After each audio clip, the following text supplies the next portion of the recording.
Recording in progress.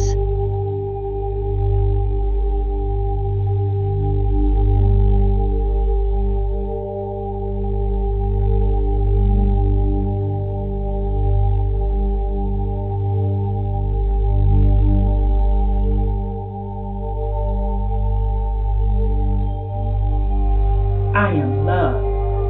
I am peace. I am free. I have abundance. I have everything within me. For I was, for I am, for I will always be. We are love. We are peace. We are free. We have abundance. We have everything within us.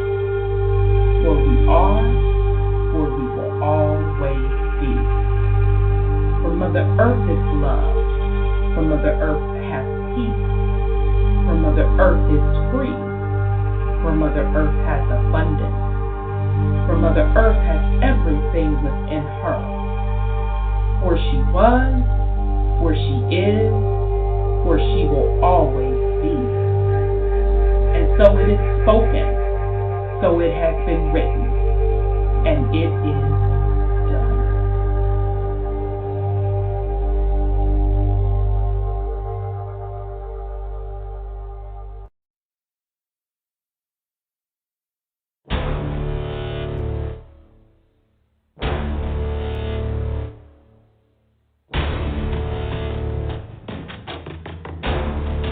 You have entered into a dimension of truth, where time does not exist and illusions are shattered. The journey of truth is intense. The journey of truth will set you free. Consider this a warning as you enter the dimension of truth uncompromised.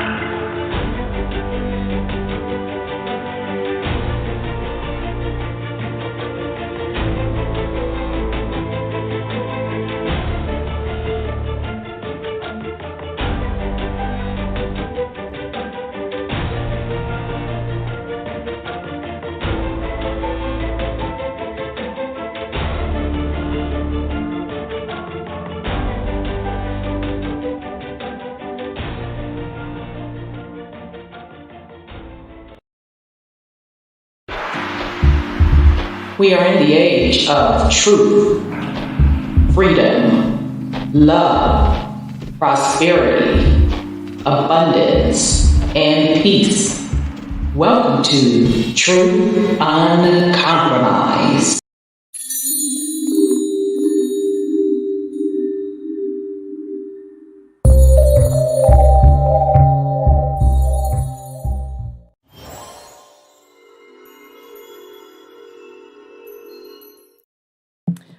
All right, family. Welcome to the Truth Uncompromised show. I am your host, Rhonda, and tonight is June 24th.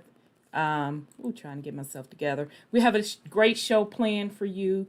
We are actually on episode 33 of this series, Momma Terra and the Consciousness of Her People. If you have not seen the series, I highly recommend you go back and pick up the first episode. We started out the series with reviewing a study done by the Alphabet Boys on consciousness. It's called a gateway process. You can go out there and look for the PDF of that study. And in that particular study, they used participants and they actually tested out the power of consciousness. So they tested out one way through manifestation. So having the participants think of a certain thing and they put it under infrared light in the atmosphere, and they actually saw a hologram forming of that idea. So in that study, they also discussed the astral plane. They also discussed the concept of time, which was very, very, very powerful, and meaning that time is not linear the way it is taught. And we're actually going to get into tonight a pattern on time travel and got a couple other updates on that as well. So we were about to finish up the series, and then Brother Sean found some information. This is called Path to Orion, Earthly Route to Peace with Justice by Emily Windsor Cragg. And you can get her PDF for free online. You can Google it. She wants you to do that. You can also go to Amazon and get her book. So this is her book. So in this book, she took a bunch of ancient texts and put her book together to talk about the true history of planet Earth. And so she starts out saying how the Anunnaki were the first beings to come from another, whether or not you want to say solar system or dimension, 450,000 years ago. And when they came here, there were already indigenous people in North America. In the book, she talks about how they terraformed the planet. She also talked about the different systems that they brought to the planet from their particular dimensions or star systems. So we're talking from political to religion, even to the whole concept of patriarch. So very good read, really, really interesting. And so we were going to stop there, but by reading her particular book, what kept sticking in my mind was Terra Papers, which I had read years ago. It's out of print, couldn't find it. And shout out to Sis Tressie, who sent me a copy. So we're actually in the process of finishing up Terra Papers, that particular reading. But yeah, I don't know how we roll. In between it, ran across some material on time travel we're going to go over tonight. Last week, we ended up talking about a patent with the ability to walk through walls. So we're going to continue on with that. I do want to send a shout out to the YouTube family. A lot of people was early in the house. Hey, I see my niecey there, my niecey Pooh. T. Christopher, peace and love. Hey, Miss Rhonda, it's me. Good to see you. Shout out to Lena, Know Thyself, Angel. Shout out to everybody else. I think I spoke to everybody else so far in the chat room. Okay, family. So with that said, child, it's been a busy day for me. Whew, child, it's been a busy day. Okay, so with that said, let me bring on my co-host. I see Sis Sandra. So I'm going to bring her in. I know Sean was around somewhere in the chat. So let me bring him on. So, bring on Sis Sandra. Sorry, sis. Uh-oh, I just muted you back. Damn it. Okay, sis, you can unmute yourself. You there? Yes, I am. Peace and love, sis. How are you? Speaking love to you, Sis Rhonda, Brother Sean, and to the family. I'm doing great. Thank you so much. Good to hear your voice. Good to hear yours too. Yeah. Stuff going on, isn't it? Huh? Good stuff happening, huh? Girl, is it still hot out? I think it's still really hot out by you all, isn't it? Well, last week I think we were 108 when I was on here, and today I think we're about 95 or 99 or something. Okay, which is still hot for. Yeah, that's still hot for you all. But I hate to say it, I really believe they state their intent, and that intent was to dry out California for a purpose. And I heard some chick who's supposed to be some medium or something, urging people to leave California because there's other alien personnel or persons supposed to use as their docking place or something. But don't you feel that with the policies, the political policies that have been put forth by Cali, the cost of living, the environment, to me it seems like they are trying to get people to leave California. It's just not the same. They this is a testing ground for control, and for the cost of living here, it's ridiculous. It is. It's ridiculous. If you're not older and started earlier in your Exactly. You can't afford it. You can't can't afford afford, unless you are a multimillionaire. You literally cannot afford it. I you know, agree. and it's not because of the luxury that you get, and it's not because of the climate. As far as I am in Central California, because this place is, ugh. They just want to make money. I mean, their whole thing is making money. The Anunnaki came here to get the gold, so Yeah. they they're the they're the people just like them. All they want is money, money, money, money, money. Yeah. Tax here, tax, tax, tax, tax, tax, tax, and they don't care about the Constitution. Say is taxes is illegal. They just said, "Well, we're the law now. We wrote the books, so you're gonna deal with it." Yeah. Well, they changed their mind. They always go back on their own Yeah, they do. rules or whatever. So, but yeah, But it just seems like they purposely want people off that land in California. I follow this one dude. I love the way he puts together his information. He's called German in Venice, and he's a German that moved to Venice. LA probably 30 years ago. Mm.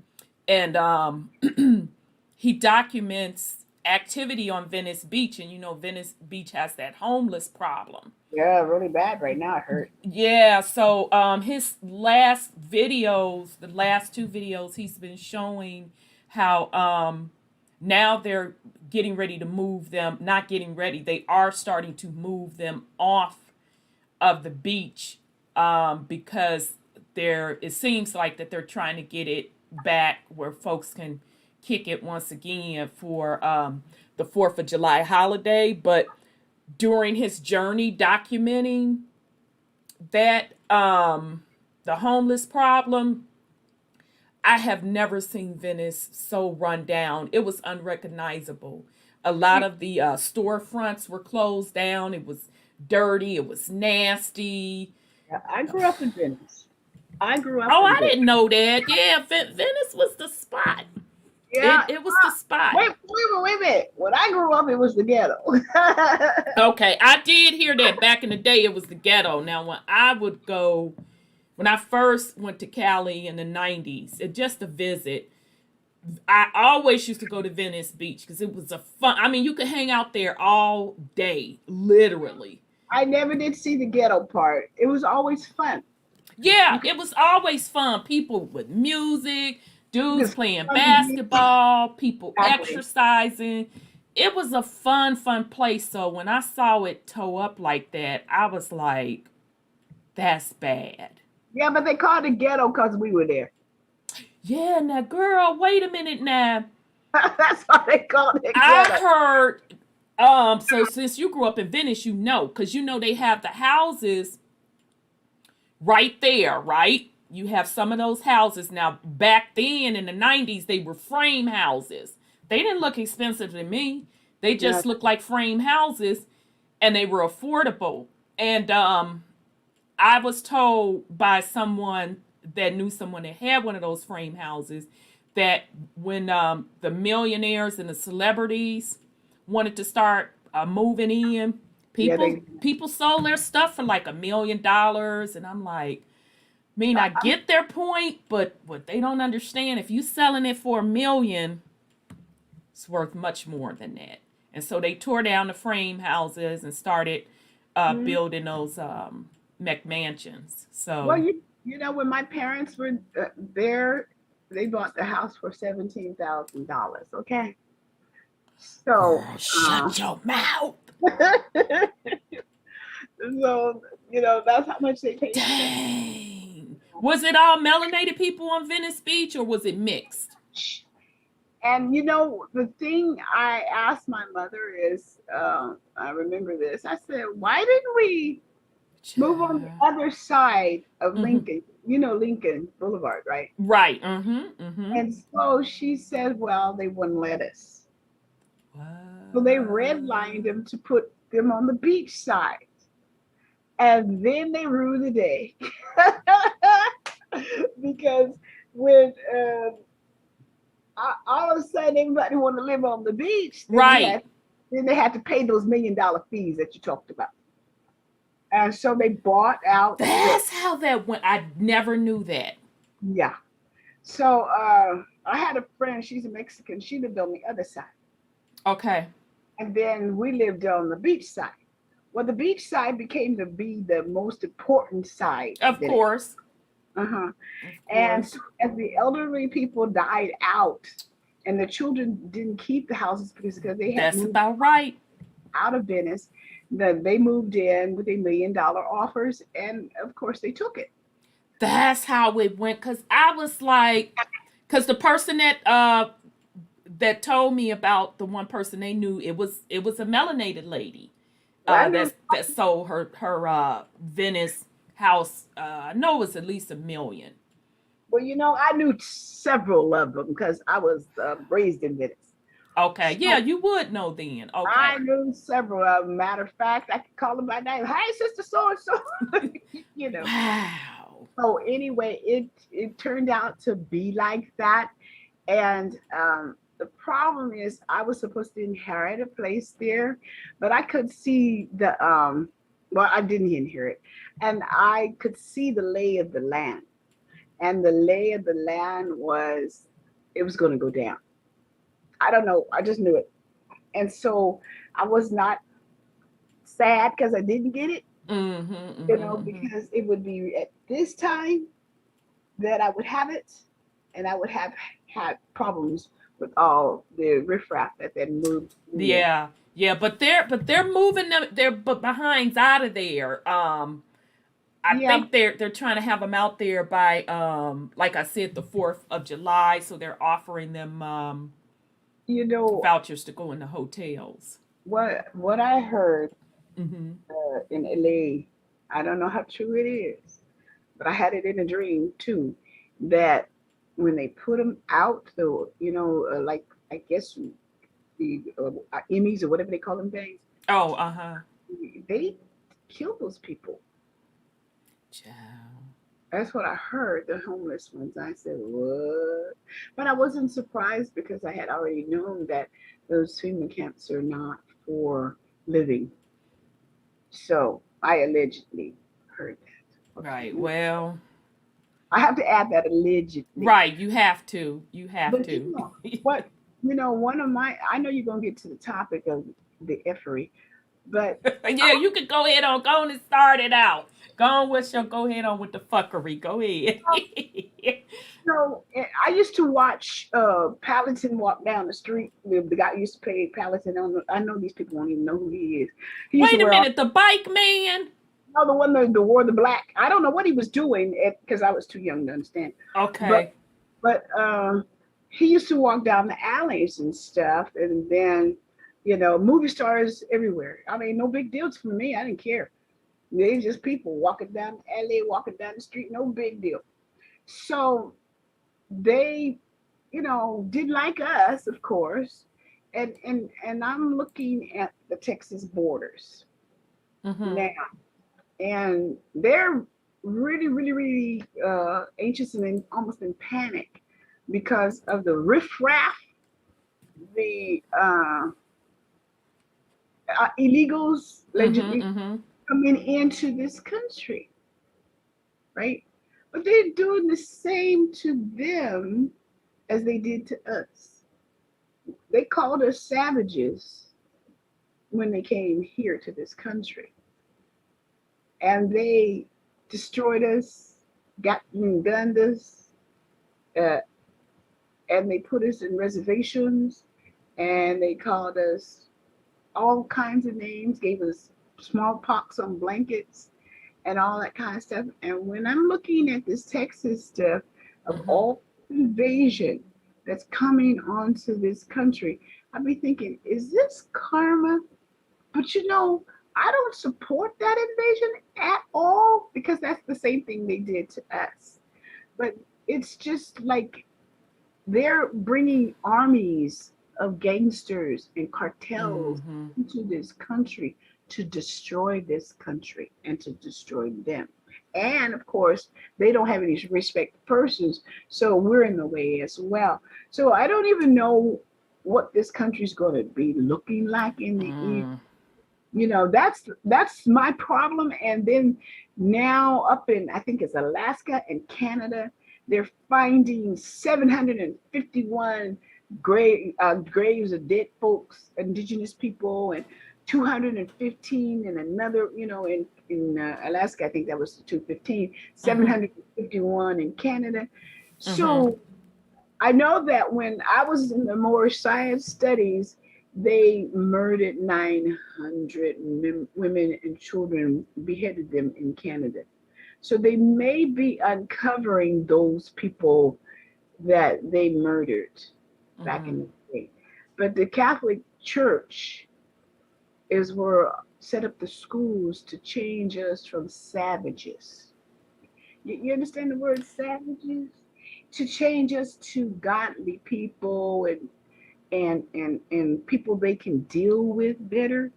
But Mm-hmm. yet they found 751 graves, 215. So who's the savages? Yeah, well, we know that whole missionary work, because that's what they were basically calling it, right? Mhm. Has a lot of dirt on it. I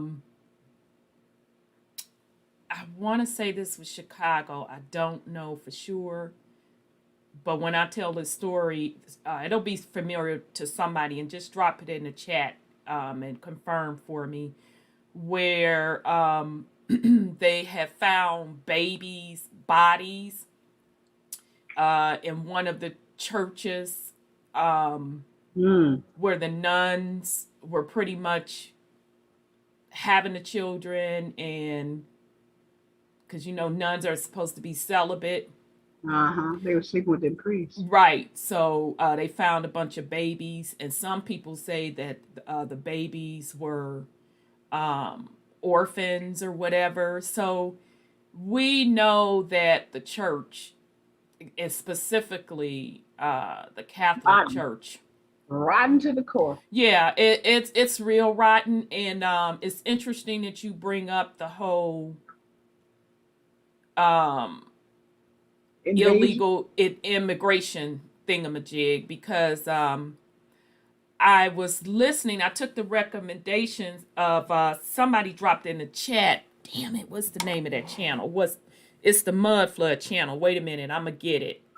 Because they actually have good stuff. I checked it out, and I saw on there where oh, it looked like I've been drinking. I'm so tired. Ooh. They actually had on there one of his episode, I think it's Scary something. What is it called? Scary World. Scary World. Yeah, check out that YouTube channel. They have a lot of information on there. So one of their the gentleman's video, he was talking about the orphan children, Right. and the church was a big component of that. Yes. Now, I just something in me, it tells me that they are trying hard to do a reset, and we're gonna get a little deeper into that No. tonight. I really think this whole fight with the immigration stuff, because like I said last week, it only takes 2 generations to change a narrative. So if who's easier to indoctrinate? Is it a child or is it an adult? It's easier to indoctrinate a child. So if you get a child that is an orphan, they have, either their parents gave away their rights or their parents were killed, whatever the case may be, and you can put them in the home of your choice to be indoctrinated and taught the way you want them to talk, that to be taught, that's a way to create a fresh set of history. And I think that's what we've been seeing over and over and over again, which has things so skewed. And I think they're trying really, really hard to pull one off. But we're going to get a little deeper into it tonight. I have an update on it. So when we get into back into the time travel stuff, I'm going to talk about it a little deeper. But yeah. Like, we always you talked about karma. And so even though they didn't do it themselves, their ancestors did.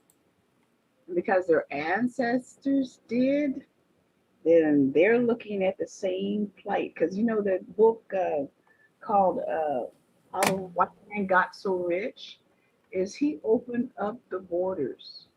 He opened up the borders and let all of Europe into the Americas. And remember when the old cowboy movies, they gave the land away that they didn't even own in the first place. They gave it away to anybody who could hold it with a gun. Anybody who could hold it, it's yours. And so now these ones that's in control of the political U.S. is doing the same thing. And then they also my sister talking about, I work for the union. I said, your union is just as bad as the rest of them, because the unions cut us out of work that we can't even get any work. The union's been done so them out, and if they don't see that, I mean, I straight can't help them at this point. I know, and it's really sad to see that, Yeah. She's supporting these unions.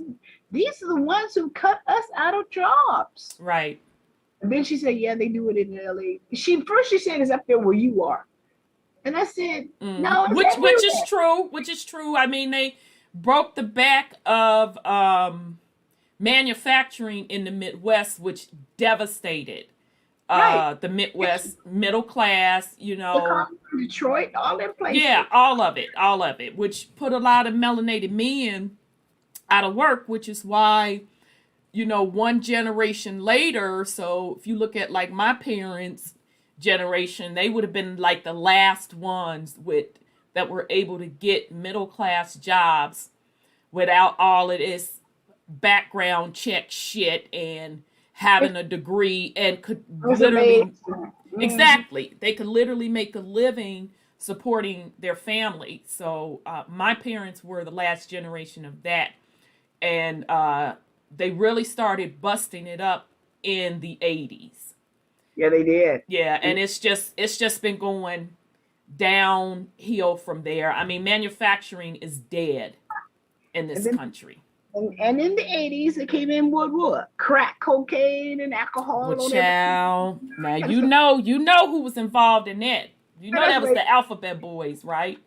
That's true. And so when didn't it start right over in y'all neck of the woods? Yeah, it did. Mm-hmm. And they did the same thing. Venice was not like that. Yes, it was.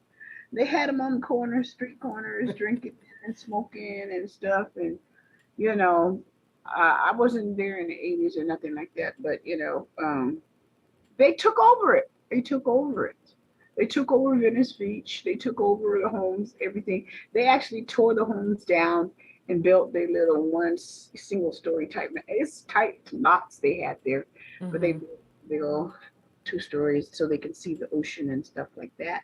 And here comes another bunch of people, the homeless, and then these Mexicans. I shouldn't call them Mexicans. They're not Mexicans. The immigrants, the illegals. They're coming in and they're gonna do some damage. Well, first of all, California is already overpopulated. It is. Let's start with that. It's already overpopulated. It's very, very expensive. Exactly. So if I were to be looking for a place, it would not be California. No. I just can't do it. Now, I would try Texas, but and Texas has a lot of Hispanics too.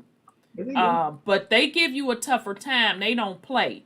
And another place that don't play is Arizona. I had a friend who moved there temporarily for work. And she's melanated, but she looks mixed, but she's not. And she had to keep her identification on her because they always thought that she was Hispanic, and Arizona didn't play. They was making you show your ID. Now, I don't know if they're doing that now. That was in the early 2000s. So I understand why they come to California, because California is lenient. They're like, oh, him hum ho. They leave the borders open. I mean, I've been at San Diego and had to ride through the borders, and a lot of times it wasn't even nobody there. And if they are there, they sitting there picking their teeth, like whatever, like, yeah. They real laid back. They just looking for somebody coming in there with a watermelon from Texas. That's all they gonna get. Child, I'm like, these borders all open. Folks can be running dope, people, whatever through there. California is just laxy daisy.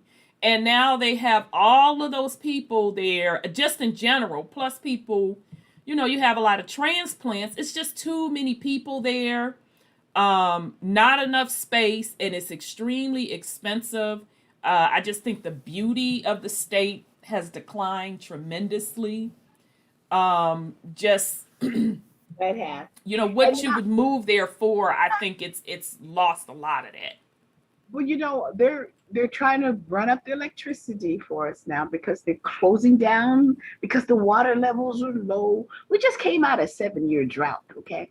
So what they don't tell the people is that the northern part of California dumps the water into the ocean, the rainwater. They always Okay. they always drain the dams down, so it's always just the water for them and not for the other part of the state. You're kidding. But yeah, California always had water. I just Yeah. can't with Cali. So they just want to make the money off of the electric. They're talking about the hydro. I'm just telling you what's in store for California. Yeah. I hear you. In store Child. for electricity you can't afford. It's in store for no food. No, it's going to be terribly hot. They're writing it in the paper. The currently. Are y'all in a drought? Aren't y'all in a drought? We got out of it. And Oh, okay. Now they said we got a terrible drought. This is the first time in California. No, it ain't. No, and I was gonna say, now I know they lying. They lying. I remember y'all having a drought. Yeah, we just got out about a year ago, and we were able because we couldn't water our lawns on much this day, and that day and that day, and they used to go around and cite us on it and all kinds of stuff. They give you tickets on watering your lawns and stuff, but now they haven't put any of that to play yet for somebody who's in a drought. They haven't said a word about it. Wow. But they're trying to clear out California.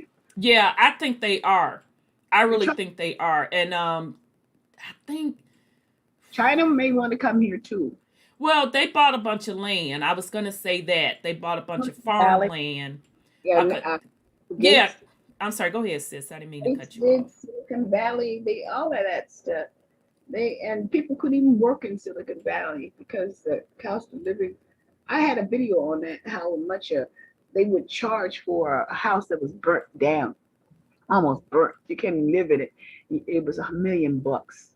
And now, since the pandemic, and then everybody's working from home, I heard a lot of those Silicon Valley tech people, they pretty much moved out of California. They're going to Vegas, Arizona, Oregon. A lot of them are leaving. That's ridiculous. But the utilities here are very high. Even if you got a nice house and it's not that expensive, they charge you on utilities a lot. I just came with California, and the utilities didn't used to be expensive like that. Oh, no. I just straight came with California. It used to, when I first visited, I just had so much fun. I really, really did. It was just beautiful. I used to take walks, the flowers. I was fascinated that you can walk down the street and go grocery shopping. You can get avocados, grapefruit, oranges, lemons. I'm like, oh my God, why are y'all going to the grocery? Bananas. I'm like, why are y'all going to the grocery store and buying this? You could just walk down the street and pick that. So I was asking, do I need to ask people if I can get this? No, long as it's in, on the street part, pick. As long as you hang it over, you can have it. Yeah, I'm like, why are y'all going to the store and buying this stuff? They're like, we never thought about it like that. I'm like, especially avocados. Now you see why they have the droughts, right? Yeah, good point, sis. So they can put it in Walmarts and these big supermarkets, and you have to pay 53 cents for a lemon. So when they cut out the water, they cut out the food supply. Oh, of course. Of course. Yeah, I'll be having to I'll be going to all the little side markets, the little side Latino markets and stuff, because they be having produce. They probably able to cut some of the middleman out because the prices be a lot lower if I go to a lot higher if I go to like the regular store. Like, and they meat look real good too. Some tropical fruit that they don't have at the big supermarkets, That's grocery true. stores and stuff. But you know why that is? Because they friends be working on them big farms and they get the hookup. Now that's just me speculating. Right, they do. Yeah, I'm just speculating. They be in the truck just put it back to the store. Right. They ain't gotta, we gotta up our inventory. We gotta, do this and do that. It's like, nah, y'all got the connect. Basically, they got the plug. Yeah, they got the connect. Now I do have to admit, when you go into the neighborhoods with the Hispanics, they be getting they hustle on, honey. And I know, I could go my daily walk. Let me hit the Hispanic place and get my bag of fruit. Yeah, they on the street corners. Yeah, that fruit be slamming, and when you get the one fruit and they put that spicy seasoning on it, baby. So yeah, I'm not gonna lie, they do be getting a hookup, but people talk smack about Mexicans, but I'm gonna tell you something. They stick together. They do. And they know how to build a fucking community like that. They know how to do it. But they will come here. If one come here, they gonna get on. You guarantee they gonna bring a lot more with them. And I have mad respect for that. Oh yeah. But these ones they're bringing in are gangsters and cartels now. They bringing in. And that's what they're, videotaping and stuff down in borders. They're not civilized people. And these ones that we have here, they would be appalled themselves to see those kind of people coming in here. They wouldn't want it, and because then these ones you're talking about, the ones that work in the fields and work hard, but they're not like the ones they got coming in there now. Wow. Not like it at all. These are MS-13 gang members. That's bad. Drug cartels, gun cartels, all kinds of stuff is coming through the border. Old boy done left it open. Old girl is like, oh, she grinning at it. But it's not really funny when you're on the other side of that gun. Yeah. Yeah, but it's some type of agenda going on with Cali. Yeah. It is. Yeah, because I know China bought up a bunch of land, agricultural land, right. Which that just makes me, that's some scary shit. That was another thing I was going to say I noticed about in LA, like the grocery stores, the corner stores, the landlords in certain communities, it always be a connection between the Latinos and the Asians. So that's a good point. like, you'll have a store. It's, say for instance, just take, a regular like fast food place. You're in the middle of like a predominantly Black neighborhood, but your manager is Asian. They got all Latino workers there and one Black girl. But what? You know what, son, Scotty, child? I'm just to the point that I'm just not even going to be talking to folks. I'm going to do a little bit more purging. It's because people, they don't get it, because how are you melanated? And it's an all melanated neighborhood, and you allow other ethnicities to come into your neighborhood and make money off of you, and not only make money off of you, disrespect you in the process. They don't hire you, none of that. But you study up in there shopping. To me, that's melanated people's fault. I'm just not gonna do it. I'm just not gonna do it. I'm just sorry. If I come in your establishment and you following me around and treating me like shit, I'm not supporting your business. And I don't care, even if that means it's going to inconvenience me. I might have to go somewhere and maybe I eat else that's a little bit more inconvenient, or I have to pay a little bit more money. I will do it. I have done it. I don't play that. Hell, I'm still pissed about the Asian bill. And I ain't even bought no damn Chinese takeout.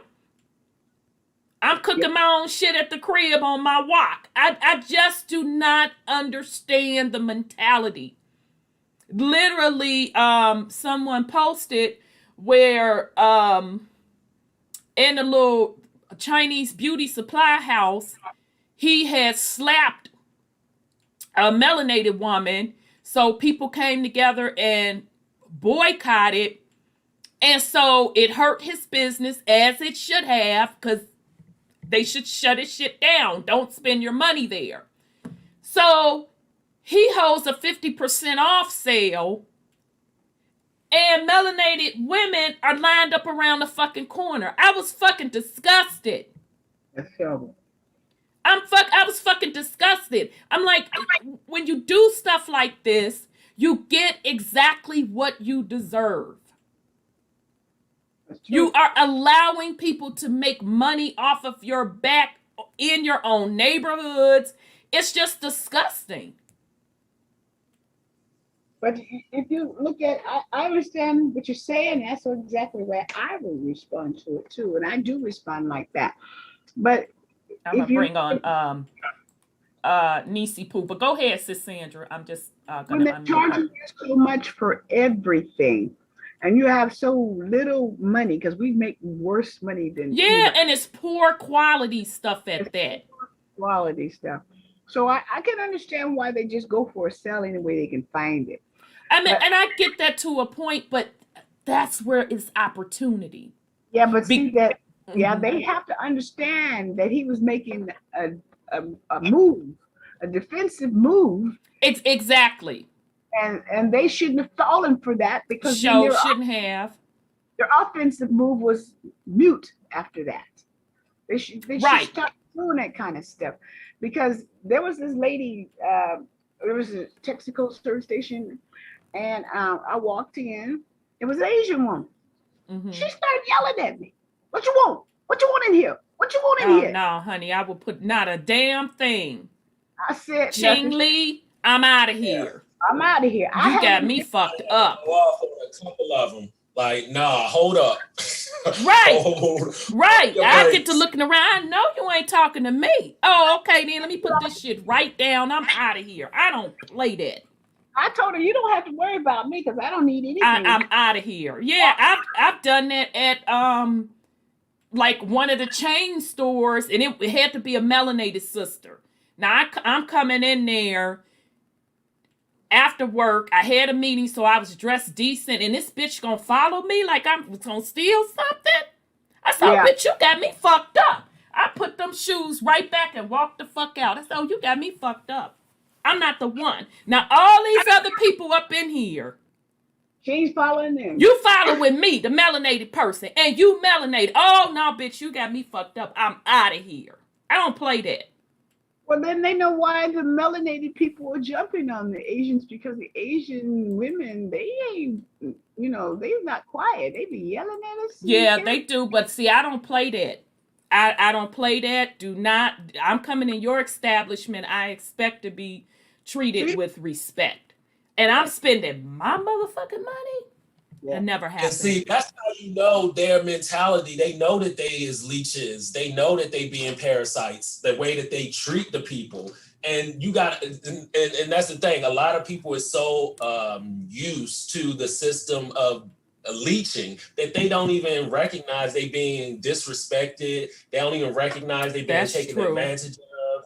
They just so hooked into the system that they don't even know how to like not consent to the little bullshit, let alone the big bullshit. So it's like, oh yeah, it's just hair. It's just hair, beauty supplies. But the sick part about it, now let's be honest though. Let's be real honest with each other. That would have been a melanated store. Let's be fucking honest with each other. Closed in 2 weeks. That would have been a melanated person's store. And you come up in my shit and I'm following you or hollering and yelling at you. First of all, it would have been a brawl right then. You would have ran up on me about that life. Let's be perfectly honest. We don't even tolerate disrespect among each other in our own neighborhoods. Exactly. But you let somebody else just outright disrespect you and you spending your money? No, it's a mentality. Poverty is a mentality. It starts with the mentality. Exactly. I say we need a deportation agenda for these domestic terrorists that are foreigners on American soil. Greetings, family. Hey, Niecy Pooh. Peace and love. Peace and love. Peace and love. I was just talking to somebody about this. Sorry to break you off. I was just talking to somebody about this because they was like, well, America wouldn't be what it would be without the foreigners. We actually need them. And I was like, see, that's the mentality why these motherfuckers is here and taking over and overcrowded, because you think you need them. No, they here because they need us. They need what we got. They need this land. That is true. That is very true. But they done flipped it so much in their head. Well, again, I say that a big part of it with the whole Asian business thing, that's melanated people's fault because they're making money off their back. They're supporting those small businesses, treating them like shit. And that FDA doesn't even vet most of their products either. So, you buy that stuff at your own risk. They don't tell you that part of it. So it's like they don't care. I know. And they're not going to care until they see us start to produce for our own people again. And that I agree on. We do have to produce within our communities. Absolutely. I wanted to comment because y'all was talking about my lane, which is housing. Mm-hmm. And I see a lot of these people moving from California over to where I live. Okay. And they're selling their houses. Like Sister Sandra said, her family had purchased that house for $17,000. Now that same house is possibly worth $1 million. Right. Like that's how inflated it's gotten. And I'm trying to figure out who the hell is spending $1 million for a 3-bedroom, 2-bathroom, 1,500 square foot house. I don't get it.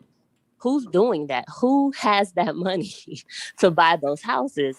And I'm still trying to wrap my head around it. But at the same time, over here, they're inflating the market here because they're bringing their California funds that they done sold their house, and now they're paying $25,000 more than market value. They're causing the bidding wars. They're doing the same thing here.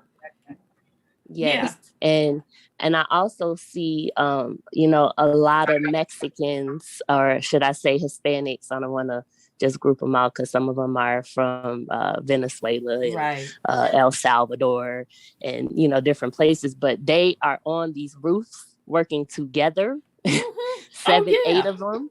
Mm-hmm. And they working together, and the auntie and the little sisters is on the inside of the house cleaning it up. Yep. And doing the flowers and stuff. Yeah.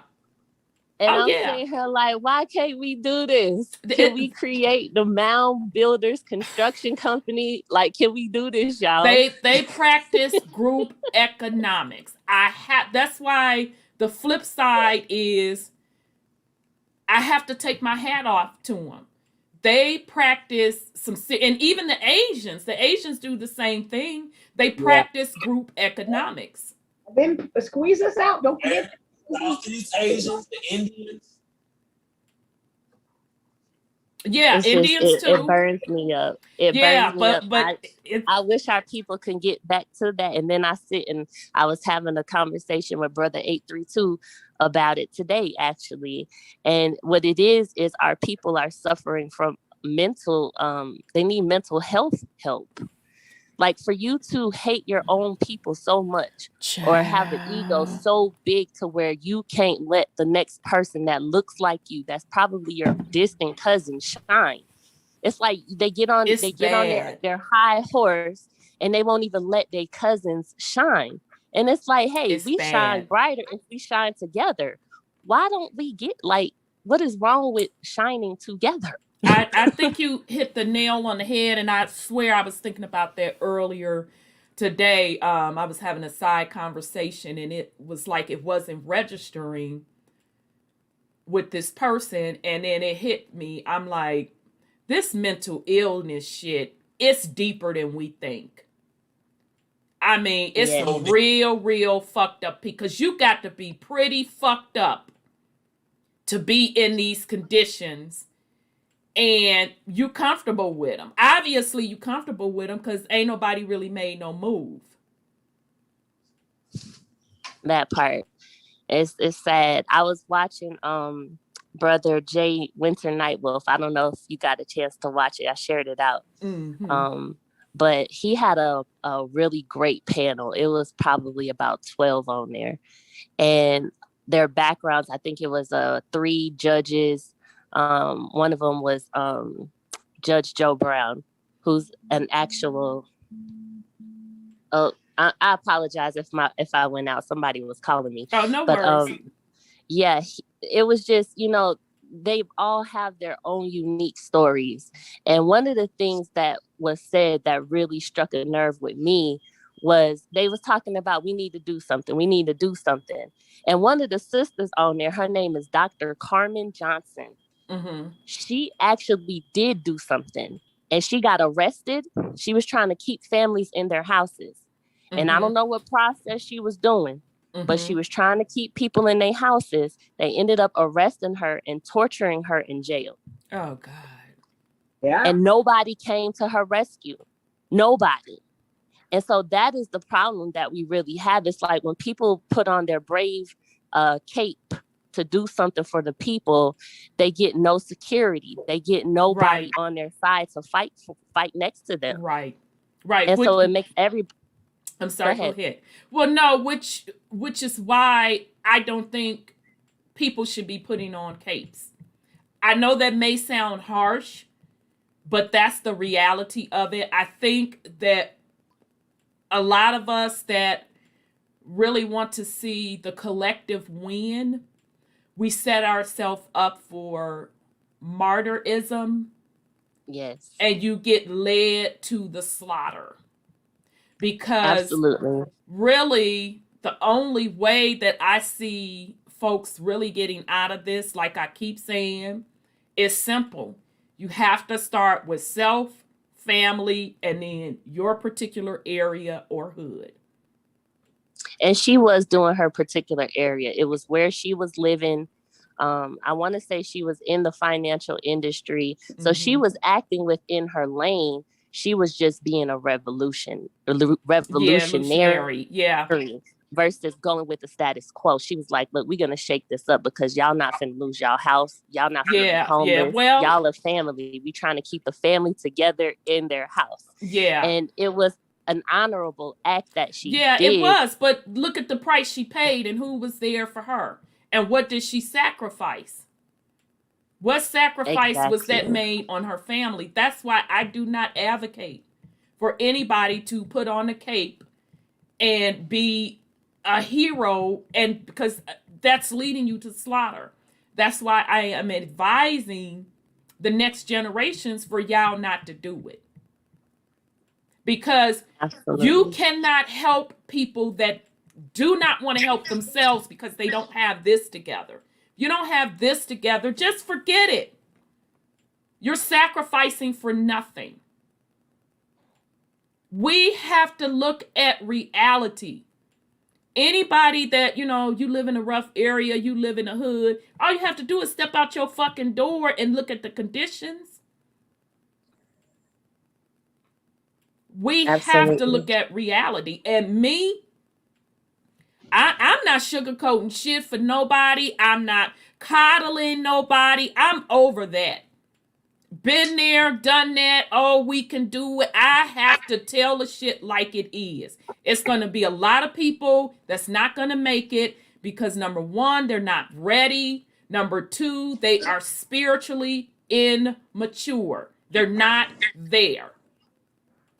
And you cannot carry them on your back. They have to do the work themselves. That's just the bottom line. I do not want to see not yet another brilliant person destroy their lives over folks that could give less than a fuck. Exactly. That's the sad reality of it. It's like we want this big revolution. We want to see, this shift where our people are doing better. But then it's like, dang, well, how bad do they want it? What are they willing to put up? Right. What is your skill set? Bring your skill set to the table. What are you doing? Right. Right. We need someone who knows how to lay foundation. We need someone who knows how to do plumbing. We need someone who knows how to do electrical, who knows how to bang these boards and connect these pipes and build this roof, Because at the end of the day, our people were builders. They built. I keep saying that. Where are the warriors? Where are the builders? I mean, it's simple. Any woman that's looking for a man, you got to know how to build something, or nigga, you got to have the money. It's one of the two. Exactly. I mean, that's how I'm built. That's how I was raised. Nigga, do you know how to swing that hammer, Bill? Because I'm finna put you to work. I got shit out in the yard I need you to do. Oh, you can't do that? Okay, so I'm finna call Julio over here. Goddamn it, get your wallet out. It's one or the two. Absolutely. My husband I call Julio. Right. And I'm okay with that. I respect that. Because, when men are working and they tired, I understand that, babe. Run me that card. But the shit got to get done. And so it's unacceptable. And it really pisses me off that I have to fucking call Julio to do this shit. Yeah. I don't like giving other ethnicities my money, or whoever's money. I'm just saying, I don't like doing that. I would rather recycle that money back. But if folks don't have the skill set, I have no choice but to call Julio. We don't have builders. We don't. It's like that skill is lost. And then you got the super conscious one. Well, there's no such thing as real money. What you're using, it's not real money. Nigga, can you swing a hammer? If you can't swing a hammer, run me that card. That's why I said fuck the conscious community. Them niggas want to sit online all day. They ain't got shit to contribute. If you can't swing a hammer, go out here and till my fucking backyard. Get this compost, till this shit so I can lay these seeds and plants down.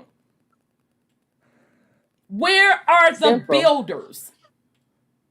And it's all simple. It's all simple. It all aligns with what we are supposed to be doing as Aboriginal people. You know, a lot of people, they say, oh, we're not Black, we're not this, we're not that. Okay, we got that part. We figured that shit out. We know that now. Okay, so now that we've recognized that we're Aboriginal, what is our culture? What is it that our ancestors were doing before they were oppressed? What were they doing? They were building their empires. They were building houses for their families with their bare hands. They didn't have, you know, they did things on their own for the betterment of their family, which created the community. And you don't even have to go that far back for that scenario to fit. Hell, you can go back to my grandparents. So I'm sorry, I just didn't grow up like that. And I just don't understand why people are sitting up whining and complaining. Go out and get it. That's what these young men, these are the skills that these young men should be taught.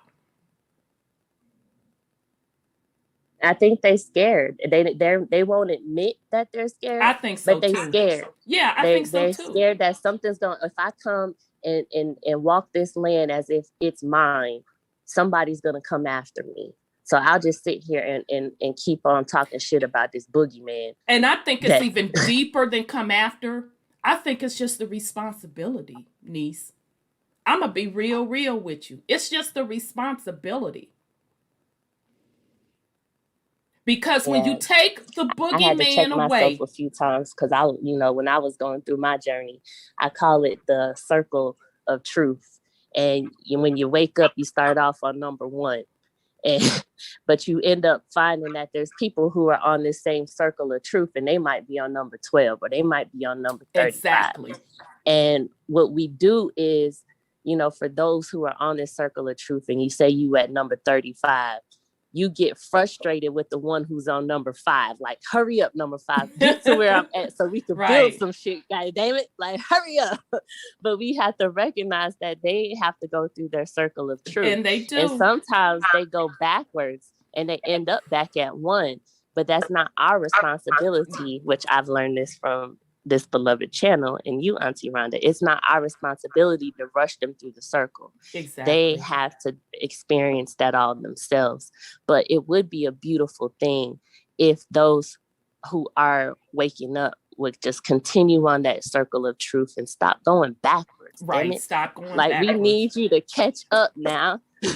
Right. I totally agree. And that's why I keep saying it's warriors, builders, teachers, nurturers.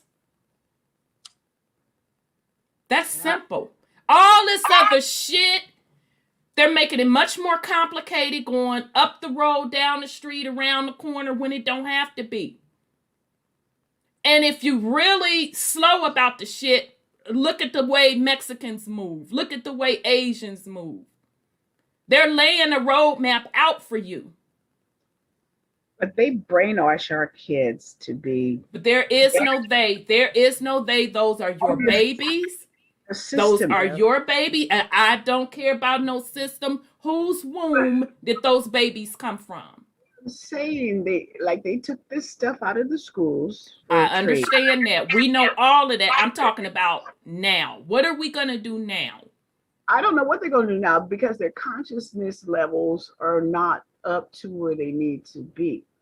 Our people are so busy listening to the mainstream news and TVs and trying to be movie stars or singers and all that kind of stuff. They rather go to the easy route and not use their hands. So, I mean, we need psychiatrists. We need somebody to consciousness builder in something. I don't know what we need. I can't even tell you what we need. Because I don't have kids around me like that anymore. But I told my kids they got to do this, that, and the other.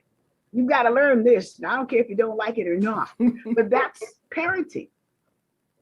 Yeah, the ironic thing that's going on right now. So I represent the millennial generation. I have 5 children that came out of my womb. And they They are so up on stuff that it would blow They your are. mind. I think my daughter, she's over here talking to me about children who were gone missing in a national park, because I was trying to take them to the Grand Canyon. She was like, Mama, I don't think we should go to the Grand Canyon by ourselves. We need Daddy with us because it's people going missing over in them national parks. And I was watching this video on TikTok, Mama, where this guy was saying that they was taking them down into caves. And one of the boys escaped out of the cave and came back and told the authorities that there was robots and artificial intelligence in those caves. Now that's your baby, right? Yes. Uh-huh.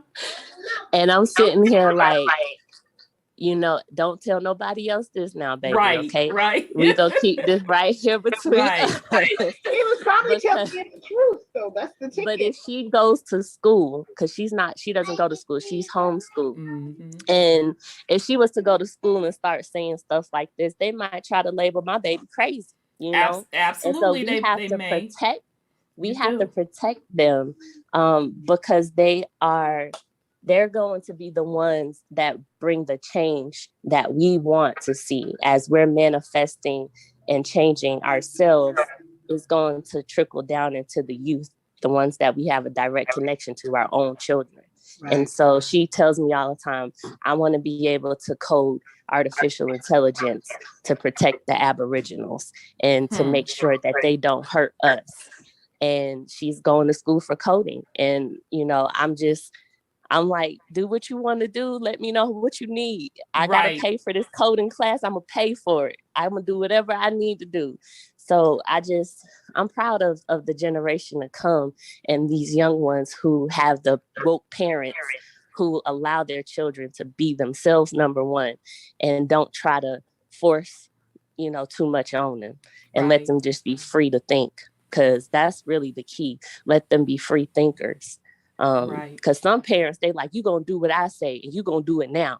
And it's like, hold on, wait a minute. Right. What about what I want, you know, as a child? What about what I'm thinking? How can you take what my thoughts are in my dreams and help them come true? Because sometimes we too busy about thinking about others' dreams or your own dreams, you know, but empowering them, you know, is key. So I've been trying to be better at that.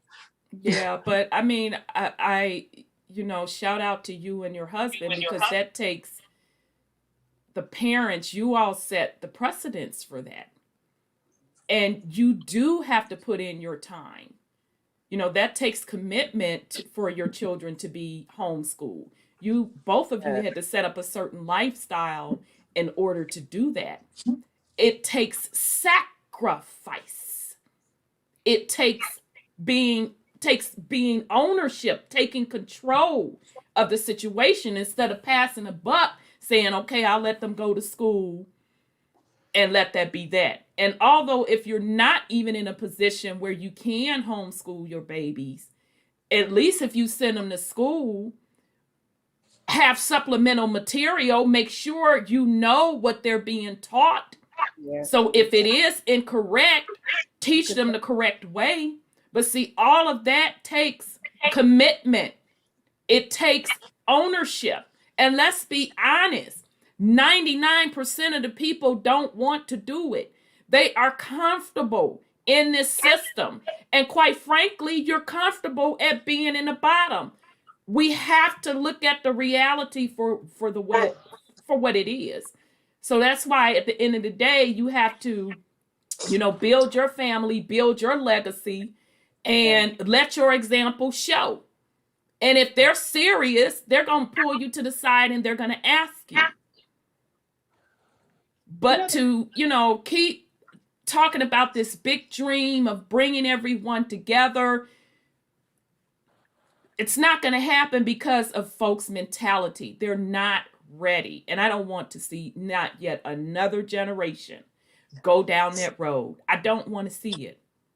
I do not want to see it. I would rather the next generation, you put your time, your effort into your legacy. Put it into your seed or seeds. Put it into your seeds. They're going to change the world. You can change the world as best as you can. But trying to drag some dead weight, I just don't see. It just does not make logical sense. You're dragging yourself down, essentially.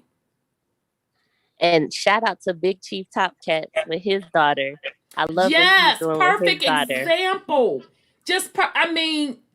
That just brings me so much pride. He put that book out.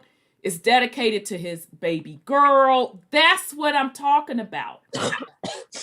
Yeah, we should do another book giveaway. We should. I'm about to close the transaction in the 1st of July. So once those funds come in, we can do a book giveaway. Okay, I'll get a couple more. I'll order a couple more. That's a good idea because I am going to order some more to give away as gifts.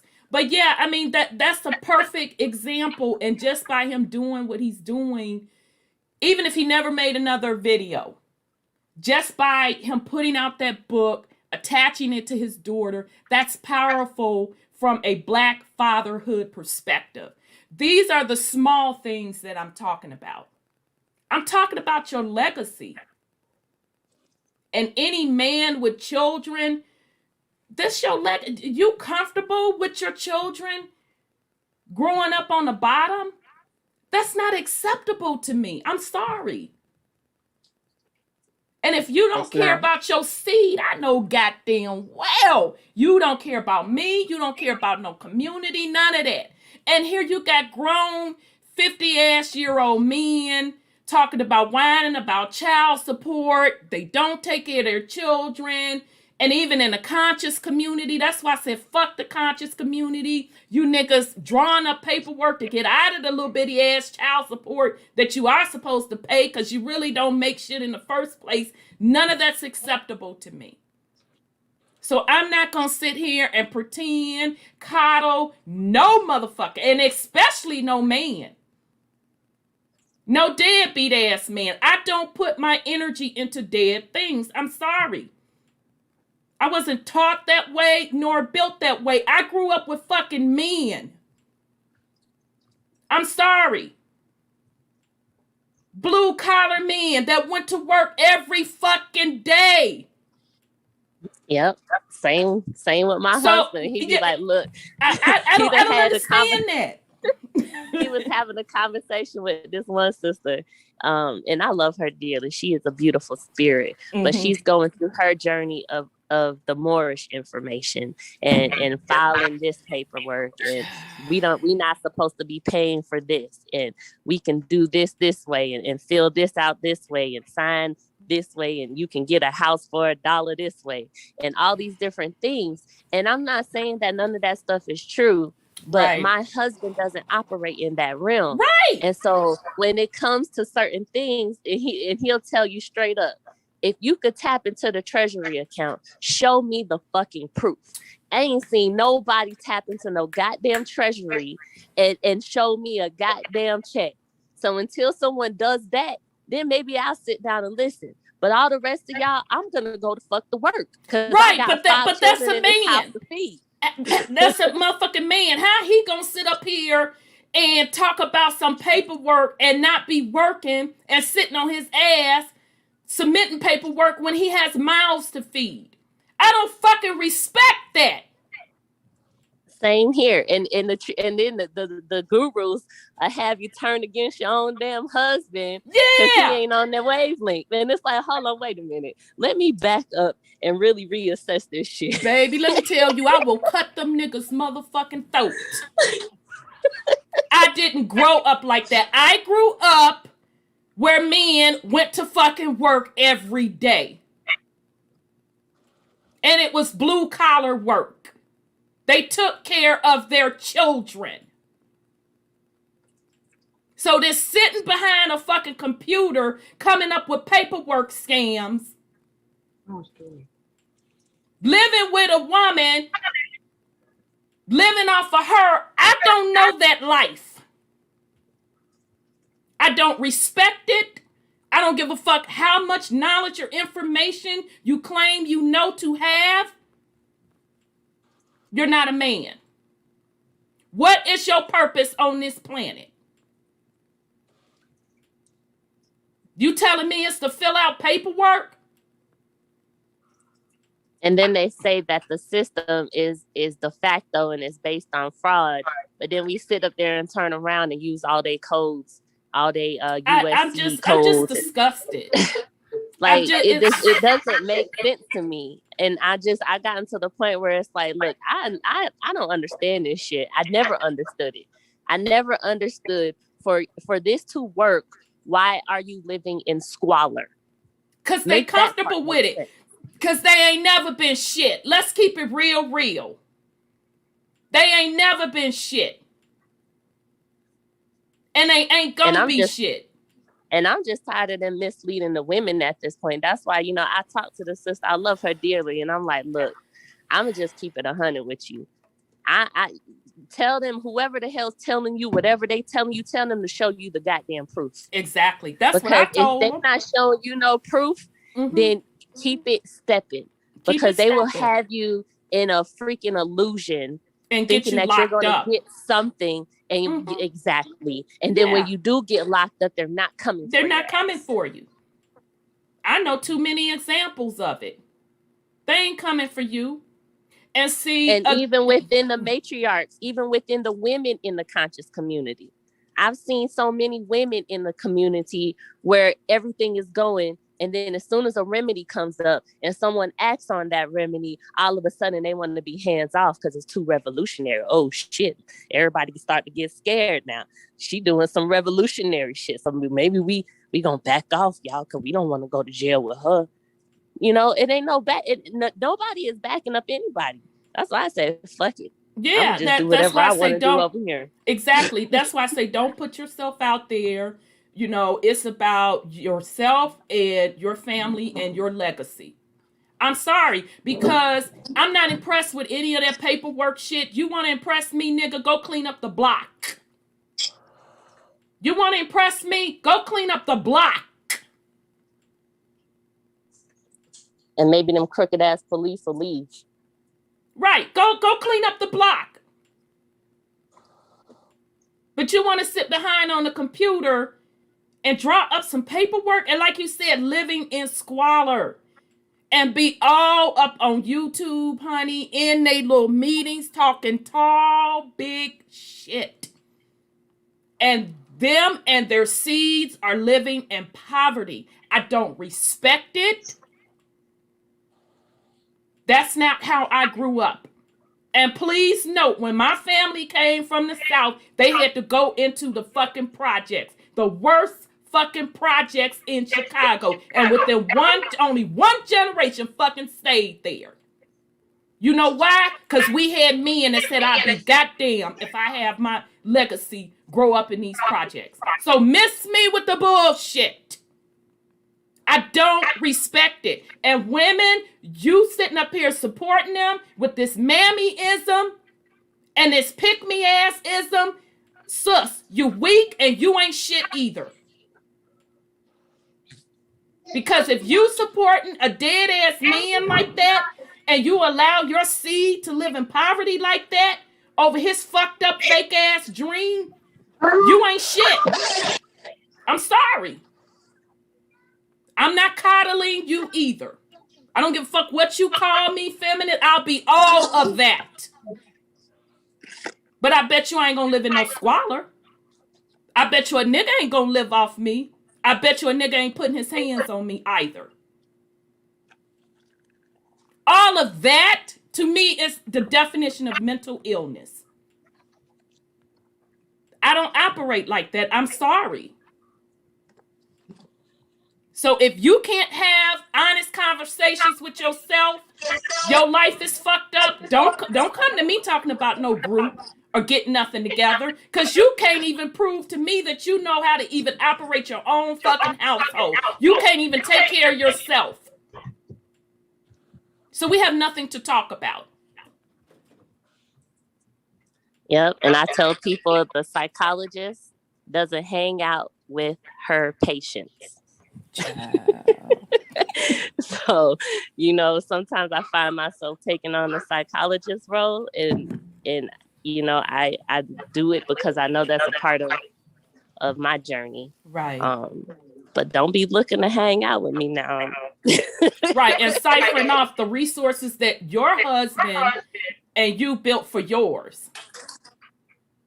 And that's another thing I struggle with, because it's like I don't know if you're looking at your camera. I know why I'm saying what I'm saying.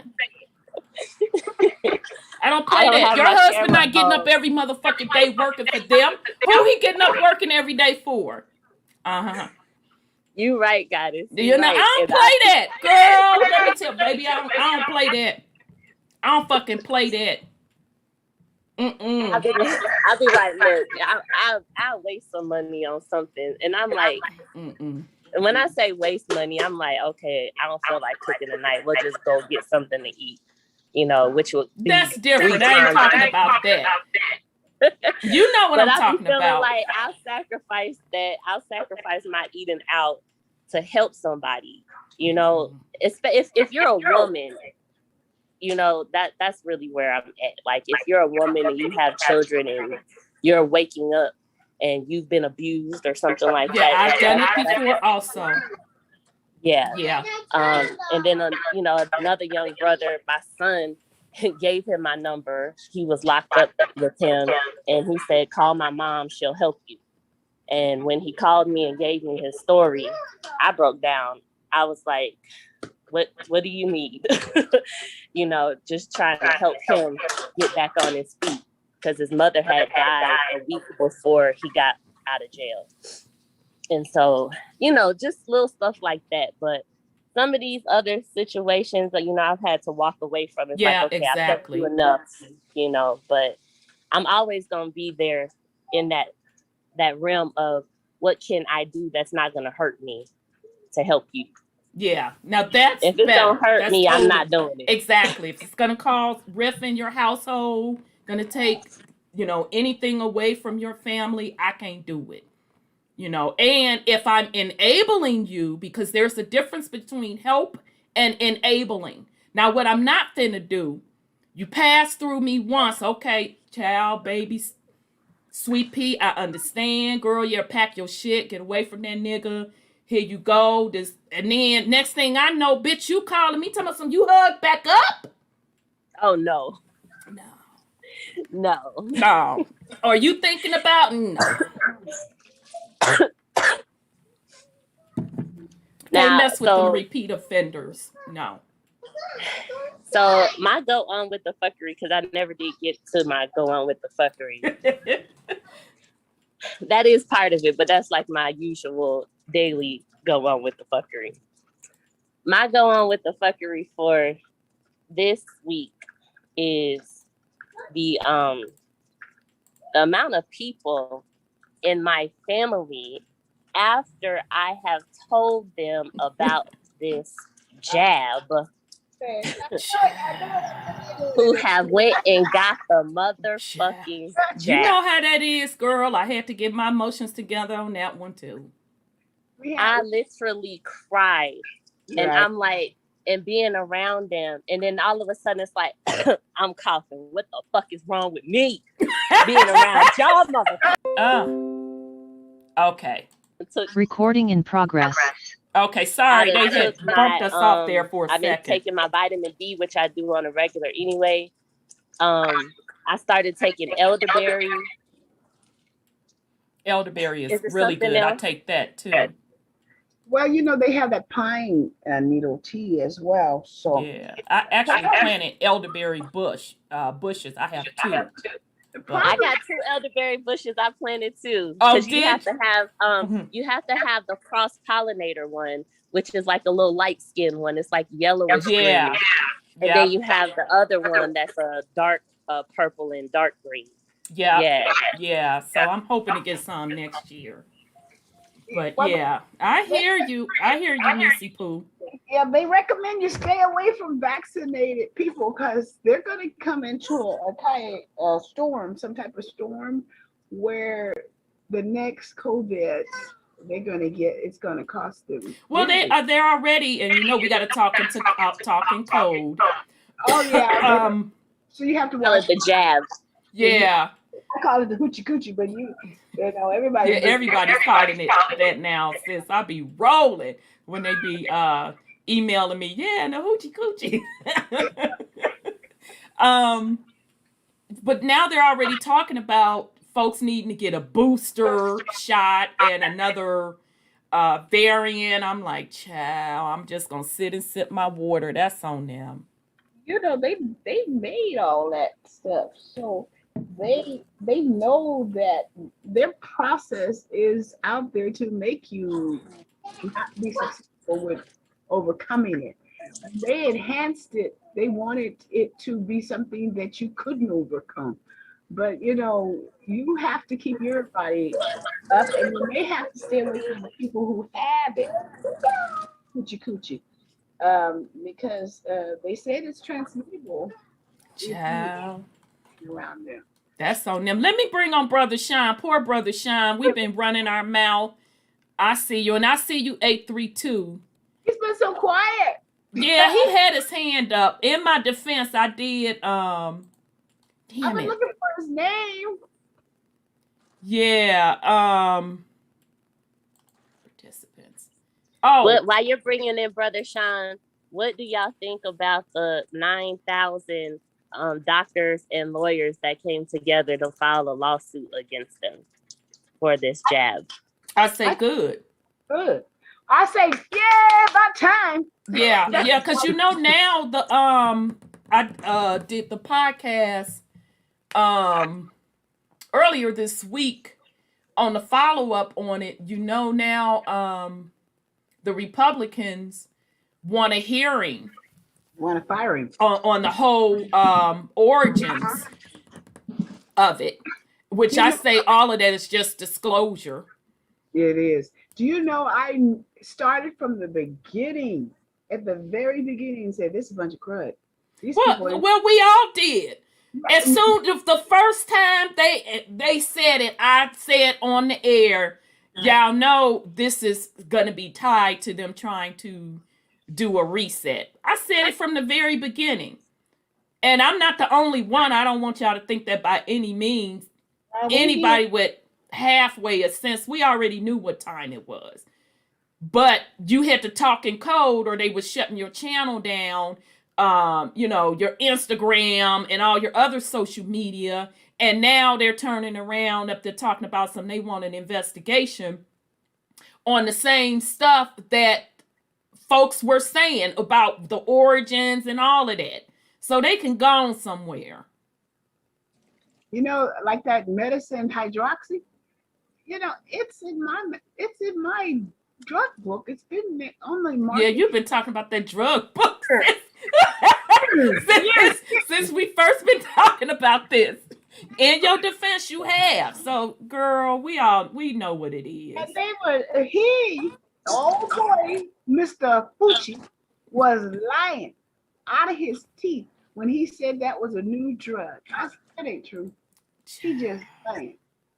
But anyway, they finding out through his emails and his correspondence and how they started this out in 2003 or... Yeah, child, I was surprised that was all in the emails. And then it hit me. I'm like, you know what? This is just disclosure. This is just disclosure. That's just the bottom line. And folks, even with them coming out with wanting to do the investigation and talking about the emails, you think the general population gives a shit? They don't. No. Well, when they start dropping like flies, they will. But until then, they don't believe that what I used to say black meat is greasy. Right. It was fat meat. My grandmother and them said fat meat. You don't believe fat meat is greasy. It was fat meat for them. You don't believe it. I mean, I have a degree. I have a license. I've been trying to tell people. You have, and remember, I had to tell you this. I had to say, sis, don't say that. You like, well, I got a license. I'm like, well, I don't, and they gonna shut my shit down. Yeah, they didn't care about none of that. They didn't care. They were censoring, and that's wrong. Yeah. But now truth is out there. Well, truth is going to always prevail. It True. always does. It always prevails. And I was just going crazy with this man standing up there. And I said, where's the doctors? Where's the rest of the doctors? They should know better than this. Did they all go to the school of stupid?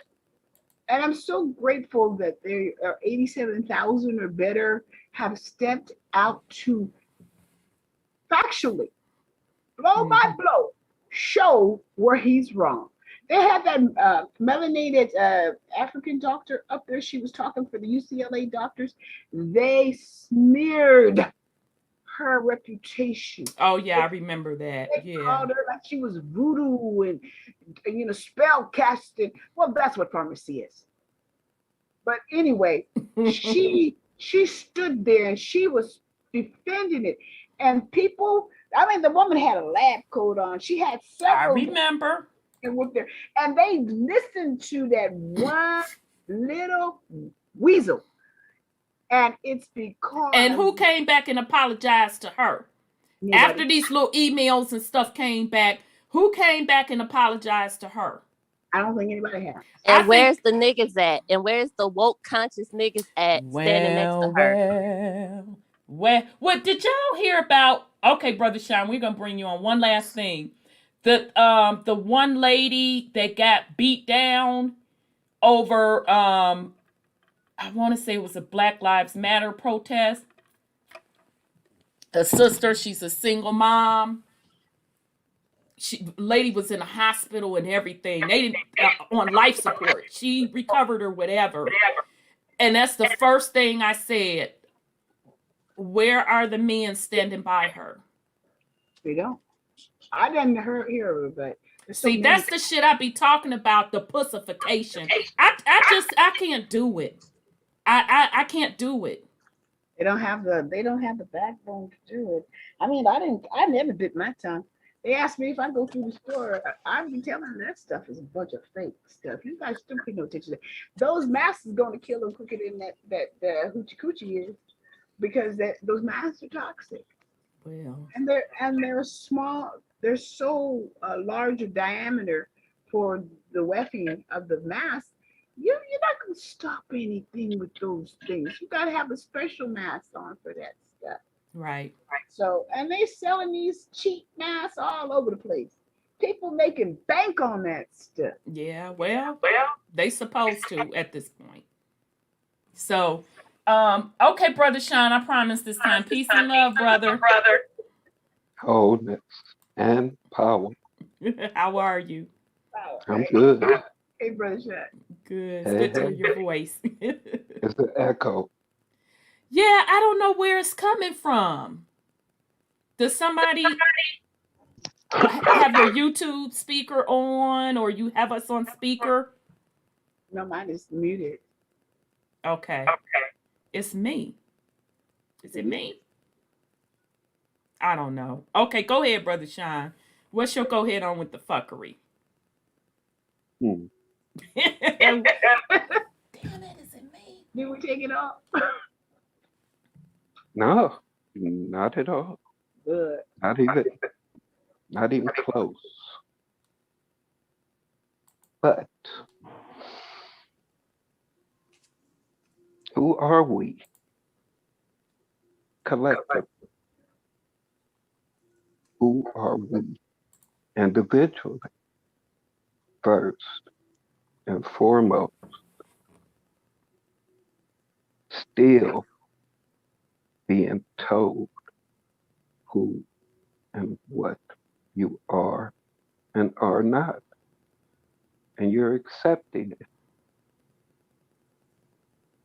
Still being harassed by the Pan-African. Why? Because you let yourself be entertained with that fuckery. And true that.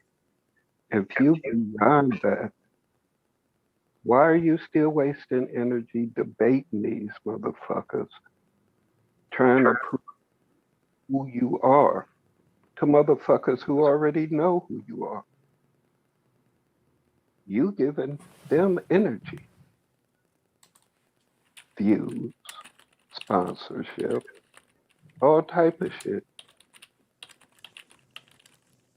What is that doing for you? Seriously. Still debating with motherfucker in this day and age when you supposed to be manifesting shit. You supposed to be creating the reality you want. But you want to stay in the past and debate.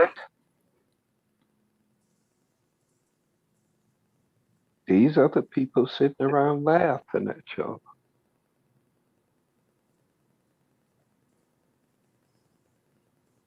And this you enjoy.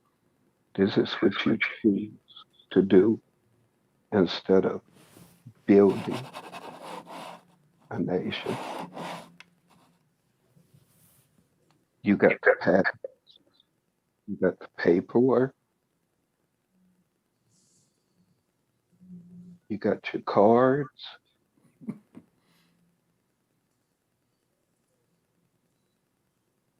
But I don't see shit. Nothing. But debates. Yep. Everybody else coming up over here. They're legals. They ain't signed no paperwork. They grabbed them few in, got dropped off somewhere, got their own community. Cars, everything. No license, no fucks given. Living the American dream. And y'all still having nightmares about Pan-African. The least of our workers. But they get top billing. Mm-hmm. Ain't nobody talking about letting the system go. Y'all jockeying position in the system. The system's done for. So ain't shit you doing within the system go manifest into anything but a stay in 3D. And this duality bullshit. End of an era. And you still holding on to everything that they've utterly corrupted and is filled with parasites. That's what you want. And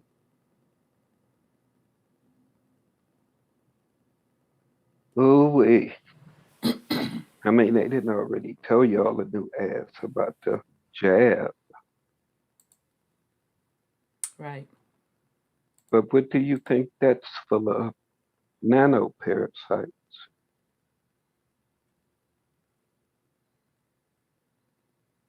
More parasites. You just seem to like shit all up in your ass. Why? What is that doing for you to keep existing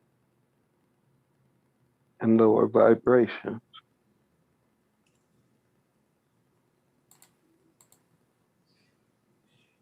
What? You know who you are. And because you claim to be conscious, don't mean you vibrate at a higher frequency. Don't matter what you regurgitate. What is any of it doing for you? Right. You still here with the rest of us. You still asking motherfuckers for shit. But I guess that's what parasites do. They feed off of others. Now, if y'all fuck with anybody that's feeding off of you, but they trying to tell you how you should go about doing shit, and they're feeding off of you. Don't that sound like gang?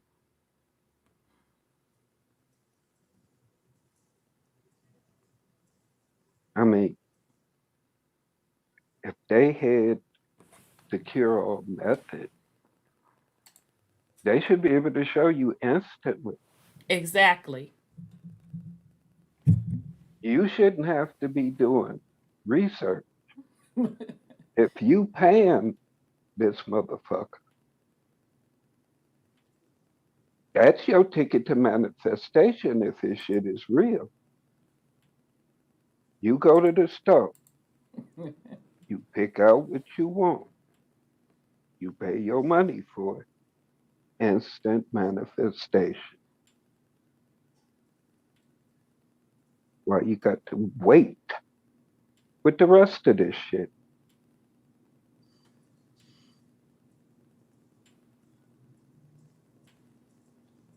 You don't think that's fuckery? You like fuckery, don't you? You could be honest with yourself. You ain't got to tell us. You show us every time you get fucked. And then you over here being nosy, really looking for answers. You the answer. It's within you. Quit listening to other motherfuckers. And you quit lying to people. Because you listening too. The very motherfuckers that's lying to people. Cut that shit out. You about to pay for that shit. Yeah, big time. Sooner than you think. The party's over. Because you going down with your masters. Inky, all them been exposed. We done went to the top of your food chain and toppled it. It's over. Where you going? We don't decide that. We too busy doing our thing, being us. We don't have to explain it to nobody. We showing you. I digress. Indeed, indeed. Okay, Sis Sandra, I'm gonna unmute you. But it's you, Sweet Pea. You the echo. So I'm gonna unmute you back. Not sure if you had to shut some things down. So you'll be able to unmute yourself now.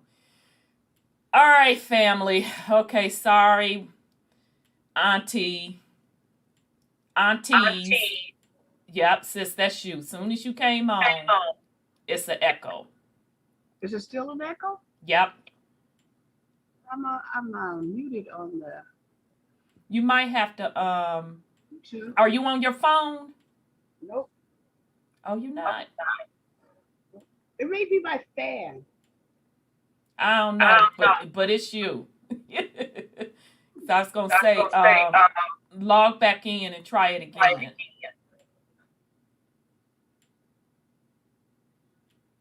Will we do that? Yeah, I'll let you back in. Let's see if that works. Okay. All right, y'all. So aunties, uncles, and nieces and sons. All right, we didn't said our little say for an hour and some change. So we'll get into the topic of discussion, but shit. I don't be liking to come up here and be auntie every week. I hope folks don't think I'm preaching at you. Because that's not my intent, but I'm just not for that bullshit. I'm just sorry. And I'm not gonna sit up here and pretend. I'm not coddling the bullshit, because then I'm not doing my job. I don't live like that. So I just have to keep it real. So it is what it is. Okay. So let's get started. Ciao. Now, it's not even go ahead on with the fuckery for me, because I've been putting all mine in the podcast, so y'all get pretty much what I have to put out on those topics. But I'm chilling, minding my business. So last week we left off with starting to talk about a patent on time travel. So on one of my things to watch was Loki. So Loki, part of the Marvel series, and he's the brother of who is he the brother of? Thor and them. So he's on he's got his own little series on Disney Plus, and which is really why I keep Disney Plus, because the Marvel stuff is there. So it had been on my list to watch. And remember last week we kind of talked about the resets, and I told you all how I felt that we really don't truly know what timeline we're on. We don't know. Let me unmute sis. Sis, you should be able to unmute yourself. That we don't know what the actual time is, and how I believe that they've been resetting a few times, and I believe the reason they're doing it is to keep control over the realm, and they reset when the populace consciousness gets to a certain level, and they reset everything, because if your consciousness is at a certain level, you can see the matrix, you can see the game for what it is, and you're going to stop participating in it, and you're going to change everything. And then they lose control. They lose control of the realm. That's what I felt the resets were about. So I said, let me go on and watch Marvel this weekend. Let me get it on my little list. And I think it's 2 or 3 episodes. I'm caught up now, so I don't know how many episodes it took me to get caught up. First episode, y'all. First of all, Loki, time traveling all over the place, honey. This is spoiler alert if you ain't seen it. Spoiler alert. But still watch it if you want to see it. I'm not going to tell you nothing that's so earth-shattering. You're going to want to see it yourself, because you're going to pick up so much stuff. They put so much in it. So Loki time traveling all over the place. And he got arrested time traveling. And he was arrested by the, I forget the name of the people. This particular group that's responsible for watching the different timelines across the dimensions. And so he got arrested for violating some of the rules. And he had they were calling it the testosterone or something like that box that was enabling him to jump these different dimensions. And he had got it when it was one of the Avenger movies. The box fell on the floor. He swooped it up, jumped dimensions. So that's why he was arrested. So this particular box, the way they named it, Ron, or something like that. It made me think about the patent that we read where they were calling it the teradron or tetrahedron. Yeah, the tetrahedron. So when they named this other box testadron or something like that, I said, oh, and it was literally a box. So think back when we walked through that Walking Through Walls document, and they were showing you the energy fields laid out on the grid. I was like, oh. So old boy was arrested for that. So he gets arrested. They was interrogating him. And he had wind up going to call himself escaping. And he went to another room. And then in one of the rooms, anybody that watched the Avengers series, you'll know what I'm talking about. He opened this drawer, or I don't know if the drawer was open, and it was all his infinity stones laying in this drawer. And he's like, those are infinity stones. What are they doing? So the infinity stones are what Thanos, remember he was going around fucking people up, taking the little stones, which I said were chakra, but whatever. Taking the stones so he could control and change the realm.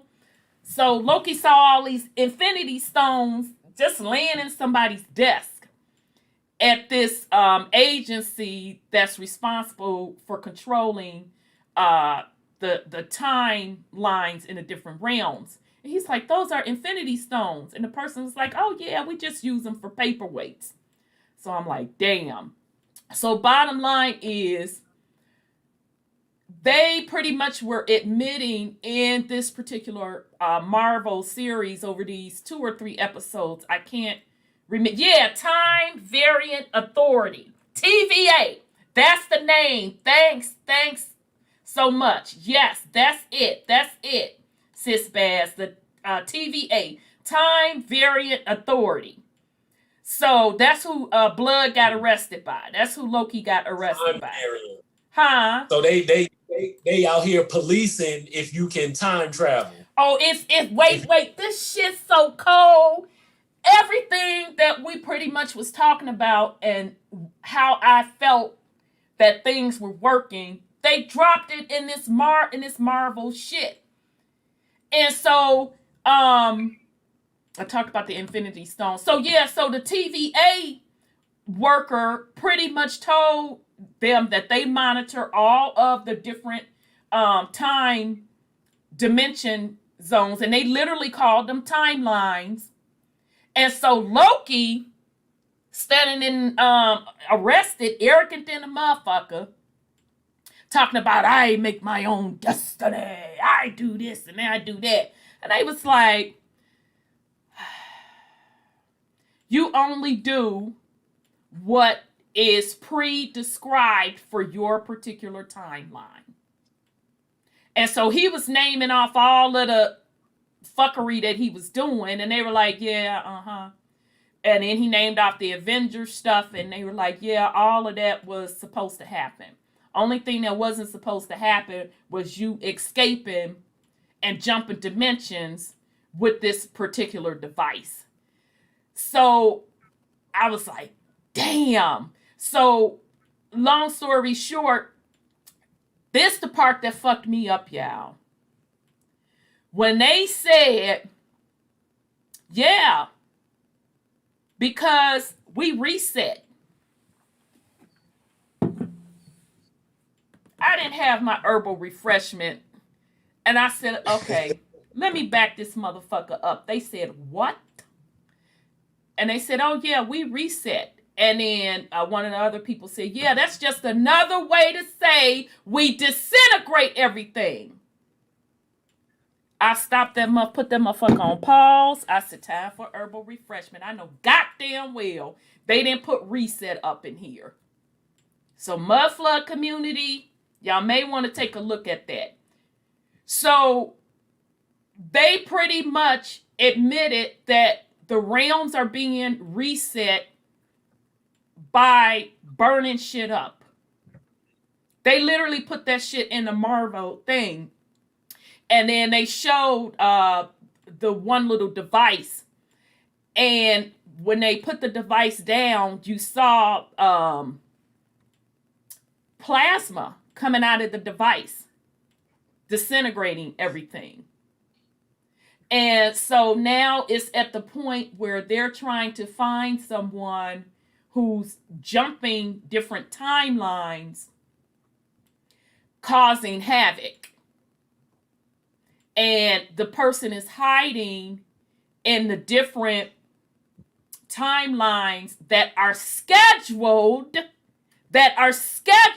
for a reset. So I'm just sitting there like, I'm fucking done. Oh, and then they said in there that pretty much all of the timelines are controlled, and this TVA agency, Time Variant Authority, is set up purposely to keep monitoring it all. And I'm just sitting there like, I fucking knew it. Now again, they're just throwing it into Marvel. But, and of course, Marvel very well could have taken the whole concept of reset from the Mud Flood community, but the Mud Flood community really don't put the reset on an esoteric level. It just clicked with me. Wait a minute, they're using that from an esoteric perspective as well. So just putting that out there. If you all are not up on Loki, give it a watch. They put a lot of information in the first episode, but they have a lot packed in all of those episodes. So I'll be keeping you all updated. When you were saying that, it reminded me of Greek mythology, and they always go into the ancient text source and everything. And that time variant, it sounded like, the fates. It was like these three women, and they was on the spindles, and all the spindles of time, and how like everything overlapped, and it was predetermined. And it's like, so, all of that kind of like lines up too with like, what's it, the like mythology of how time, like there are these different timelines and you can only control so much. Certain things are predestined, but then also the connection to like the like science of it all, like quantum string theory, supposedly time, like all these lines overlapping, and it's not linear. And it's also not like, because we tend to always think in a binary. So if it's not linear, it must like go in a cycle or something. Well, yeah, it does, but it does a lot of other things too. It can go diagonal to the side, in, out, overlap each other. Like schisms can happen. A lot of stuff can happen. Right. And the predetermined stuff, it's pretty much just the script that they put in play. That's why they work very damn hard with the indoctrination. Because if you're not following the script, you are a variant in that time, in the timeline. I'm going to say that again. If you are not following the script, you are a variant in that timeline. Yeah, that word variant. And that movie Divergent. And also like kind of like the Hunger Games, but that's that word that you deviate from whatever that timeline is, whatever the narrative is. Like, you're unplugging from the Matrix like Neo, and you manipulating things. You seen the program for what it was, and you're like, oh, I'm just not going to fucking opt into this shit. Delete. Right. Because at the end of the day, if you're telling me something is predetermined, that tells me that there's a script or a program, and that tells me something programmed it. Right, because predetermined by whom? Exactly. Because all I'm thinking, as they're talking about the Time Variant Authority, I'm like, so who the fuck is they? I'm like, oh, I got it, the colonizers. The galactic colonizers. So all these people running around here talking about the Galactic Federation is, Galactic Federation. You mean the galactic motherfucking colonizers?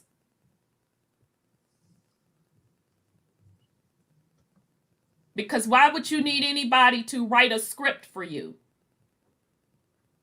So it is what it is. Okay, but yeah, check out Loki, y'all. It's pretty deep. Okay, so let me let me bring this on. Hold on a sec. I think it's display capture. Yep. All right, give you all a couple minutes.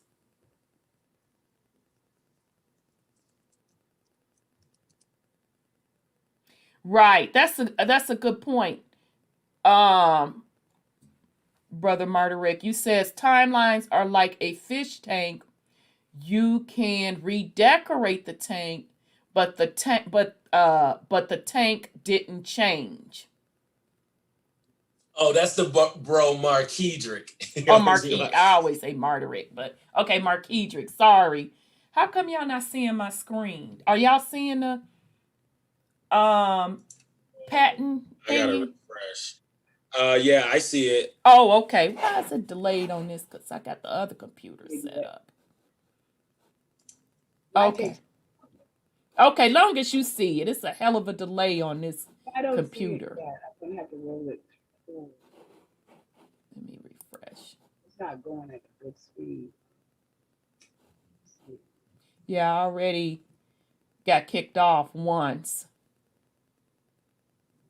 Yeah, I see it. Yeah, but my internet's been acting janky all week. But y'all do know, and shout out to Brother David, who's been sending me messages on the Schumann resonance, which is Mother Earth's frequency. It's real high, y'all. It's really, really high. So she's moving fast. So if you're like sleepy, like really sleep, like you can't get enough sleep, or like if you're really anxious, or if your appetite's all over the place, or if you're getting headaches, it may be because of that. It's a lot of energy hitting the planet. It's a lot of energy.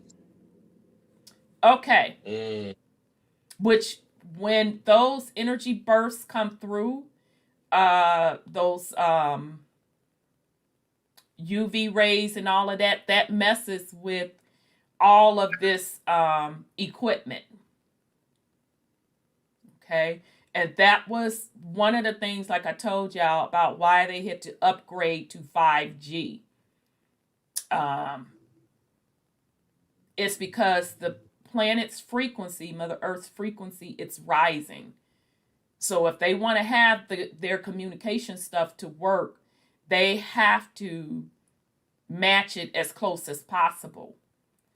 And she's rising so fast, they are literally behind. So it is what it is, okay? So that's why it's important for you to take care of yourself. Because with all of this physical stuff going on and folks acting a goddamn fool, a lot of it is frequency. People getting dumber and dumber. A lot of it is frequency. People trying to be manipulative.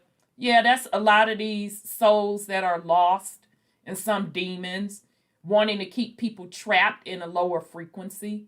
That's why it's really, really important for you to be grounded and know who you are and be willing to stand on your own. I know I constantly say that, but I'm saying it for a reason. If you have to stand all by your goddamn self, then that's what you have to do. I'm giving you real spit. Because this is deeper than the physical stuff. I'm talking about your soul. Because ultimately, that's what folks are leeching on to. Huh? I said, and that's what these niggas is not talking about. They steady out here pointing a finger at everybody. Oh, the agenda, this and this and that and this and that. It's like, okay, no, nigga, you're not even talking about what's supposed to be helping us and our people and yourself. You're not even helping yourself. Like, exactly. You out here like on some other shit. And you know, I mean, like, you acting more LGBT-ish than the actual people. Exactly. Exactly. And you know, they want to sit up and talk about LGBT. Oh, shit, I don't want to. Y'all know what I'm talking about. But shit, at least they united and get shit done. And they want to run gay men in the ground. There's a lot of great gay men and gay women. So folks need to clean their shit up. That's why I said fuck the conscious community. It is very toxic. It's very toxic. All they did, it was a bunch of folks that came out of religion and formed something else, and it's dangerous. It's gotten a lot of people locked up. It's broken up a lot of families. And those niggas still out there talking that shit ain't done nothing. Majority of them can't even take care of themselves and their family, but they're running around here talking about building a nation. It's a fucking joke to me. And then the other ones is busy acting just like the colonizer, just like the oppressor, like, and trying to, like, you know, use that angle, like, oh, you know, I'm for the people, you know, like the motherfucking Crumps. Benjamin Crump, whatever that motherfucker ambulance chaser ass. You know, they, you know, that image. Like, it's like, you know, it's so many parasites that look just like you. Like, exactly. You gotta distinguish. You have to distinguish whom is whom. That's why you have to know your bloodline. Because when you know your bloodline and you know the other bloodlines, when somebody come to you with that pimp game, you're going to be like, oh, okay then. Oh, you say? So you say? Okay. It's very dangerous. And when I tell you, it's some people whose heart is really in the right place. They're beautiful people, but they're caught up in that shit, and it's like, it's going to lead you nowhere. And even when you point out to them, you give them the receipts, this is what really happened, and they still want to go down that road, it's very important now that you be grounded. And yeah, you're going to lose a lot of folks in the process. I am not trying to sit up here and sugarcoat it. I ain't trying to sit up here and lie, none of that. You're going to lose a lot of people in the process. But at the end of the day, what's more important? You rocking with a crowd where you ain't moving nowhere. It's not benefiting you, your legacy, and more importantly, your soul. Or you truly standing up on your own, keep getting shit done. Be careful. I'm telling you, they coming real strong with the pimp game because this is the last hurrah.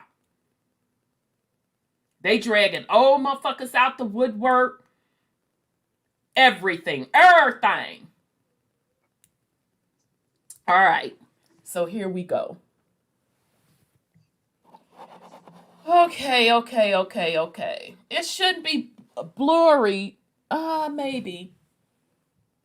It shouldn't be. I don't know what I can do about that.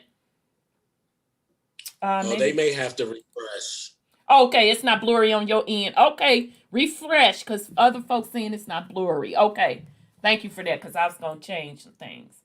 All right, family, so here we go. 832, shit, I know you was in there with your hand up. I was getting ready to go to you, and then you dropped back off. So,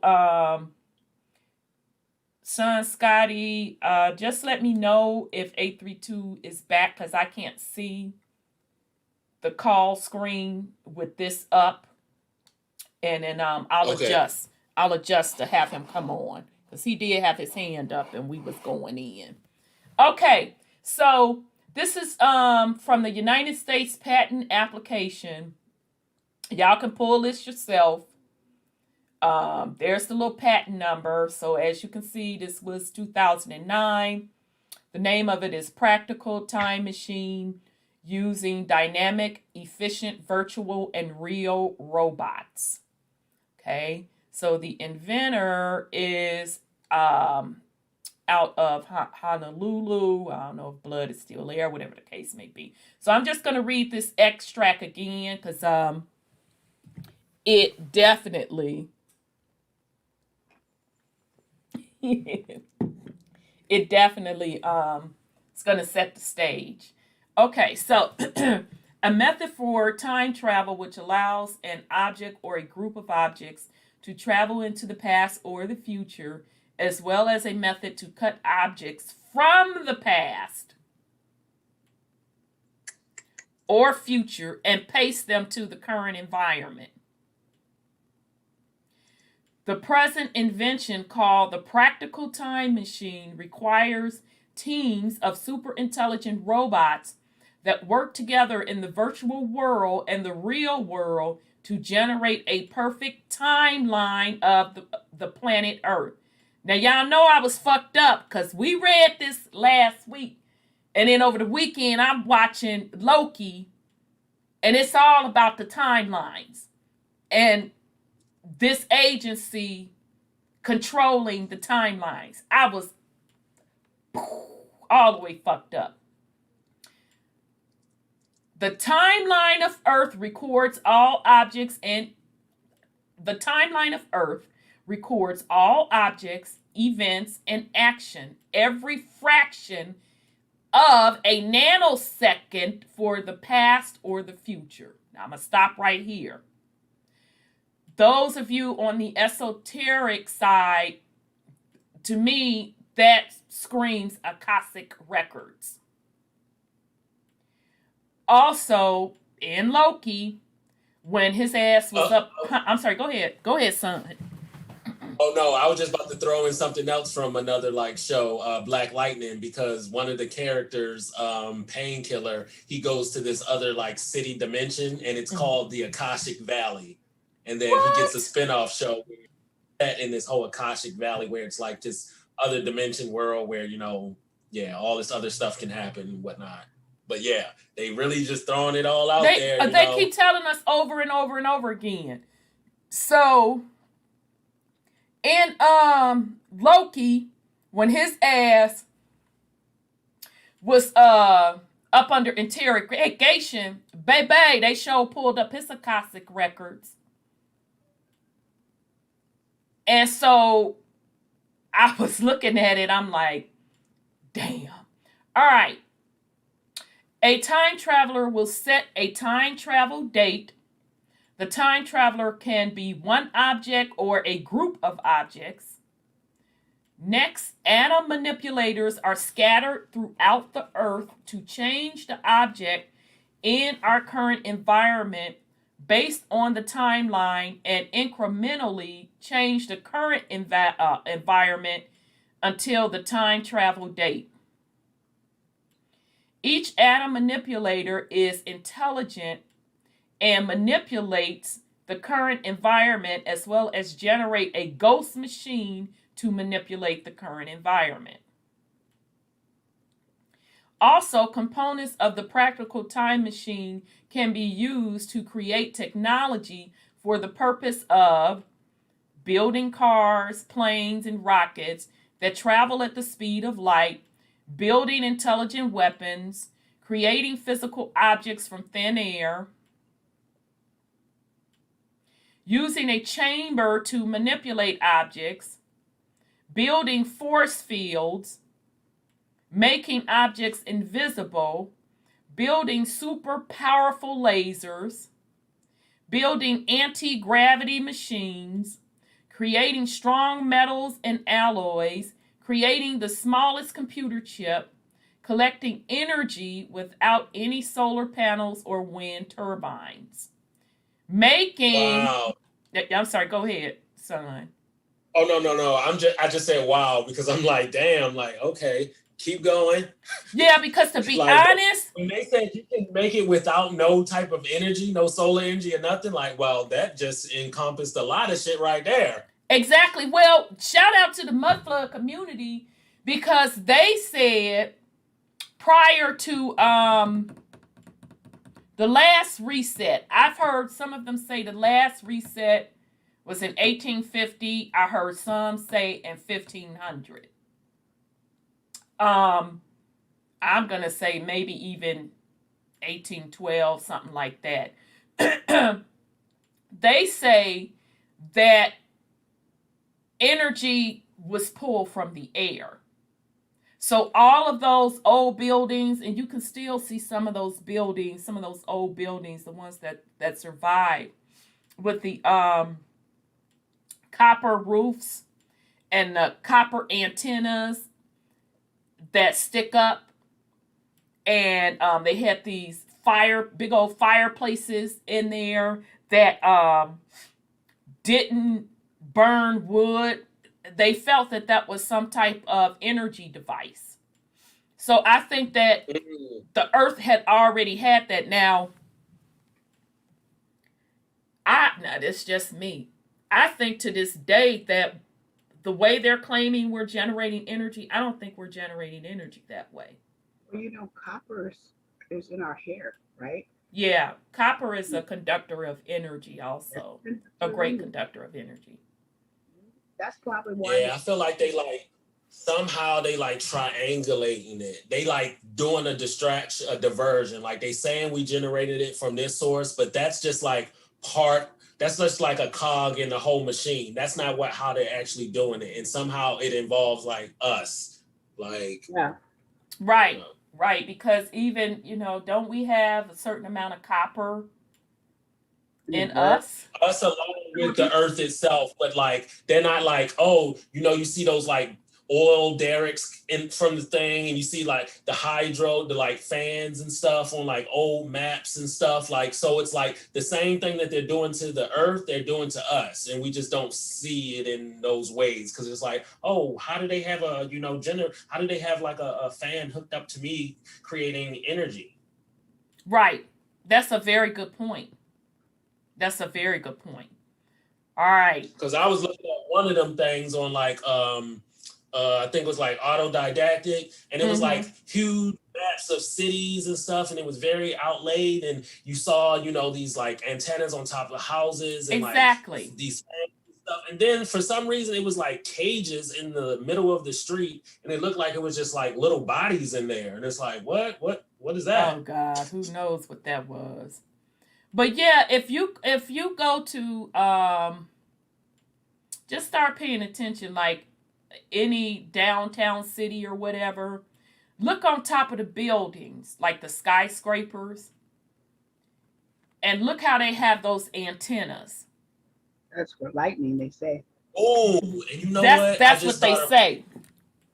Gargoyles. Like, why would they have gargoyles like on top of buildings and stuff? Yeah, the muffler community said that too, that they felt that some of that energy, pulling energy from the ethers, from the air, which would make sense because if we know that Mother Earth has a Schumann resonance, which that's her energy, why would you not be able to just tap into that energy to make electronics run?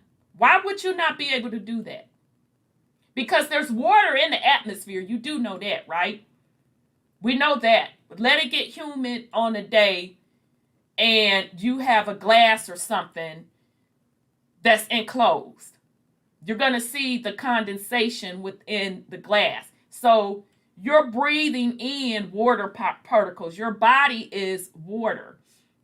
So Mother Earth's Schumann resonance all over the place with her energy, and you have the water molecules in the atmosphere, which water is a conductor of energy. Why would they not be able to take energy from the ethers to make electronics run? Well, Tesla, Yeah, right. That's what he did. guess what he did? He put a 4x4 steel plate on the ground, and you put I think a 30-foot pole in the middle. I think it was copper, and you run. I have his tape I got years ago. I bought from somebody, but I figured it was too heavy for me to make my own electricity. And you run copper wire from that 30-foot pole, and you have electricity to run your house. Yeah. Yeah. And so Bass says 1800 far as the reset. You talking 1800 for the reset or the energy?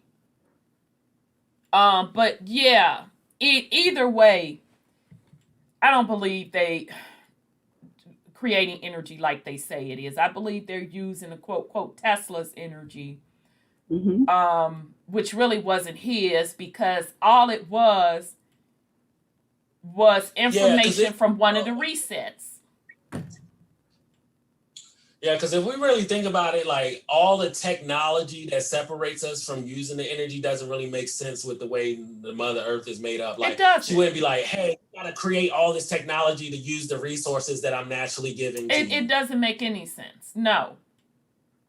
That makes sense for a colonizer, somebody that don't belong here, to try to create devices where they can siphon parasite energy. That makes sense. Well, right. You know, I mentioned earlier that the dams are going dry. Well, the hydro is what they've been using to generate electricity in people's homes. It's supposed to, whenever the Starlink satellites and all that stuff go online, which they say is online, they're supposed to be giving free internet and free electricity to everybody. That's what they say. Wait, say that again?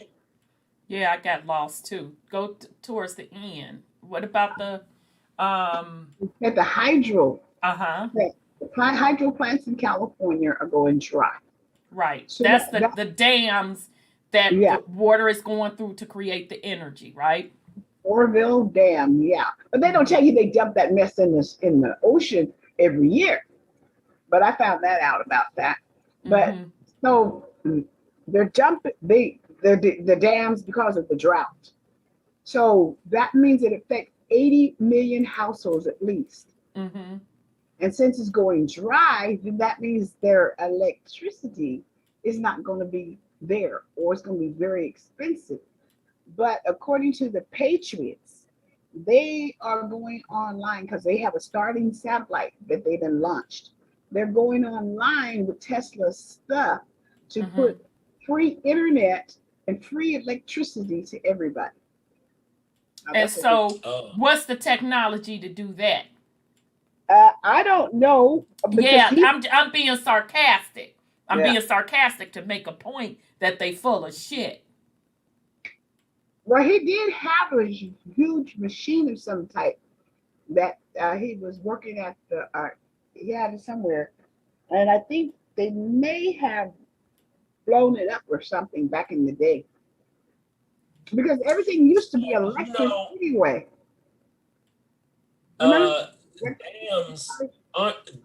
Dams are a form of terraforming. It is. Bingo. Dams are terraforming. The Mississippi was feeding the whole continent all through the river systems. The only continent that got a river that go through, they say the Nile over there in Africa, but no, it's like really here. And it goes all the way through. It did at one point before they set up all these strategic dams. Exactly. That's terraforming. There. Yeah. Yeah, that's so terraforming. Their little terraforming is breaking down, and they only gonna get free energy. You mean the shit that was already there? That's my point. That's the point, Brother Scotty. Tesla from back up in the day to Elon Musk today, I am telling you all, they're not inventing anything new. They're just using technology before the last reset. That's all they're doing. Exactly. They're doing Tesla stuff. And I believe a lot of these companies, energy companies, I feel they're still using the same technology. I believe they're already using wind turbines to generate energy.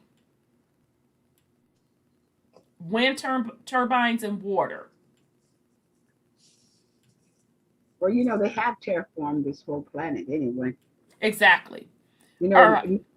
It's for financial gain. Oh, I guess I'm talking too much now. My internet connection is unstable. Because that's what I think when we was reading them one papers where it was like they seemed like they was leaving out the parts where they, used the indigenous people of the North Americas and the Americas and stuff. Like I feel like America's and the people was here was like the perfect like example for them. Like they was like, we need to just copy everything as much as we can and try to like replicate it, because it was like already like running, like it's like, what, how did this just happen? How did they do this? And so like, yeah, I feel like all the little pieces that they left out of the storyline is be like, yeah, we had to watch them for a long time. We had to survey their land, because like all them, like from the mud flood community too, like all them surveys and maps and stuff, like how was they making these maps and stuff? People say like, oh, it's etching and all that type of shit. That shit looked like ancient Photoshop to me. Like it looked like Photoshop daytime. Like, and that's what I feel like too, like with a lot of the images and stuff, paintings and drawings and stuff, I feel like that was a strategic thing. Like they had cameras, they probably got videotapes and shit back then too, but they just created this whole imagery of like, oh, it was in the 1800s or 1700s, so they created paintings and etchings and stuff like that to make it seem like it was so long ago in our mind, in our imagination, but really it wasn't. And y'all just made a whole bunch of motherfucking plagiarisms and copyrights and photoshops and like absolutely. And that's what the resets are about. That you wipe out the history and you create a new history. Okay. I was listening to Caramel today, and I think it's the Guadalupe woman. He said she was found, she was 28 million years old. Total man. Like a human, not a human, but a man, not the Darwin person, where they then grafted them together, but an indigenous woman. And she was 28 million years old. So if we've been here 28 million years, they had her hid away in London, and they said they can't time her and all that kind of stuff, but she was antediluvian, and they said it was before that Adam and Eve stuff, just like that lady. Way before, because if the Anunnaki got here 450,000 years, that means if we're going to use Guadalupe as a reference point, that means indigenous people were kicking it and chilling it for millions of years. 8 million, they said. So all of this shit is recent. So do y'all get where we're going, even when we jumped off of like the indigenous history stuff and white slavery stuff, and we're on here because we're trying to get you all to see, number one, a pattern, and for you all to start entering, understanding how this shit runs in cycles. So if Guadalupe is 28 million years old, if the Anunnaki came and started terraforming 450,000 years ago, and if the whole colonization started in the America started in the late 1400s, 1500s, really the shit that we're dealing with these past couple of 100 years, that's really nothing in comparison. Exactly. That's how deep this shit is. I studied about the 3 crystal skulls, 13 crystal skulls. And they had underground rivers in Maya down in South America. And they had rooms where light bulbs went on and the doors opened automatically under the Mayan civilization. So this, I mean, how you have electricity without a lot of wires? But the Mayans were having light bulbs. Matter of fact, if you listen to the Inky series, they had light bulbs in the stupid pyramids back in there when Marduk. Exactly, and they didn't need all of these cords or whatever because they was just pulling stuff from the atmosphere. Exactly. So again, the point that we're trying to make with this series are the cycles. Mm-hmm. And if you get your consciousness stuck in a cycle, you are moving as a piece on the board. And as long as you stay on that board, that is a set upon time script of quote, quote, colonizers. And I'm just going to start calling them galactic colonizers at this point. So you're supposed to be thinking off of the board to see the entire picture. So this shit been cycling for quite some time. Now, if you really want to bring some, let me think about this shit into the picture. What if what they're telling us as far as how much land is on the earth, that's not really it? What if the concept of land beyond the poles, meaning earth is far bigger than it is really the case? And what if just on Mother Earth, all they've been doing is resetting a couple of ways. Number one, resetting from within what we know as far as how much land is on Earth. When they reset, they've just been moving people from one continent to the next. I think the Mudflood community, they're doing a good job when they bring the receipts for the orphans, all of the orphans that came over to the Americas from Europe, where all the motherfucking babies come from just out of nowhere with no parents. With the incubator babies. So that's one way. I'm sorry, go ahead. Because I ain't got to the second way. That's really going to make y'all go. Go ahead. What about changing the maps? They do a lot of map change. Yeah, that's why you have to be real careful with the maps. I mean, real careful. Yeah, because they renamed the continents, They say, I saw an ancient map of the Americas, and they had France here and Greece and Italy, all kinds of places. But now all those places are over there, and they were here.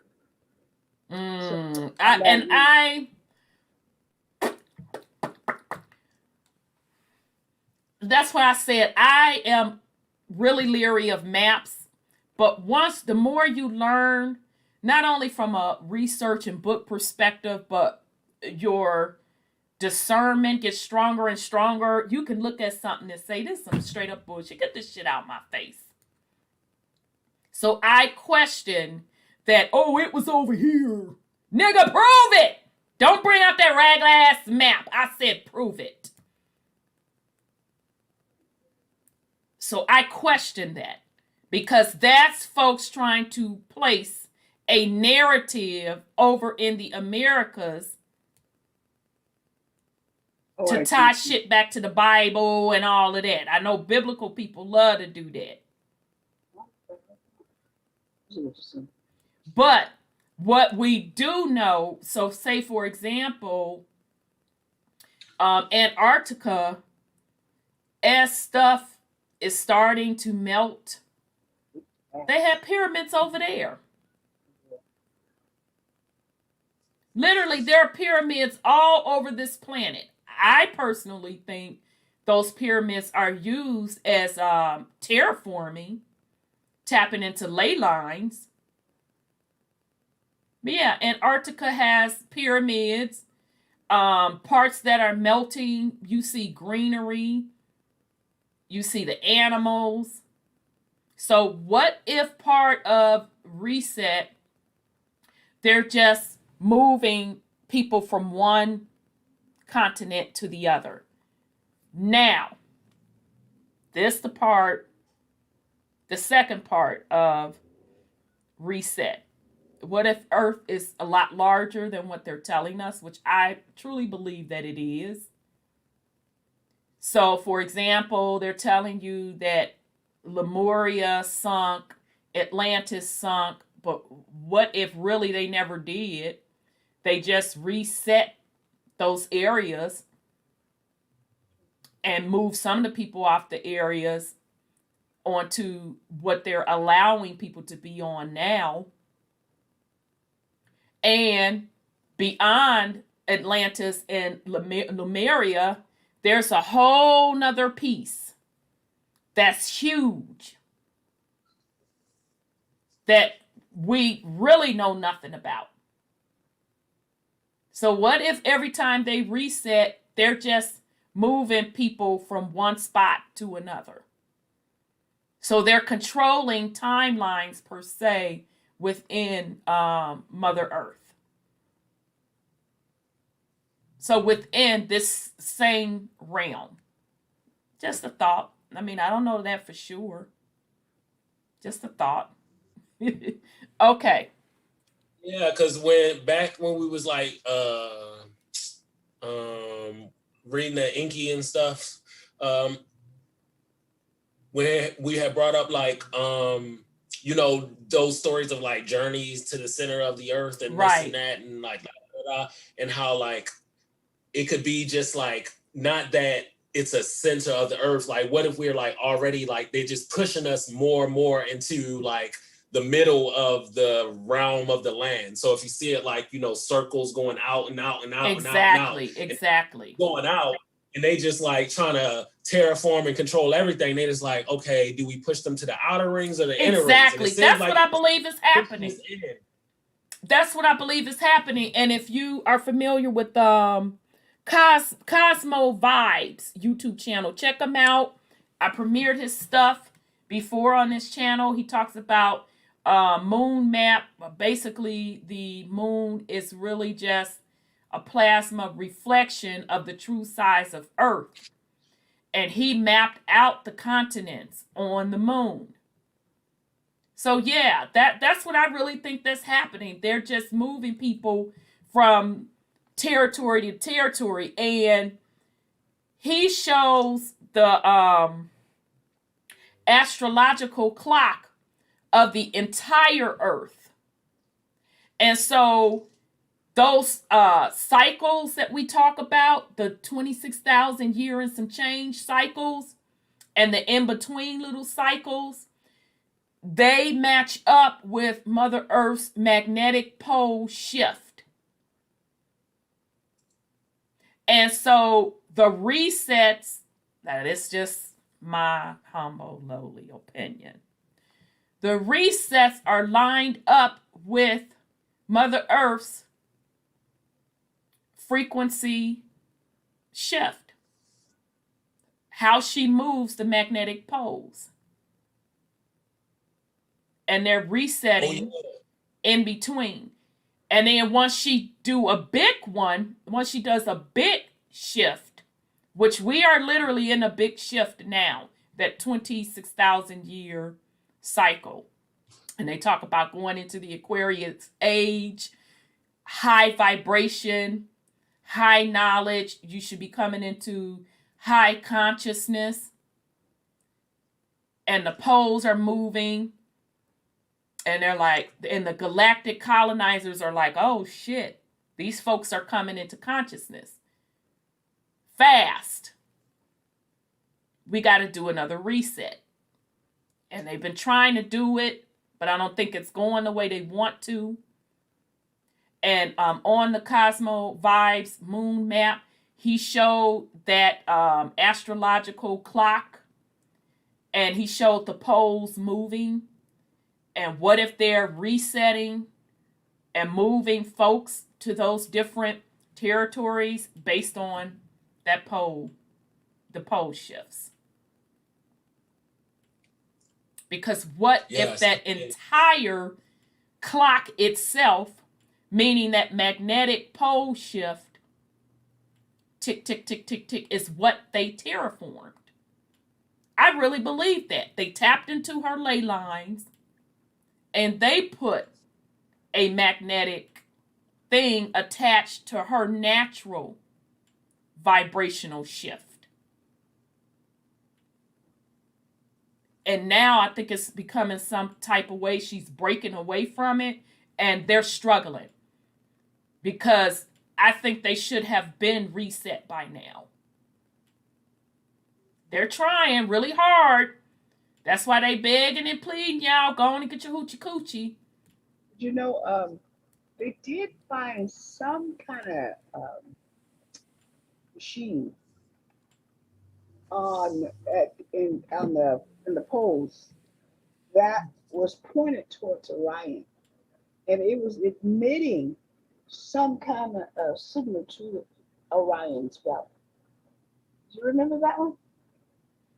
Where'd they find it at? In Antarctica? Uh-huh. Yeah, I heard supposedly some pope brought it, but yeah, I didn't hear it exactly like you said, but yes.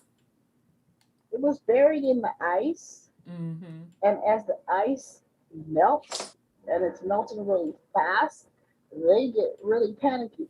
They get really panicky when that ice is melting. Right. So. Yes. And I just want to add in something because that ties it all in. Because, okay, so from the vibes of cosmos and how we see it, galactically and esoterically and stuff, but then bring it back to like archaeology and how like evidence of resets and stuff and evidence of them trying to hide resets and whatnot. Mm-hmm. So Sis Sandra had brought up, Coromeo and like the work he do. And, he had released a video on the Pliocene skull, which is a skull found in America that had all this gravel and mud and wow. I forget the word for it, but it's gravel that has gold in it. So literally found in America, all these people try to debunk it and all these stories came up about it, but it's really a real skull that was in a layer of the earth that's from 5 to 2 million years ago. So like in North America or in the Americas, I'm not sure if it was North America right. whatnot, but like it lets you know how deep this goes. Like they try to hide the archaeology. They ain't even going, people in this community, they probably heard of the Clovis thing. They ain't even trying to go past Columbus with the archaeology. Right. And don't that just make you like, this is some bullshit. You don't want to go past 1492. Motherfucker, I got an issue with that. Because they want to keep your consciousness staying on script within that reset. Right. No, we don't want you to go past this timeline because we didn't reset that shit. If you go past that, you're going to start digging up stuff and you're going to be like, wait a minute, we had that back then. That's why I think you have the timelines being controlled. I may admit they travel time. And the more you go back, the more it be black. That's all. Well, yeah. Well, they might. So I think they're starting to give up that fight with trying to whitewash. But they ain't giving up the fight that the Americas was melanated, though. That's what I'm saying. Like, they'll give it to Africa. They'll even try to give it to Asia. Yeah. Sure. But the Americas, they holding that down. And then they got all their proxies on their side. The Asians, the Latinos, the Native Americans. Like, everybody want to be indigenous for America. All the pale ones. But not the Negro. No. No matter what y'all find. Y'all just try to just deny that never mind. That's all I'm trying to say. Like, it's interesting. God damn it. I was trying to avoid talking about this, but you done brought it up. Now I gotta talk about it. I literally had this conversation, and I was just so disappointed. My little feelings were so hurt because I so respect this person. I had this conversation with this person twice this week. Woosah. Got on the topic of slavery. And so I'm like, no, it didn't happen like that. Huh? It happened like this, and this. Here are your sources. Oh, well, it wasn't as bad for that group as it was for that. Be that as it may, but you still have to prove that point because slavery is slavery. So you can no longer use the argument that blacks were the ones exclusively enslaved. You just cannot use that argument with me.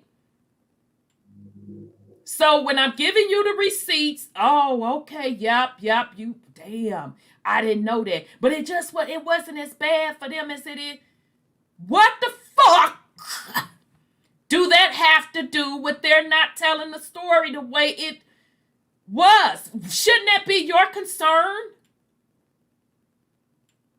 Well, today, blah, blah, blah. I'm going to give you today. I understand. Yes, we see the system of oppression today. Blah, blah, this, that, and then etc. Do you understand why it is dangerous to hold on to a narrative, put a legacy on your bloodline when that may not even apply to your bloodline? Do you even know? Yeah, I see your point. Okay, cool. Minding my business. Tra-la-la-la-la-la. Folks are complaining about Tariq Nasheed's latest documentary, Buck Breaking. Of course, some people are supporting it like folks usually do, and that's their motherfucking business, whatever the case. But some that see through the bullshit is like, this shit is straight trash. Straight. Now, me, y'all, anybody that roll with me, y'all know I ain't for the fuckery or the bullshit. I'm not going to watch that fuck shit. I don't want it in my consciousness, subconsciousness, because the whole concept is bullshit. So I so happen to be listening to another channel, and they decided to premiere some of it. And the first 5 minutes, it was so fucking disgusting. The dude couldn't even get through it. And I was like, I knew I was right for not, even wanting to remotely look at this fuck shit. 5 minutes in now. 5 minutes in. And the imagery that was put in it. Any man, I'm telling y'all, you're not going to be able to watch it. I couldn't even watch it. It's that fucking rough. And it's not accurate. It is. That's them Europeans, what they was doing to them white folks. And what they wait a minute now. Like I said, I wasn't going to bring this motherfucking shit up, but you tapped me into it because my feelings been hurt this week. They've been hurt. I wasn't going to bring this bullshit up, but since you brought it up, now I got to talk about it. So I said, the documentary was trash. And so somebody came, same person that I just had that discussion with earlier this week about slavery. Well, what's trash about it? I said, first of all, it's not historically accurate. How is it not historically accurate? Because white people were slaves also. You do realize that. Slavery didn't happen the way they said it did. Black people owned white slaves Black people owned black slaves. And yes, some of it was black folks buying their family members out of slavery. So none of it happened the way they're saying. So if black people own slaves, black people own white slaves, white people wasn't even in power. They really didn't come into power until, I'm being generous by saying early 1800s. I think I'm being fucking generous. Probably closer to late 1800s, 1900s.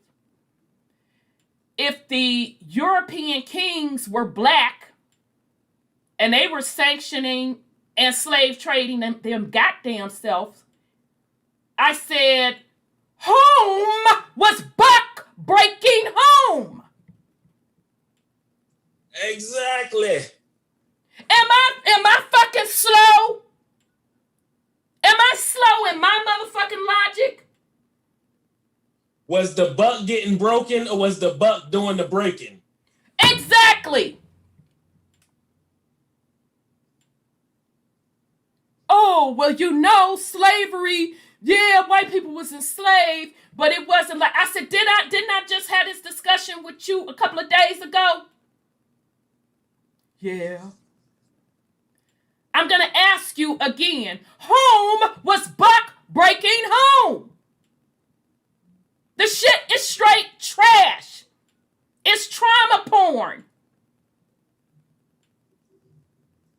And no man is going to be able to sit through that. You're not, I'm telling y'all not finna be able to sit through that.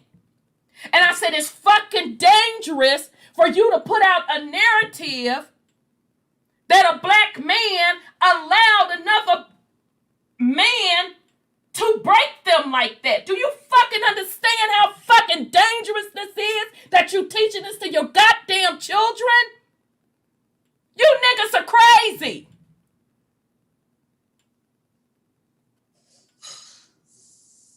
Y'all want to run around and talk about masculinity. How much motherfucking more unmasculine can that fucking be? I just don't get it.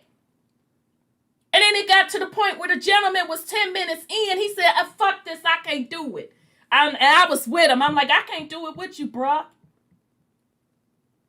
He was just that fucking sick and disgusting. And then you had these fucking experts, these motherfucking gurus, and fuck you sit on it and spin, co-signing that shit, bringing up all that false-ass history.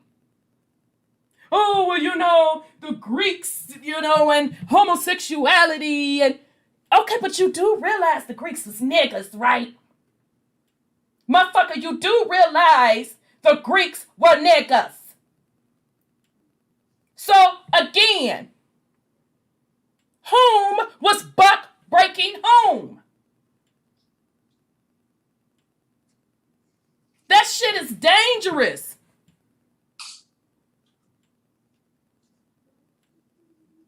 We're not supposed to be giving support to that.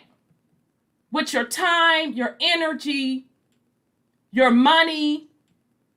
How in the fuck can you put that before your children? When it's not even historically accurate.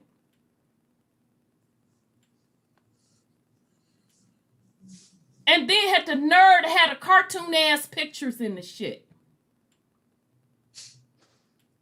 I mean, no, I'm telling you, no man will be able to watch that. So yeah, that shit, it pisses me off. It's fucking sad. And I'm talking intelligent people, although you bring the proof to them, well, you know, wait a minute, motherfucker. What you mean I know? No, these are the receipts. The truth is not going to alter because you don't want to deal with the motherfucking truth. So I say if buck breaking was going on, whom was buck breaking home? Now, do you want to have that real conversation? Or do y'all want to keep fucking around with these piss-ass lies that keeps your consciousness locked in a victimized mentality. You're running around taking on narratives that you don't even know are associated with your family because you won't even fucking get up off your ass and do your own genealogy. You don't know if your folks was fucking slaves. You don't know if your folks was fucking slave owners. You don't know if you fucking from Africa. You don't know if you're European, part European mixed with, or you're indigenous Indian. But you want to take on these narratives and teach it to your children. It's fucking dangerous, and I'm not rocking with that. I don't want to hear nothing about, well, such and so plate. Our plate was worse than the okay, I will give you that. I'm talking about these facts right here. Who was doing what to whom? See, you cannot put that white man is the devil shit on me. I need you to motherfucking be specific. Be specific on what the white man did. I'm only charging the white man earliest 1800s, and I don't even think I could charge him with that. I think I could only charge him when he truly came into power, late 1800s up till today. But while I'm charging that white man, motherfucker, I'm charging the black Europeans too, bitch. You're not gonna run game on me. I'm not coddling anyone. The truth stands on its own. You're either gonna tell the truth, the whole truth, or nothing but the truth, or fuck you. So all of them so-called scholars in that documentary, you need your ass motherfucking whooped. Because I know some of you know better. And you don't give a fuck because you just wanted a check cut. It's fucking sickening. Sorry, I get off my soapbox. But yeah, shit, I didn't even want to discuss that. But you brought it up. It had to be said because, we cannot say it enough. Like, these niggas need to just really just be humble, take accountability, be responsible, own up to the shit that you're doing. Like, you is really like fucking it up for the rest of us, basically. And it's the time has passed for us to be the sheepgoat for y'all bullshit. Just because we look like y'all and y'all mixed in with us and all this type of shit, and everybody trying to claim different identities that don't belong to them on some motherfucking invasion of the body snatcher shit. Like, okay, y'all the main ones doing it because y'all look like us. So the time is up. The game is up. You know what the other races or whatever is doing, because they doing it and we can see them doing it and all this type of stuff. Y'all is more insidious. And so that's why we holding y'all to a higher regard, because we not going to play around with this game no more. The black-white binary and this and that and all that. Like, no, y'all niggas, Judgment Day. Exactly. That's where the critical race theory, I think, is going to play a part in if they tell the truth. Because you can't describe what happened unless you... Yeah, I agree with you on the critical race theory thing. I thought about that, sis. I said, oh, that's probably why they don't want to talk about it. But then on the other hand, even if they do come out and say it, you have a large portion of melanated black people that'll still make excuses. I am witnessing it firsthand. Well, they won't even... Literally, people tell me, no, sis, you right, I believe you. But, what the fuck you mean, but? I am telling you, it was melanated on melanated crime first. I'm showing you the fucking receipts. What is there but about it? That's right. So anyhow... But yeah, y'all not getting that pass on me. Y'all go fuck yourself. I'm not riding with it. I done already told y'all about these fake pseudo ass conscious community niggas. That's why I said last week, fuck the conscious community. They're a bunch of fucking frauds. That documentary, that shit is straight fucking trash.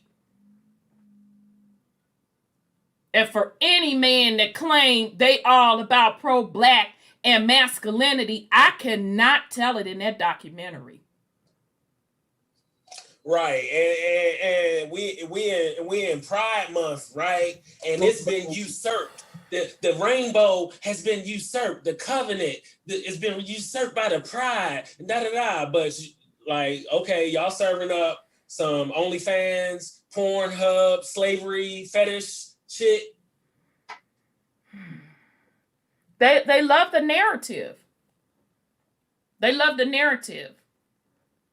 Because it's profitable. Because the narrative actually fits in. Like, if it wasn't a black person and this was, them ish people doing it, we would be like, oh yeah, of course.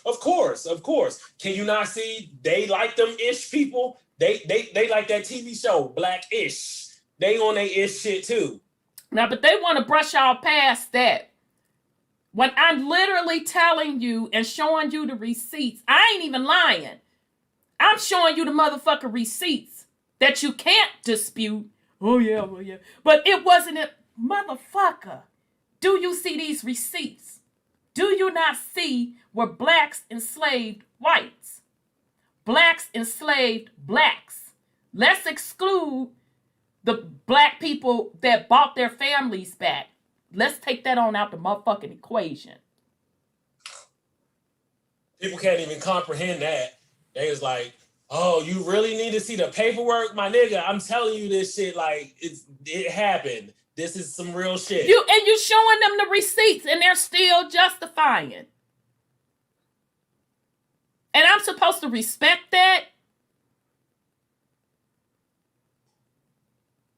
So how you gonna make a whole documentary on buck breaking and slavery when slavery didn't even happen the way you're portraying in your documentary? When white people didn't even have the power. So it's straight fucking trash. And then on top of it being trash and being inaccurate, you put the worst possible graphics that you can think of, and then have trash ass, pseudo ass scholars bringing other trash ass pseudo history in there to justify it. Talking about the Greeks, the Arabs, all of this, that's their deviant behavior. And I'm like, Greeks, niggas, check. Arabs, original niggas, check. Okay. So whom was buck breaking whom? So people can keep having cognitive dissonance all they want because they want to be stuck in skin color. That's on you. Let them keep fucking you and messing up your bloodline. I want no parts of it. Keep on with the fuckery. That's why I am advising the next generation be very careful. You have to really navigate through this quote, quote, supposedly and allegedly conscious community because most of them motherfuckers are scam artists or they're lost. Because they have not truly graduated into letting go of it's somebody's fault. It's the white man's fault.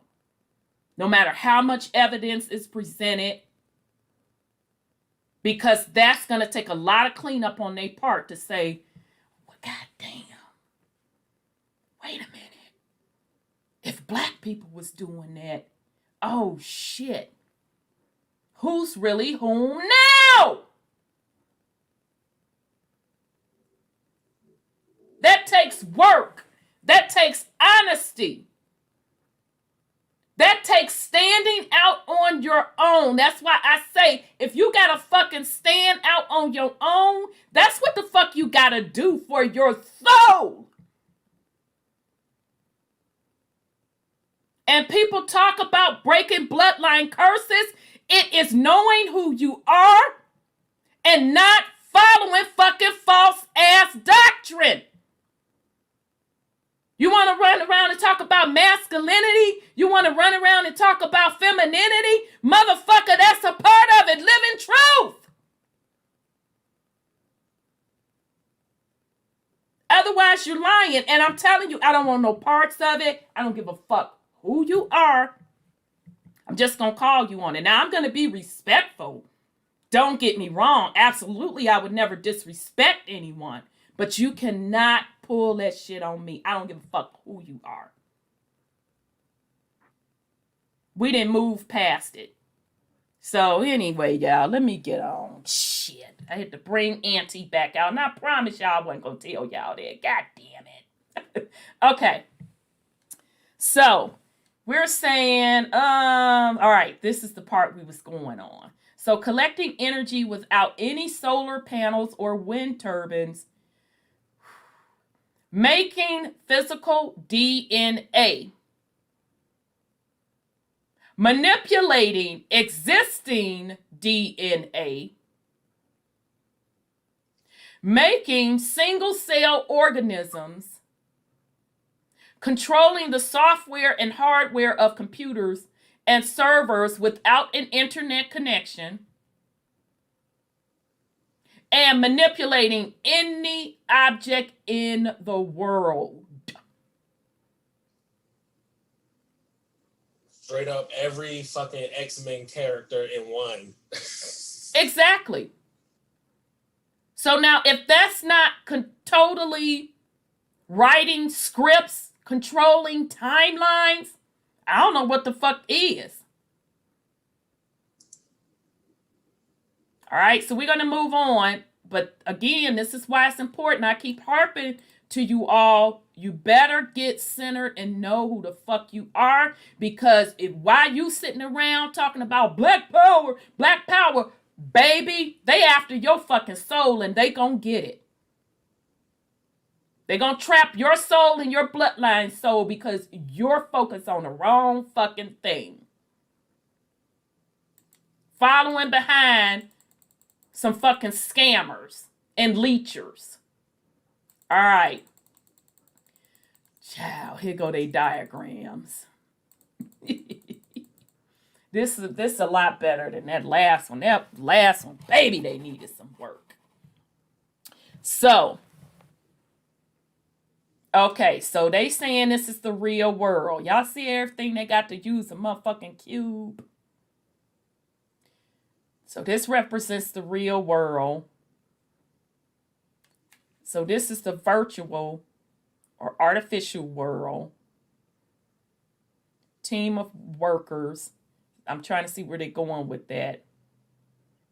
Everybody that's a robot is in the virtual world. Yeah. The human is the only one in the real world. Yeah. Okay. But the two workers are separated. They in the real world within a bubble within themselves. Those four is going into the virtual world to, I don't know what to do something for the human. The human is the client. You got a contractor robot, an architecture robot, and two worker robots. Two worker bees. Yep. So you got a four robot team working in the virtual world and in the real world and in a world within the real world. Exactly. Yeah. Yep. And that's exactly what this is, a world within a world. Actually, it's a world within a world within a world. Exactly. All right, let's move along. So them workers is doing the most, actually. I mean, well, even though the galactic, isn't that the galactic colonizer script? Ain't that they motherfucking script? To get some workers. Adamu. Right. Them little creations to go out there, they was just talking about doing war and stuff, but they got workers for all type of shit. They got everyday workers to go around and keep the matrix together, Exactly. Just like in that Marvel thing, what was the name of it? Shit. The time traveling agency. Those were workers that were carrying out the orders to monitor the timelines. And one of the characters needed to, he had to do something. He had to go fill out some paperwork, y'all. You know I hit the motherfucking flow, right? He had to go to this place, to that place, to this place. Baby, I was rolling. I said, no matter where we go, no matter what we talk about, they got some motherfucking paperwork for your ass. I was rolling. All right. You know, the Grays. Oh, I think I remember that. He went from place to place to place, and they kept telling him, you got to file this with that. Show, yep, don't you? You know I was out. I was out, and I was into my little herbal refreshment too. Baby, I was out. I said, oh, hell no. Yeah, Sis Sandra said it. Jupiter ascending. Yeah, Jupiter ascending, they showed that too. But they showed the same thing in Loki too. You know the Grays? Mm-hmm. The Grays that crashed in 1948, I think it was. Those are the kind of workers too that came into our dimension that they captured. And they found out they're not really anything but robots or robotic people with connected to a mainframe and taking orders from the mainframe or whoever is controlling them. And so that's basically what those Grays do, is what you showed. So why would this model be any different, right? Yeah. So the robots would represent the Grays. Uh-huh. All right, let's go. Oh my God. The next figure. Oh, you didn't scroll down. Child. Oh. Okay, now this my shit right here. This tech shit.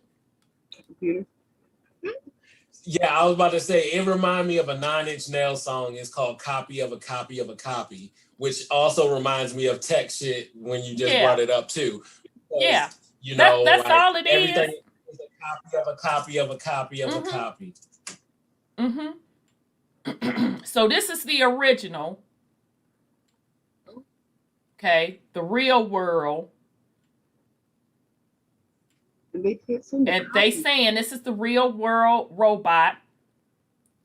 And the virtual world is just a copy of the real world. And in the time machine, the virtual character is a copy. So now just in tech, how it works is you have the main computer or server, they call it the production. And then you always have, and usually you're going to have a minimum of 3 virtual worlds. They're backups. Because if that real world goes down, you want to be able to switch over to one of your backups. So literally everything that's happening in the real world is being copied onto the other worlds. So therefore, when the real world goes down, you can just jump over. And then I was going to say, if you look at this figure 1, 2, okay, even though, okay, so it's a real world robot, but what if you just say, take yourself as the real world robot? Exactly. Then you trying to go to the virtual world. And when you get to that virtual world, it's not actual your real world body, your flesh body robot. It's your virtual body that is time traveling, astral traveling. It's your astral body that goes to the virtual world and is able to access the time traveling aspect of yourself. Well, it's interesting. Sorry, go ahead. When you go there and you get them downloads while you're in time machine virtual character copy, you can go back through the virtual world back to the real world where you've downloaded what you've taken from the time machine, and now you can manifest in the real world as a robot, as a computer. You just went to another round to get a different program. And so now you're back, and now you got to like inject your program into the real world. Okay, so hold it. I'm going to tell you how they trapping you though. Because this is still all the program. So even if I astroplane to one of the backups, all of that's still being controlled. So even if I'm playing around in these particular realms, that's still a program, right? A program within a program. Yes. But what I would say is you got to erase them lines. Like in the Matrix, like we do every day. You plugged into the Matrix. We know we got to wake up, go to a job. We on a time schedule. It's 12 hours in a day, blah, blah, blah, a month, a year, blah, blah, blah. So you in and out of the Matrix. So like, yeah, this is like they program and stuff, but yeah, this is just them trying to explain it. These lines don't exist for you, for us melanated people. Right. But bear with me, because this is going to be very important for y'all to get. It's extremely important. Doesn't matter if I erase these lines. It's still a program. It's a program within a program. What you're supposed to be doing, you're supposed to be out here. You're supposed to be out here. You elevate, it ain't no program. Exactly. You're supposed to be out here like looking at the entire. Exactly. Like ain't no chessboard. Get off the motherfucker. Exactly. Because what people are doing is they're like, oh, okay, yeah, I see the Matrix, but they only seeing like all of this. Then they get to astroplaning, and they're astroplaning here, and then here, and then, okay, I'm a time travel here, back to here, back to here, back to here, back to there, back to here, back to there. But it's still the same Can I ask program. You're supposed to be out here. Yes, ma'am. I'm not sure of this, but I've never played a virtual game or anything like that. But is that what they do when you feel the emotions and you're playing you put those goggles on your eyes and you can be anywhere you want to be with those goggles according to the program you bought? Oh, yeah. Virtual reality, VR. Yeah, I mean, Oculus. They're prepping you to be here, but to be comfortable here. Yeah. Playing in the virtual world. So your physical is here, but your consciousness, you're just fucking around in a virtual world. And they said you can feel that you're in that world. Well, like I described last week, my first time putting on those things, you do feel like that's how powerful your consciousness is. And that's why I keep telling you all, your consciousness is the key. Because absolutely, your consciousness will think that you're physically operating in this virtual world, but your physical body is right here. So even... I tried one. Uh-huh. No, I was just saying, I tried one and it was like horror. And like, I like horror stuff. Like, I don't really get scared like that. But like, I was in that bitch like, hold on. Like, nah, I can't move. And I'm like, whoa, wow. It really took me over. Yeah, it's dangerous. And those that are aware of your consciousness, you put them bitches on, you be like, Like I said, I wasn't able to get out that elevator and walk across that beam. And I said, this shit is too powerful. I'm not fucking with this. It's too powerful. That's how they want to take it to the next level. Oh, Amaru in the chat says those three are citizens. So that's like you said, it's the program. That's what they want us to follow. They want you to be in the real world, go to the virtual, and have them control you. Like, It's not even like you even got all of that. Because it's the copy of the copy. Right. But some people on the astral plane, let's be clear, that's what they're doing today. They're going from from the real world per se to this particular astral realm, to that particular astral realm, but it's still within the same program. Right. That's when like the middleman try to act like he the plug for the motherfucker that's, exactly, and he ain't the plug. Like I really know what all that is, but yeah, I get the fucking concept. Yeah, exactly. When you're supposed to be out here. Wow, that's crazy. All right, so let's move on. But damn, that was a great conversation. Ha ha. So yeah, so now y'all should know what you really be needing to do. So let's go to figure 2. Child, let's see what they saying.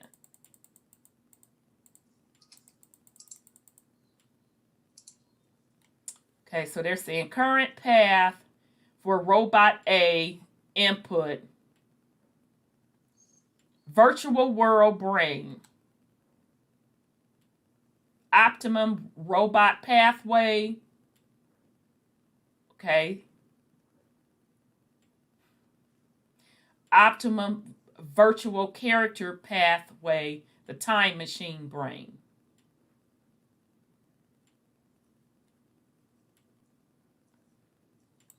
And they're saying robots. I'm saying they're using folks' consciousness because Elon Musk is already telling y'all this with Neuralink. That's that little essay thing you did. I don't know about that. All I know is that he's already testing Neuralink, putting a chip. Yeah, that's it. Okay, that is okay. All right, yeah, I didn't know if it was another name for it, but that's what those vaccines are supposed to be doing too. You know, they're operating systems like that. That's yeah, because that's what I was wondering. Is the virtual world brain the same as the time machine world brain? Like, do they encompass the same space, time, frequency? Because there's not no differentiation between it. They still in the same. So like the current pathway of robot A input, it's going into the optimal robot pathway. Yeah, but like I'm assuming that it exists simultaneously. It has to exist simultaneously. It does. So they exist simultaneously. And they're just right, because they're both is a construct. The virtual world is just copying the time that we have in this 3D physical world, which is a construct in itself. Okay, so this is just at the same. Exactly. Because then the optimal robot pathway goes into the optimal virtual character pathway. Yeah, but they still both exist at the same time. All right. So, I'm sorry, go ahead, sis. But actually, the physical has to stay in existence. It's like clones, right? The clones can exist in any place at any time, but the clone only lives as long as the original stays alive. And then the clone eventually dies out. That's what they kind of do with cloning. Okay. So what you're saying is that once the brain dies, or that realm, let's go back up, because so once this is gone, all of those shut down. Right. That's what they say about the clones. But not necessarily, because I'm in tech. That is why I am telling you all it is important. Don't be here, be there. Because if I'm copying from this to this continuously, everything is copied within nanoseconds. That's the matrix right there. What does it matter if I wipe this out when I can go here? I can't see it. Oh, outside the box. Yeah. Okay, let's start this again. If this is the original, the real world, this is a copy of this. And everything that happens, every little transaction that happens in the real world, almost instantaneously, within milliseconds, I'm copying it here. If this gets destroyed, what difference does it make? I got everything here. Right. I'm only missing the millisecond between the last copy. So I don't need the original anymore. No. But this is for dimensional travel too. They could use this for dimensional travel. You know, not just in the time. Well, dimensional travel is time differences. Like 5th dimensions, 6, 7. It's really frequency differences. But manipulating the atoms, which that's what I meant to bring up. You know, Adam, right? How they create us and blah blah blah.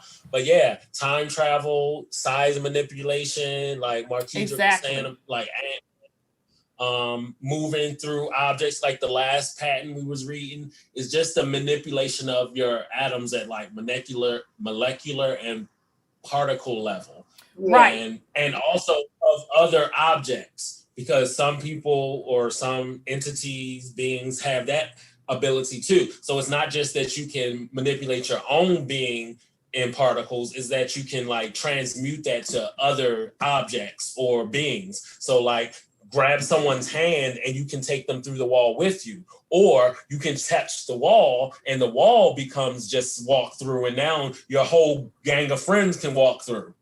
Exactly. So let's see, now y'all getting deep. Because I want to see as we go through this document, if they're going to talk about everything we're about to say, pay attention. But isn't there a rule? Isn't there a rule of doppelganging type stuff that you can't be the same space at the same time? I don't know. Yeah, they have a rule. Oh, yeah. Huh?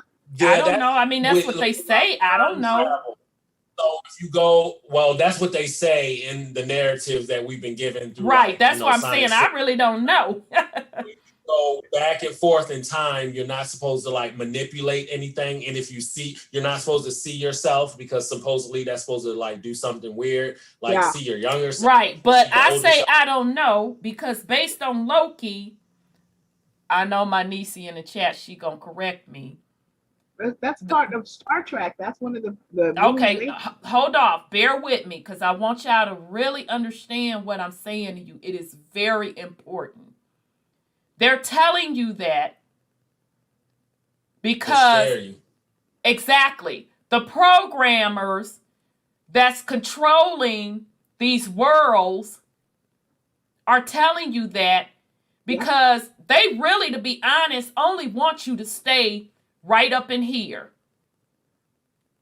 They really don't even want you to go here and here. So all of the things that we just described, you can do that within these particular copies of copies of copies.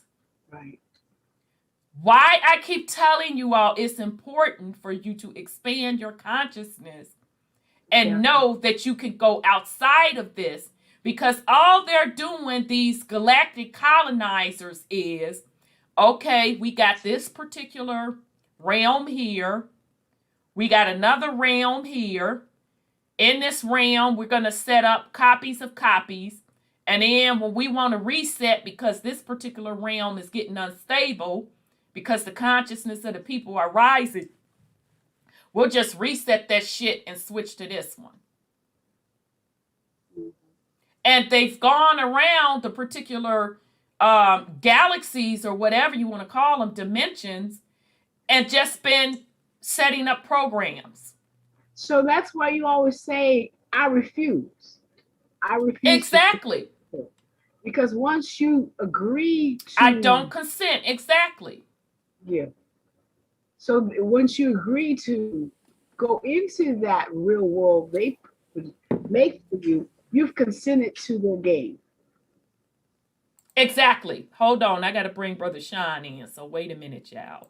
I don't want to be sure. Yeah. And if you want to get real formal with it, I do not consent, because, like, you know, exactly. I grew up, you know, theater and acting, and like I was like all into all kinds of stuff, but whatever, language and whatnot. And I feel like now that I know what I know now, I'm like, even contractions are a form of limitation within the language. Oh, you're just gonna add an apostrophe and take out a letter. Like, that's weird for other languages, people to speak other language. That's why they say English is so hard. Like, you want me to understand that now I got to take out a letter and put this little like thing up here, and now this is a different word that means the same thing. Don't means do not.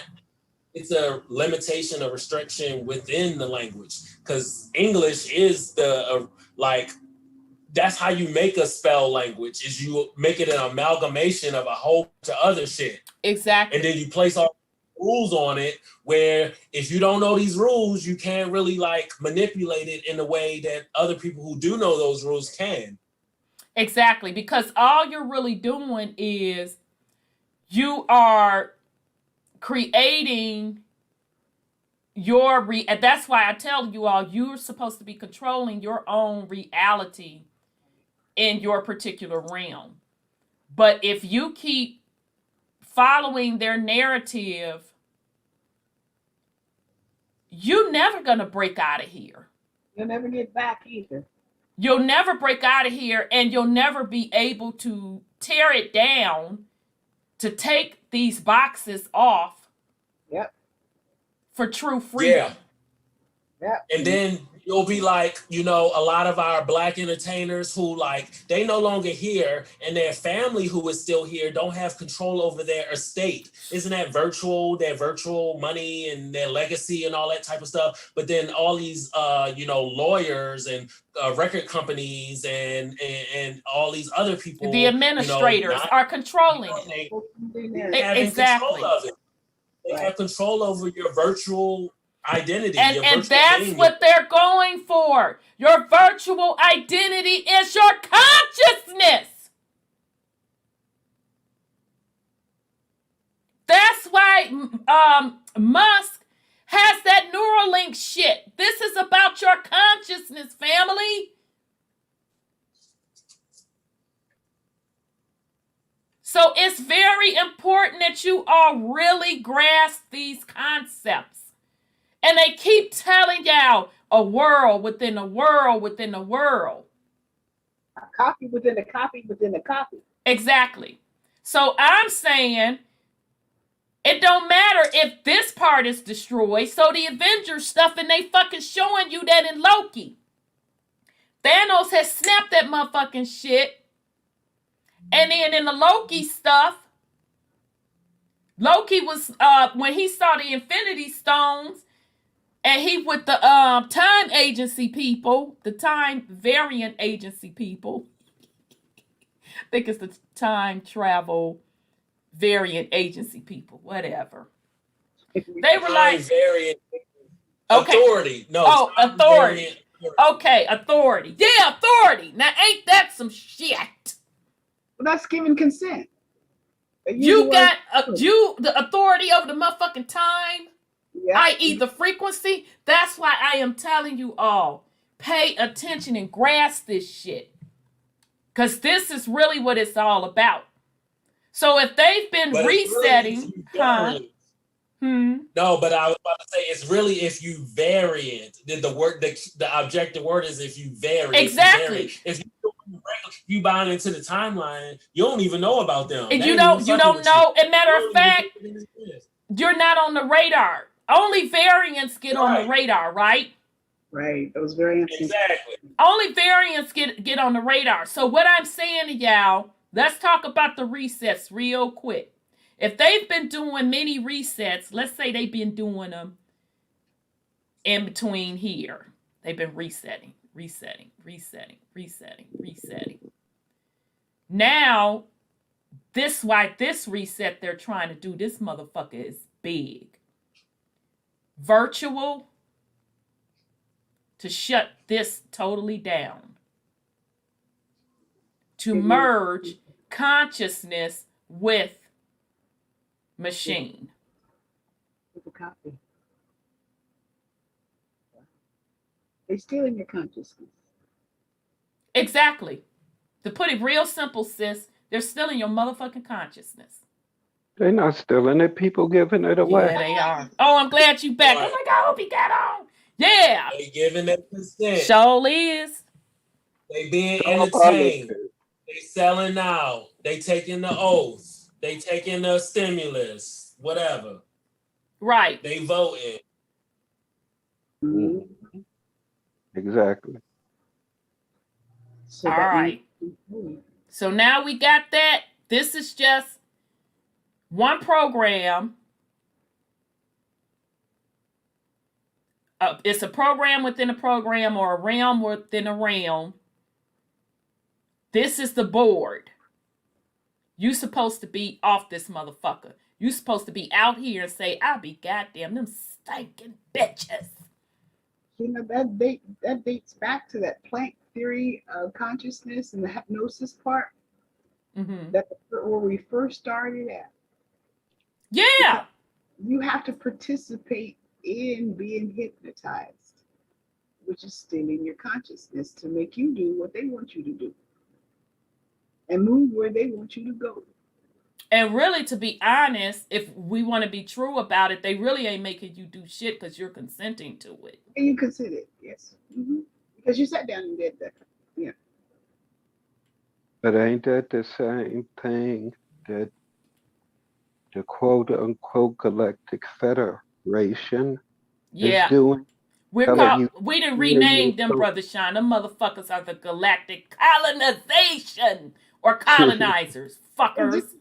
Jay, it's the same as the Anunnaki. It's the same, but they coming in a nice sheep's clothing. Right, but the Anunnaki, that's just one group. Remember, didn't the Anunnaki report up to a federation? I think so. Yep. Yeah, they did. Yeah, they did. But the galactic ones are a different federation. That's all they are. Same colonizers. I mean, same type of job they're going to do on this planet. Because they're getting help. They're giving help to the Patriots, the Galactical Federation. But, you know, Brother Sean, you said you were kind of leery of them because you didn't trust them. Because they're just really being nicer. I don't trust the Patriots. Exactly. Shit, fuck them too. They ain't talking about us. No, they're not. But the Galactic Federation is really substituting in for the Anunnaki. But they listening to us too. If you listen to some of their recent calls, they listen. Yeah, they are. They are. Yeah, they do listen. Right, and they're not doing anything to break you up out of this. Nope. They're not doing anything to break that. All they're doing is getting you to consent. You to consent. To go along with them. Exactly. To move you into here. That's all. Yep. They colonizers too. Why would you need any of them? No, you don't. I don't know about you, but if I got all of this out here, down here, what the fuck I want to just be limited to that? That is hell. People want to talk about hell in prison. Goddammit, you in it already. Right. Them Greeks, them Boulets, them people, they practice Hellenism. They literally want to make this dimension hell. And you don't get that. Even when you think you're going to your Christian Jesus and all that, they taking you to hell. Just like in their Freemasonic stuff. You want the light, is giving you Lucifer. Exactly, because because each step of the way, all you're doing is when you keep falling under those different societies, programs, you're motherfucker, you get given consent to just keep being in this space. And in the meantime, they're using your consciousness to keep this going and the cipher energy. That's why I say you're not supposed to be on the board. This is what I'm talking about. I'm talking about the entire thing. You're a creator. If you are exactly. You can create some whole other shit. Even if you just start with yourself. Don't feel selfish. No. Your little seed. Go make it happen. Into other people. You're going to your family, your friends, strangers. Like your light will shine. Like that's some real angel. That's some real angles of light. Angles, so absolutely. And which is why I made the statement, if we were truly on our shit, we would have been wiped this motherfucking shit away. As a collective, it would have been wiped away. But you know what, sis? Mm-hmm. We ain't supposed to, because this the reality some have chosen. Exactly. That's a very good point. It's just up to us to keep it moving and lead them to their fuckery. Exactly. So don't be getting upset with me when I say I'm not interested.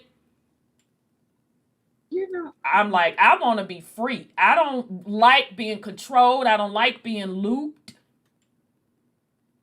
To me, this is hell. you know, And you're gonna have to leave some of these niggas behind. Not some, a lot. I keep telling y'all 1%. I'm not varying from that. You're gonna have to leave 99% of the motherfuckers behind. 99%. yeah. And you know, it could be your family, your friends, your coworkers, your schoolmates. Yep. Your And that's okay.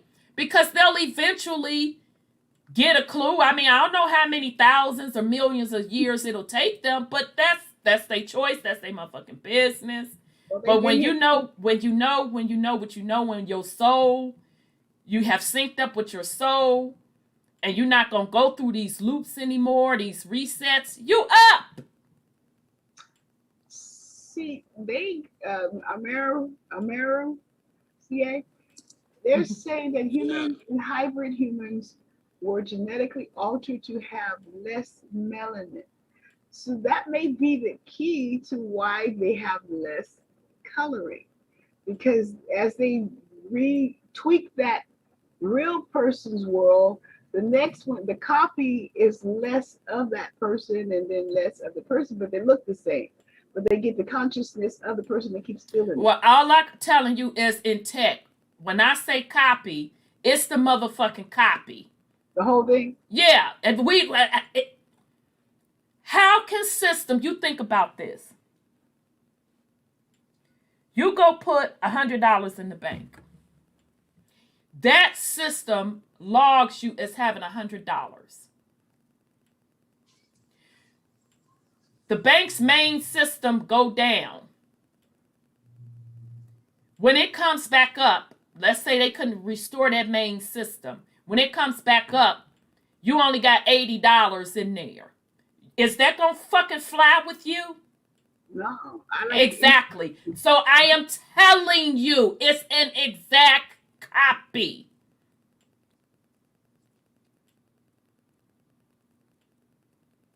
What you are describing is just a creation that was done off of maybe an indigenous person, whatever the case may be, a copy within one of these realms or another realm outside of this that was teleported into one of these realms. When I say exact copy, I'm telling you what I fucking know. It is an exact copy.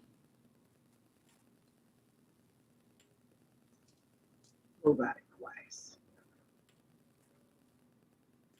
Okay. All right, let me bring on 832. All right, brother, here I come. Because I got to be fair, because we didn't kick you off the first little time. So hold on a second, I'm coming to you. All right, I just want to make sure. Oh, you ain't even on here. I let you in. Oh, well, he must be getting kicked out. They said we were buffering. Yeah, I think he had left a while ago. Yeah, but I had let him back in. Okay. My phone updated itself. Huh? My phone decided to update itself. Baby, I don't know what we talking about tonight, but baby. Mine did too. Not tonight, but it started doing it. Yeah, it's been, I've been noticing. So I don't know what we talking about. I know it's important for me to try to keep y'all fucking focused. I do know that because it's very important information. Right. All right, 832 shit. I tried. All right, so let's move to figure 2. Back to this. We talked about this. All right, let's get to the next one. All right, what are they saying? This is the robot pathway. Virtual character pathway. Okay, this is the input. Search the internet.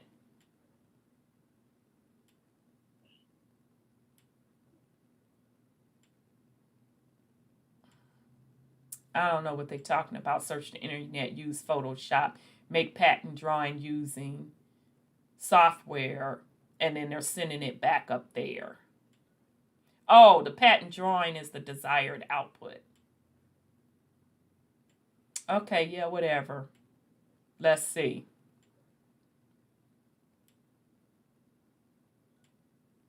Okay, that's the robot pathways. Universal computer program. Interfacing humans to machines. Yeah, this is really what they're saying, to be honest. Virtual world, time machine world. Okay, so you press on whatever computer program they done built this thing in. So this is the robot's virtual world. Oh, okay. I'm with it. All right. Thank you. Y'all did a good job with this. Okay, I'm with it.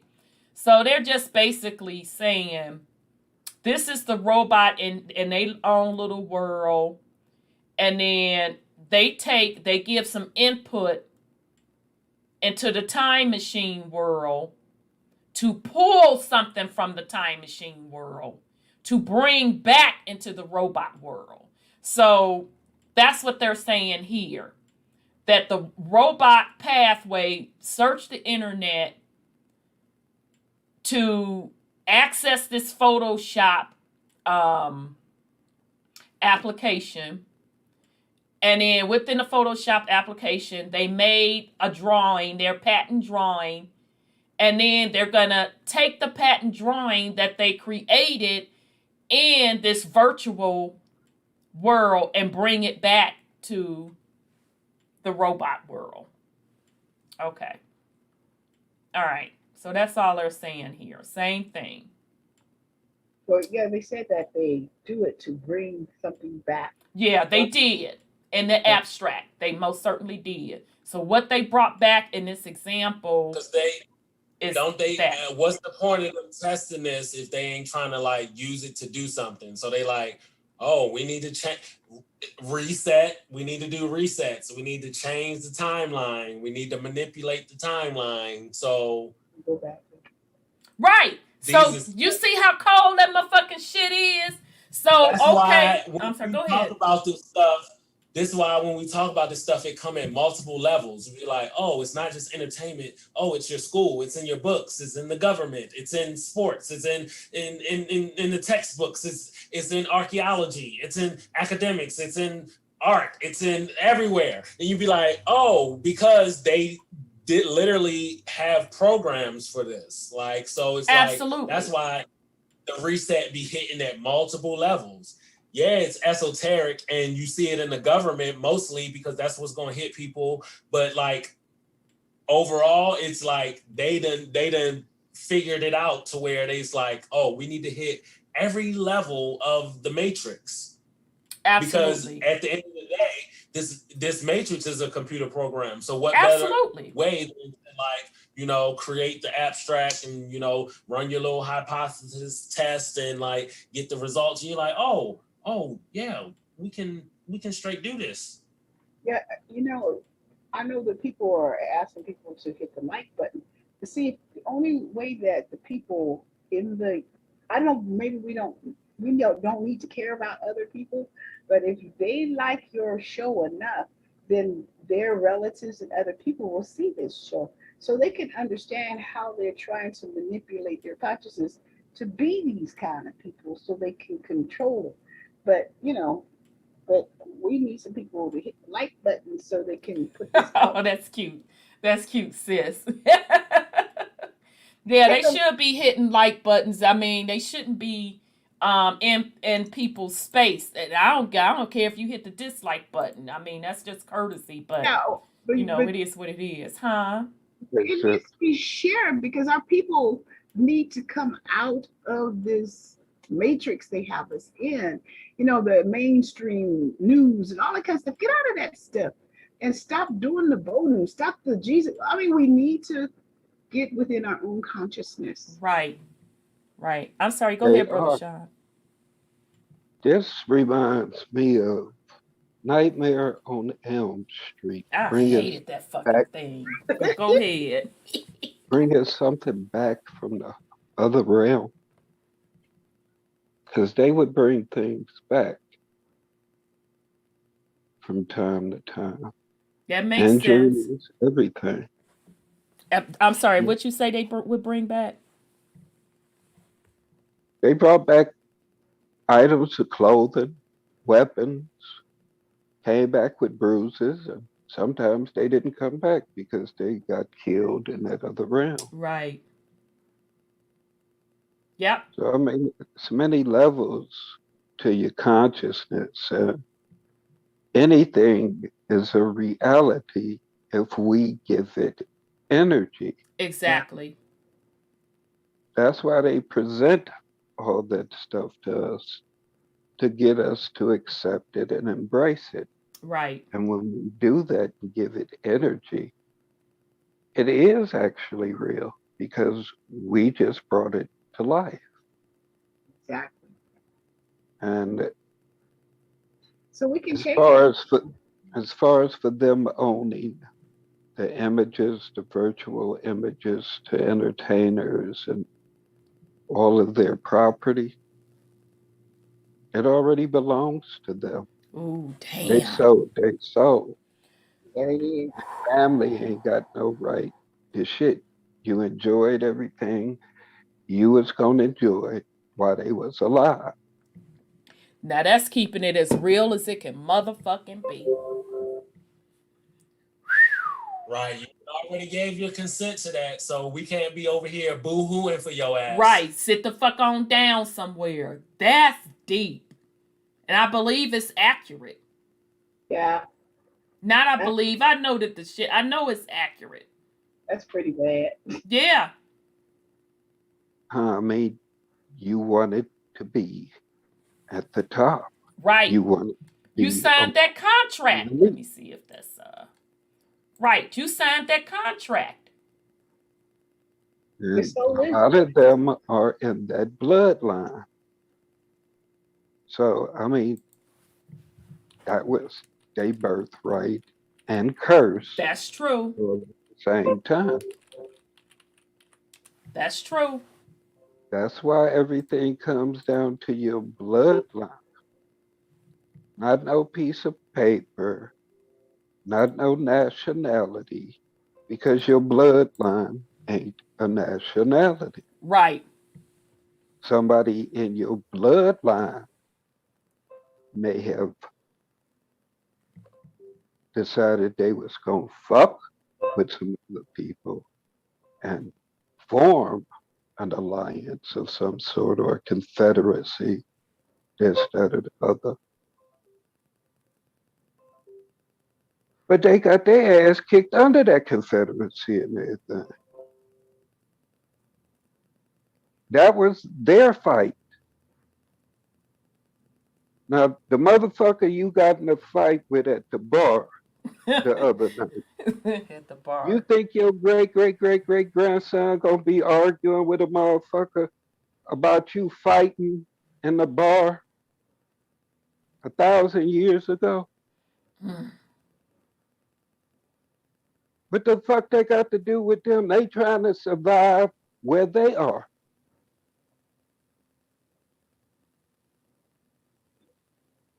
I mean, it is what it is.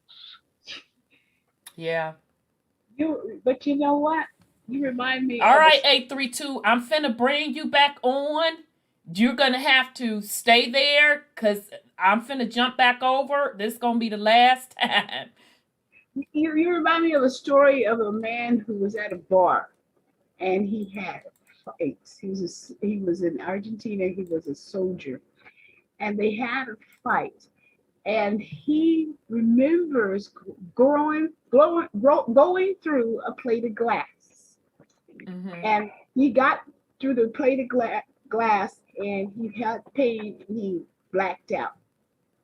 Then he remembers going to a garden, and then he went to sleep. And then the next memory was he's about 5 years old, remembering his story or where he came from. So this really has something to do. If you go to reincarnate, you need to, make sure you know what your consciousness has got you into. Exactly. And that movie Soul, which I recommend y'all watch, it's a Disney movie. It also talked about it talks about the whole astral plane. It's a cartoon, but they put all that shit in there. Everything that we were talking about in the Alphabet Boys Gateway Process study, they put in that cartoon. So that's why it is extremely important for you to really ground yourself and know who you are and take total control of your consciousness. It is extremely important. Because you got energy vampires out there ready to direct you right back into another program. All right, so Brother 832 and then Nisi, I'm going to bring you back on. I see your hand up. Peace and love, Brother 832. Rhonda! Sandra! My sisters from other misters! Feathers up! Feathers up, brother. United Snakes of America down! Sean, my brother from another mother, sitting on Mount Olympus, throwing them black lightning bolts down tonight. Indeed, bro. And circling the solar system to land upon the rings of Saturn. Scotty Youngblood, what up? What's happening? I've been put in the corner with the dunce cap. Is that what's going on here? No, because when I had a Negro and a Moor enter a bar. Oh Lord, child, go ahead, Brother 832, because you got on their ass last week. I was there for it. Don't get me wrong. Go ahead. Now, since I was sent to the back room and into the basement with Silence of the Lambs and Buffalo Bill, so I couldn't get in on that. And it's she who walks among the mist gonna come behind me and scalp me too. So let me just put this little bit of thought on all of that was sparking and flying while y'all was even holding up Sean. Sean was over there.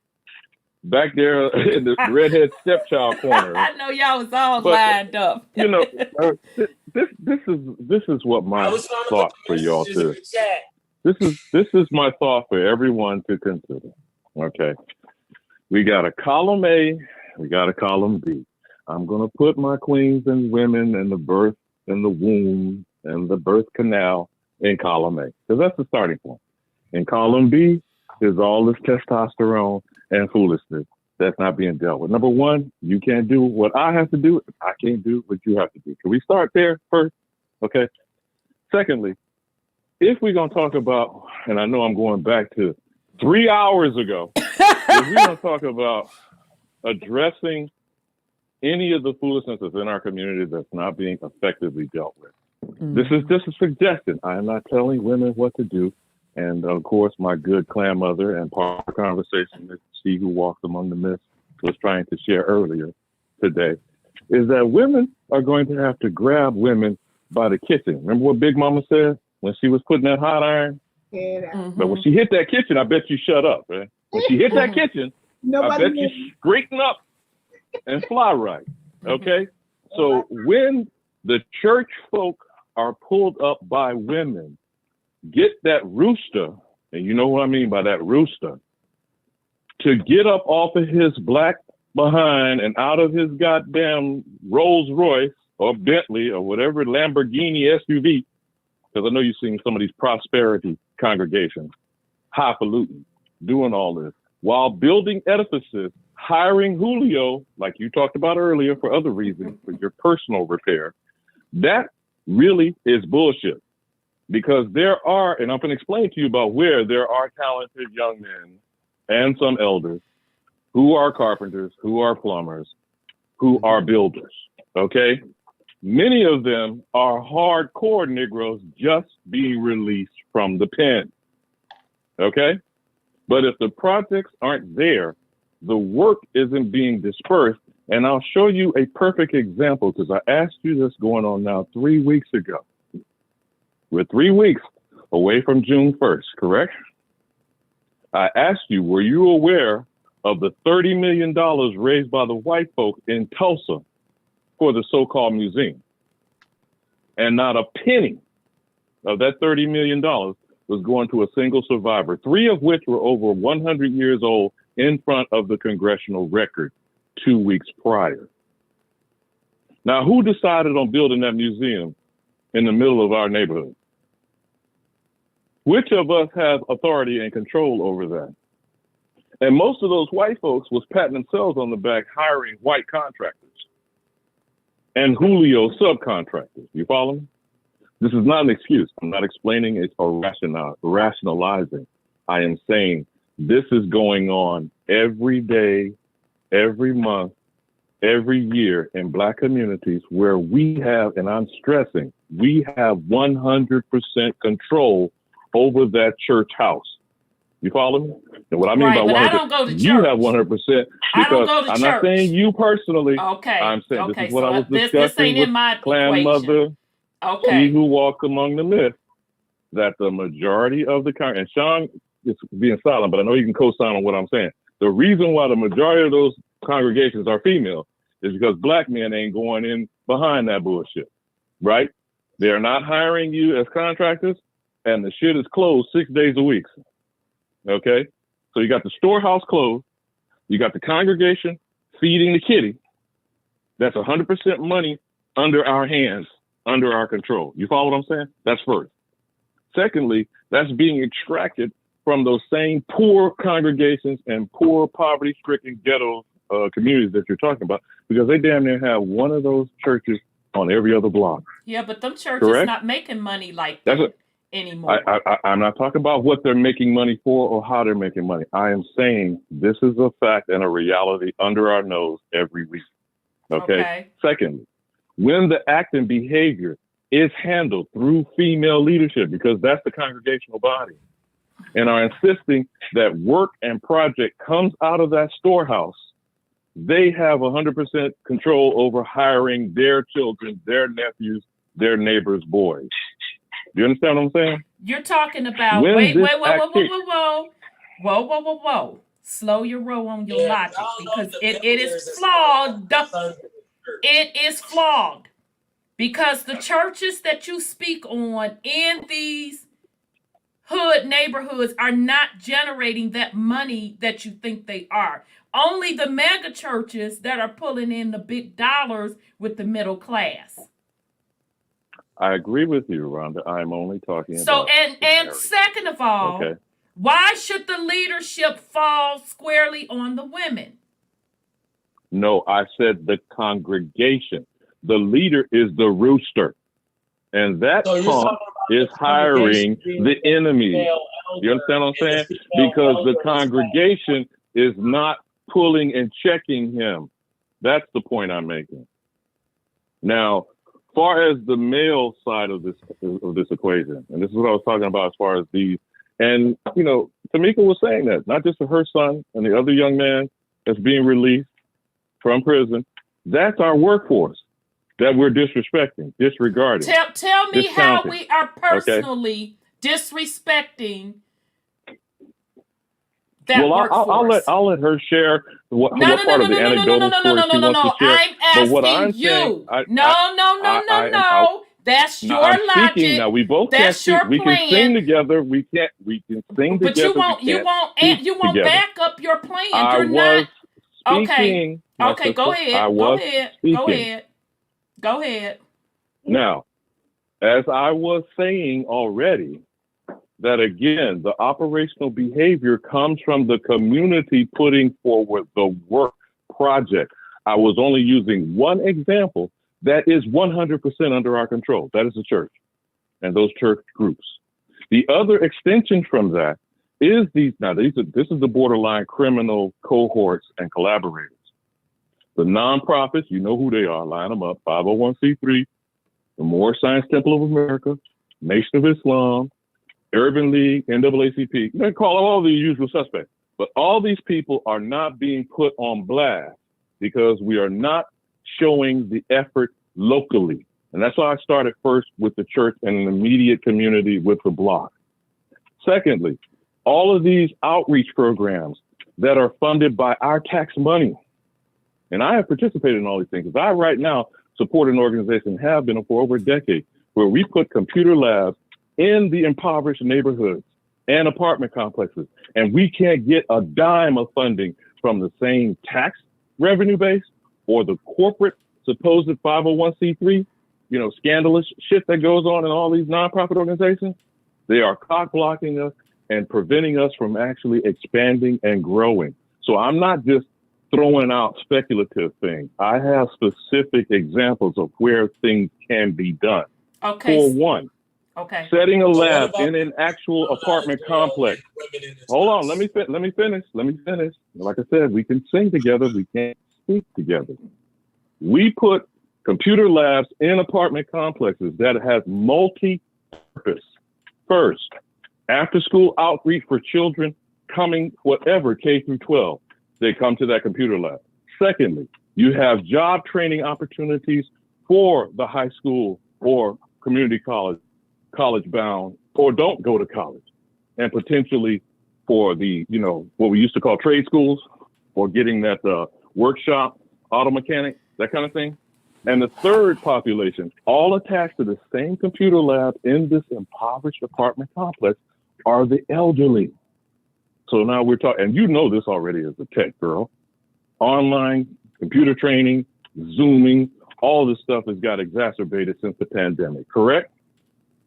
So I'm not saying that I'm offering a total solution. I'm saying I know from fact what can be done is not being supported. Now, I'll take a pause if you want to chop that up or whatever. Whom is it not being from supported us? by? From Who's us? Just like y'all were. Who's us? Us, Aboriginal, indigenous, inappropriately so what are called nigger, negro, colored. Okay, black, so what are you specifically saying? Because I heard you say that the church women need to hire the convicted felons. They're disrespecting the convicted felons. Then I heard you say that all of the organizations, the church, Moorish Science Temple, I can't remember. The nonprofit community, I'm putting them under the umbrella of the nonprofit. Okay, I understand that. But we know that they're all corrupt, right? Even the same church I'm not disagreeing. So what do you expect to come out of corruptness? Us, because we are that corrupt process, and we are also the victims of it. You say this when you are saying not giving anyone a pass. You can have it. Go ahead on. Go ahead on. You run with those organizations. Keep running with those organizations. I'm not asking you to do anything. I'm describing to you I'm not going to do scenario. It, Rhonda, I am describing the scenario at hand.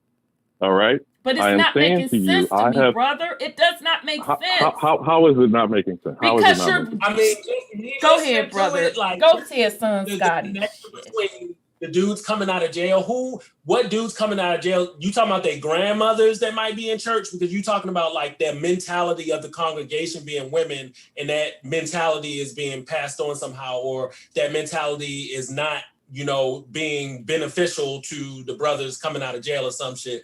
But like, they is not even having connections to them women like that. A lot of times, if they already in a lifestyle that's like that. Like they probably is like, yeah, they support their grandmother and stuff, but they is not going to be like, oh, let me support the social economical systems my grandmother, because she's not even going to be supporting those type of things. Like a lot of times the church is not just like, why we support the church is not the foundation of support for anybody. We should know this by now. So like people coming out of jail, motherfuckers that is having food and money insecurity in college and they first generation, niggas that's just like trying to work a job in corporate and entry level. So like it just was not a real clear like connection between like. You're talking about different manners of people looking down their nose or claim a lot of other people, but the connection between church women and their mentality. I hear you. I'm in agreement with you, young blood. I'm in agreement. But again, all we're doing is describing the hypocrisy of the same people who claim to be the followers of Jesus the Christ. Right, and we know they're not going to do anything. His mission was servicing the orphans, the widows, right? But and they have not. Prison. They're not doing it. We're all saying the same thing in different ways. Yeah. All I'm saying to you is that there is a process. I've already provided an example. I won't go into detail now because I don't want to get on soapbox. I was just saying I was frustrated by this is the tech shit and whatever other goddamn spookism Twilight Zone shit that was keeping me from getting in 3 hours ago. Right. So I know I'm I don't know what the that was about, but yeah. But regardless, all I'm saying is that, and this is part of what she who walks among the mist and I were discussing. We cannot allow the defeatism. And I'm saying you're saying that. I'm not saying Scotty's saying that. I'm saying the mentality. That's what she said when she mentioned mental health. Okay. Right. A lot of this, I say it in my terms in a different way. I think the simplistic way of stating it is suffering identity crisis. Now I could go into all kind of dissertations and in-depth explanations and describe the symptoms, but it still boils down to you don't know who the fuck you are. And so when you're behaving in this corrupt manner, and we know what type of groups we're talking about, I've already identified some of them who are corrupt because they're agents of the white supremacist system. Right. That's not blaming the white man. How that is a fact. That same mentality, how they're going to change anything? That's why I'm so strong with you and in disagreement, because you started out with women over in column A, men in column B, women you controlling the cock. Because there are certain then you associated it with church. Wait, I'm just giving you back what you said and why I didn't understand your logic. Because you're asking people to do something that their mentality is not able to do it. No, actually, I'm not asking them to do something. Okay, so you misstated yourself when you said the women in the church should make the pastor hire convicted felons. No, I said the church should be doing certain activities which provides work product. So right, but you're talking about a corrupt church system, right? But we're going in circles here. No, we're not. No, we're not. I'm just asking. I'm saying to you that I'm talking about what is within our power. Okay, this community that we're talking about that is disenfranchised, and the condition of it is worsening day by day. And we can at least agree on that, right? And within that community, the only thing, they do not have businesses. You talked about a lot of this Asian and Hispanic and other immigrant siphoning off of these communities that they hold in contempt and disdain. And because they're impoverished, but they have money, they're poor, but they still have money. They don't have spending power because they're spending it outside of themselves. Okay. Right. This is what January 1st should have been an ultimate lesson. We've had it on display for the whole damn world. What Tulsa, and that's only one of tens of thousands of communities. We've only got the message of Tulsa because of the horrific manner in which it was done. But I could rattle off numbers. You know, Ocoee Massacre in Florida, Rosewood, Durham, North Carolina, except I could go on and on and on. We have ultimate examples of where we could actually behave differently and have behaved differently but 100 years ago. So for the last 100 years, we have perpetuated putting ourselves in the hands of others, not just the white man. Right. Well, These we're on the same aberrant page behaviors now. are We're on the fostered. same These page now. aberrant behaviors are fostered for capitalism to succeed, which is capitalizing on us. And what I'm suggesting to you as an example, the only real power we have to control over is that one church operations, if you will, that is being allowed to siphon and fester and feed off of us in a different fashion as all the other immigrant business operations. Because once you spent your money there, what's left? Your tithe on Sunday? Right. Okay. The same poor congregate members? Okay. So who's going to do that? I can't directly. Who's going to go into churches and do that? Who's going to go into like one individual? Because I don't fuck with church. So I definitely ask me on out all right. of that. So you want to listen? You want coming up out of the fucking jail is not, prison is not like, first of all, we need the doctrine to go back to the place of like indoctrination is not going to lead us to anywhere. It's just like you're going to get the young folks saying they don't even go to church. I got you. Now my niece said she'll go. You have at it. I'm lost on that one. Okay, all right. Now take a pause. Take a pause. Do you want to hear the other side I said that you're not listening to?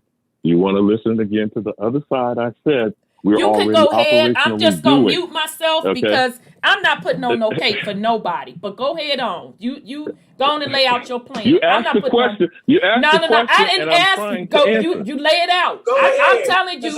I'm not putting on my cake. But you go ahead. Lay it out.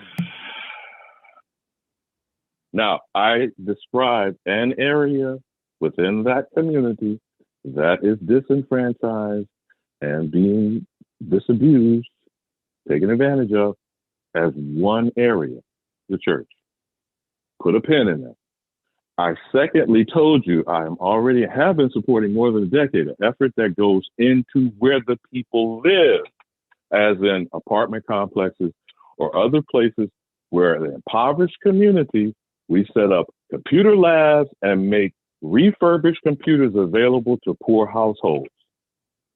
This is another avenue that we have 100% control of. We're not controlling the property because they're renters.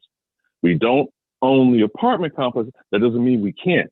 What I'm saying to you, I'm trying to provide an option for your consideration, not telling you to roll up your sleeves and do nothing. This is for everyone that is listening.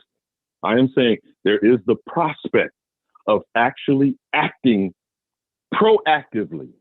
And this can be done and supported today.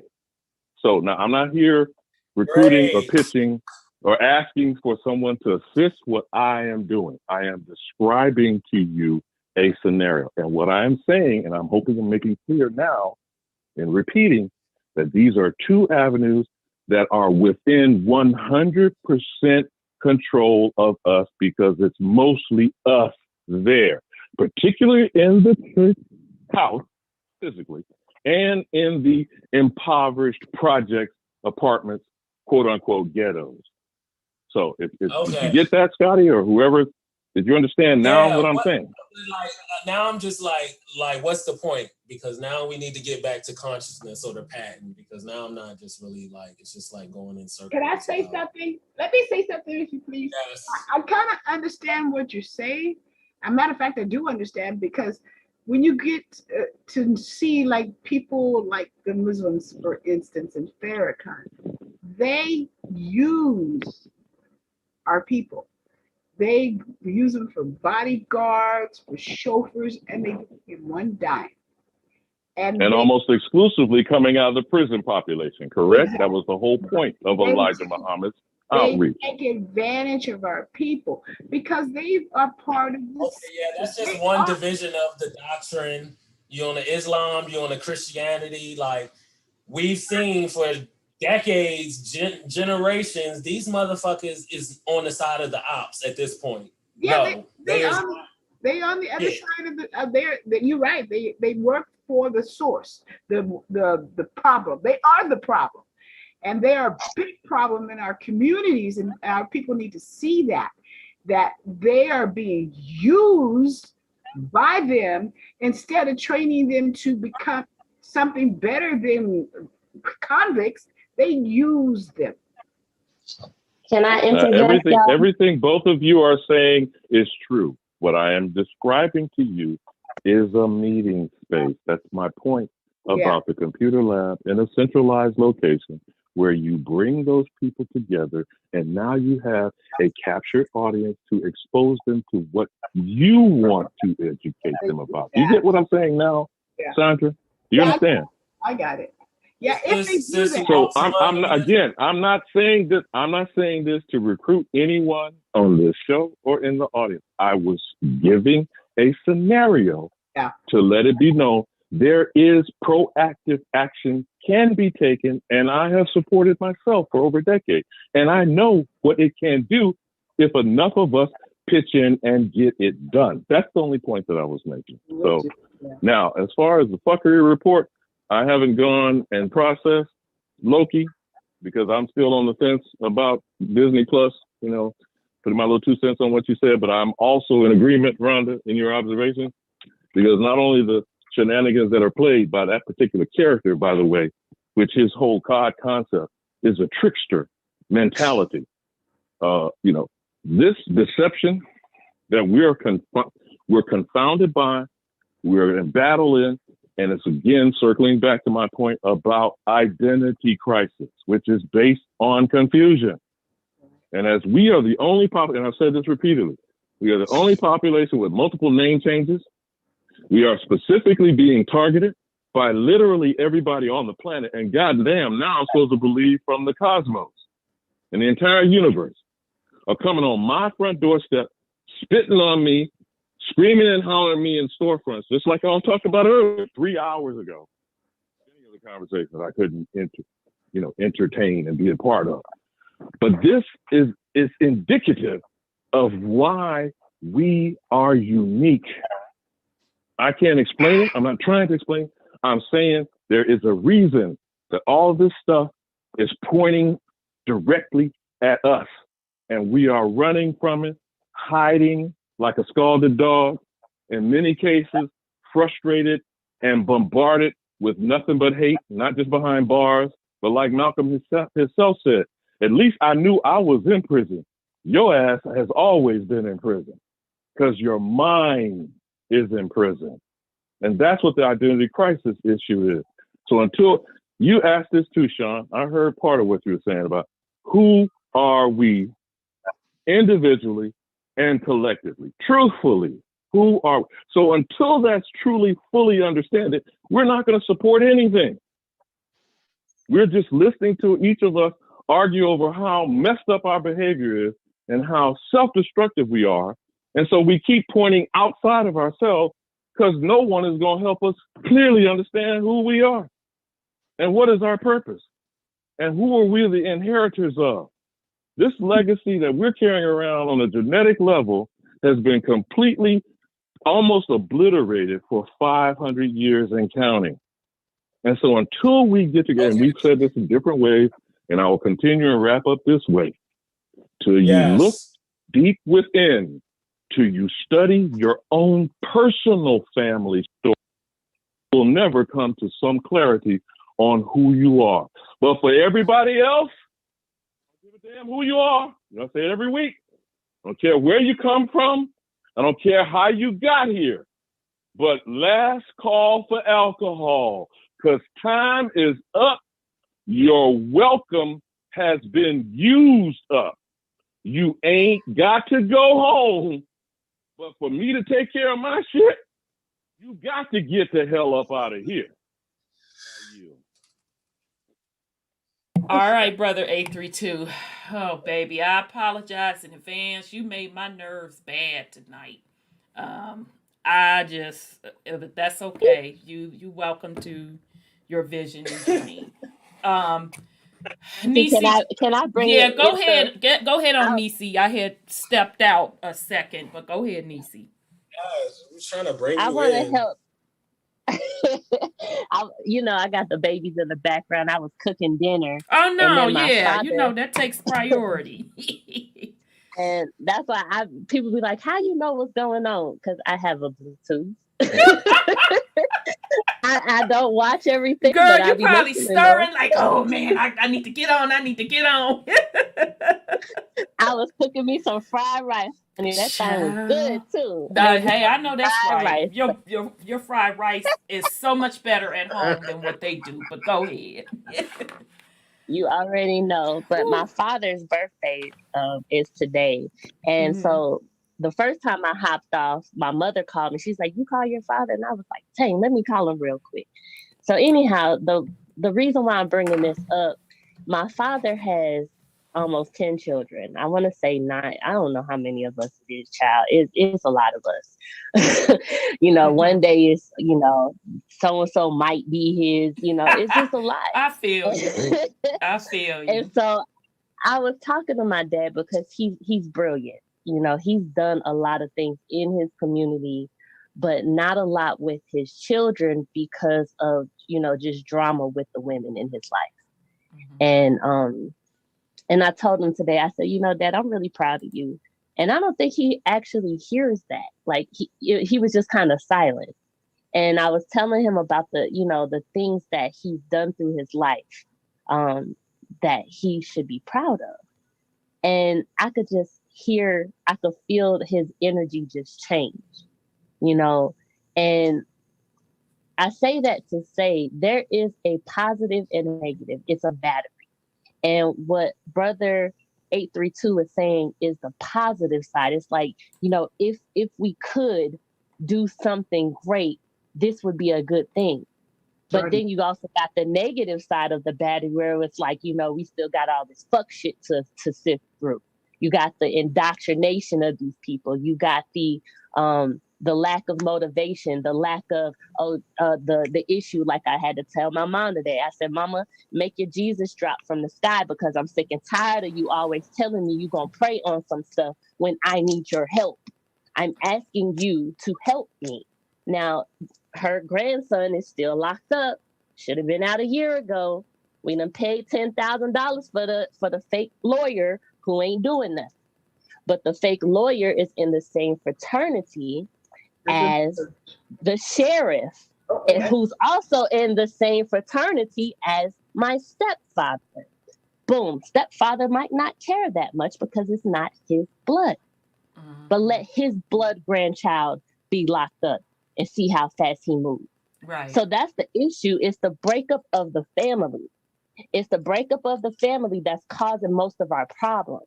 And it's also the lack of the feeling of, Jesus is going to fix it. And I told her, I said, make your Jesus fall out the sky, Mama, because I'm tired of it. I need your help. You have connections, your little boule friends. I need you to call them. Oh, the sheriff of the county, that's so-and-so's wife, and that's my homegirl. Call her. Get on the freaking phone. But you're too embarrassed to stand up for your grandson. That's really what it is. You're embarrassed that he made a mistake when he was 18 years old. Right. And even though he served his time and they're holding him for no reason, she's like, well, what am I supposed to say? I said, you tell her that your grandson is in protective custody and he done been stabbed 7 times and he's not supposed to be there anymore. Right. He served his time. That's what you tell him. Like, it's not that complicated, Mom. Right. Well, I'm going to pray on it. I'm going to get ready to go to bed and I'm going to pray on it. I'm like, you know what? I would have reached through this phone and choked the shit out of you. Like, I know you're my mom and I love you dearly, but you are really pissing me off. And that is the problem with these church people. They don't have the drive to do anything for themselves or anybody else. They just sit there and they are waiting for something to come. Because it's a spell.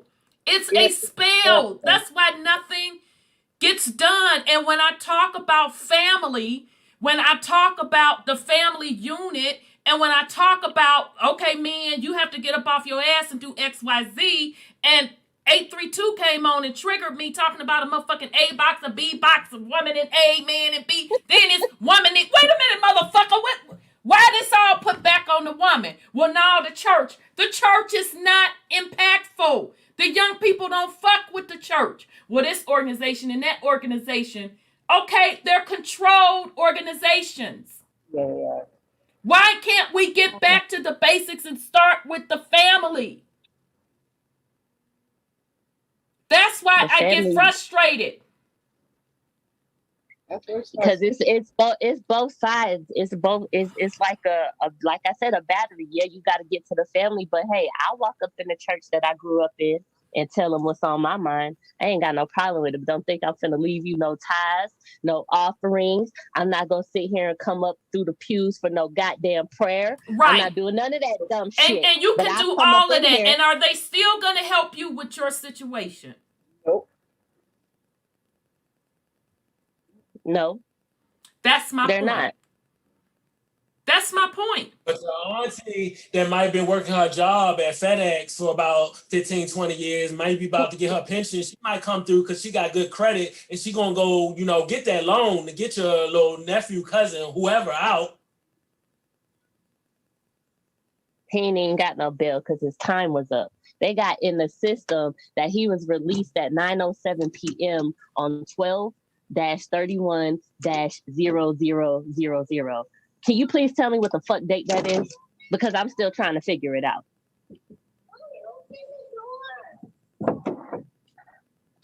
Nah. That's the problem system. What state is this in? In our beloved Georgia. Yeah, they're known for that, to be honest. Okay. They're known for my that. brother in They're known for that. Okay, I know the fuckery they do in Georgia prisons. Oh yeah, they off the chain. For sure. Isn't that where the chain gang started? In Georgia? What do they call it? I forget the name. Shack Redemption, I think that's what it was. They showed how they do here in Georgia. Hey, that's Creek territory. That's Creek, Muskogee Confederation territory right there. They know who we are. That's why they got one of the sheriff's departments is on Cherokee Street. Y'all know what street this is. Y'all know who these people are that y'all locking up. It's all by design. And that's why I'm so tired of it. It's like, okay, the allies, where are the allies who are on the inside? That's why I get so heated, because we're talking about these organizations when it's within our own family. We can make shit happen, and you got family members tired of the TT. Well, I don't want to rock the boat. Well, baby, that's just how it is. That's why I keep saying the bloodline's got to be cleaned up. Now, I know that doesn't necessarily help your situation. That is, to be honest. But that speaks volume. If you have power within your family to at least just make a phone call. At least make a phone call, and it's not being done. That shit is deep to me. It is. And the thing about it, and I always say, if somebody then did something real bad, like done killed somebody, like, I might not be trying to make no phone call for your ass. But he didn't do anything that serious. And it's like, why is he still here? What are y'all doing to this child? He was 18. He did something stupid. Like, come on, help your grandchild, please. Child, I done got a mini headache behind this, because I get on here every week and scream about family, bloodline. It's important. That's what happens when you're born out of wedlock. I'm a wedlock baby. My mama was 17. My daddy was 16. I'm a half sister to all my siblings. And they don't look at me as their full sister. And I just at the beginning, when I was MFing and SBing about men being men and taking care of your seed and legacy, I don't give a damn about a half or a step. Yeah. I had a stepfather. I have a real biological father. My stepfather so happened to raise me, but both of them was still in my life. And there's no way my stepfather would have let something like that fucking happen to me or my real father. This is the shit I'm talking about. And it just does not fly with me when you're procreating and you're not taking care of your seeds and your legacy. It's fucking unacceptable. Especially leaving it up to so you cannot come on my program and talk about some motherfucking groups when we have fundamental, foundational family issues within the quote community. Yeah. Everybody want to fucking brush over that. It's fucking unacceptable. I don't give a damn how the child was created unless it was rape. Now that I can understand. That's a totally different animal. But I don't give a damn about no out of wedlock stuff. That's still a part of your bloodline. It's not acceptable. They got to see it. They got to see it that way. And, you know, I've always been the person who was for the underdog. That's why I help people, you know what I mean, the way that I do, because it's like, I know what it feels like for your family to just blow you off as if you're nothing. As if you're no one. And it's not right. You don't have... No, it's not. Yeah. It's not right. And y'all don't understand. Those are fucking curses. Don't you get that? And you think these fucking babies are supposed to get over that? They're supposed to grow up by themselves. And pick up the Black Power sign? Do you understand why there's so many angry, melanated men based on abandonment? Yeah. So many. That was my father. No self-esteem, melanated women because of abandonment. They didn't have a father figure. This shit is unfucking acceptable. And it goes on for generations and generations. And every week I get up here and fucking say what? It starts with you. Clean up your bloodline. I'm saying this for a fucking reason. I'm not interested in no groups. Nigga, if you can't run your household, you can't tell me shit.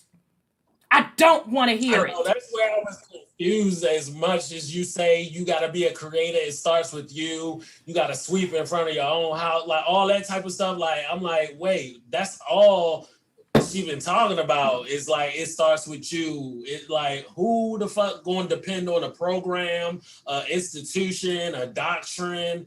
Your own family, we see.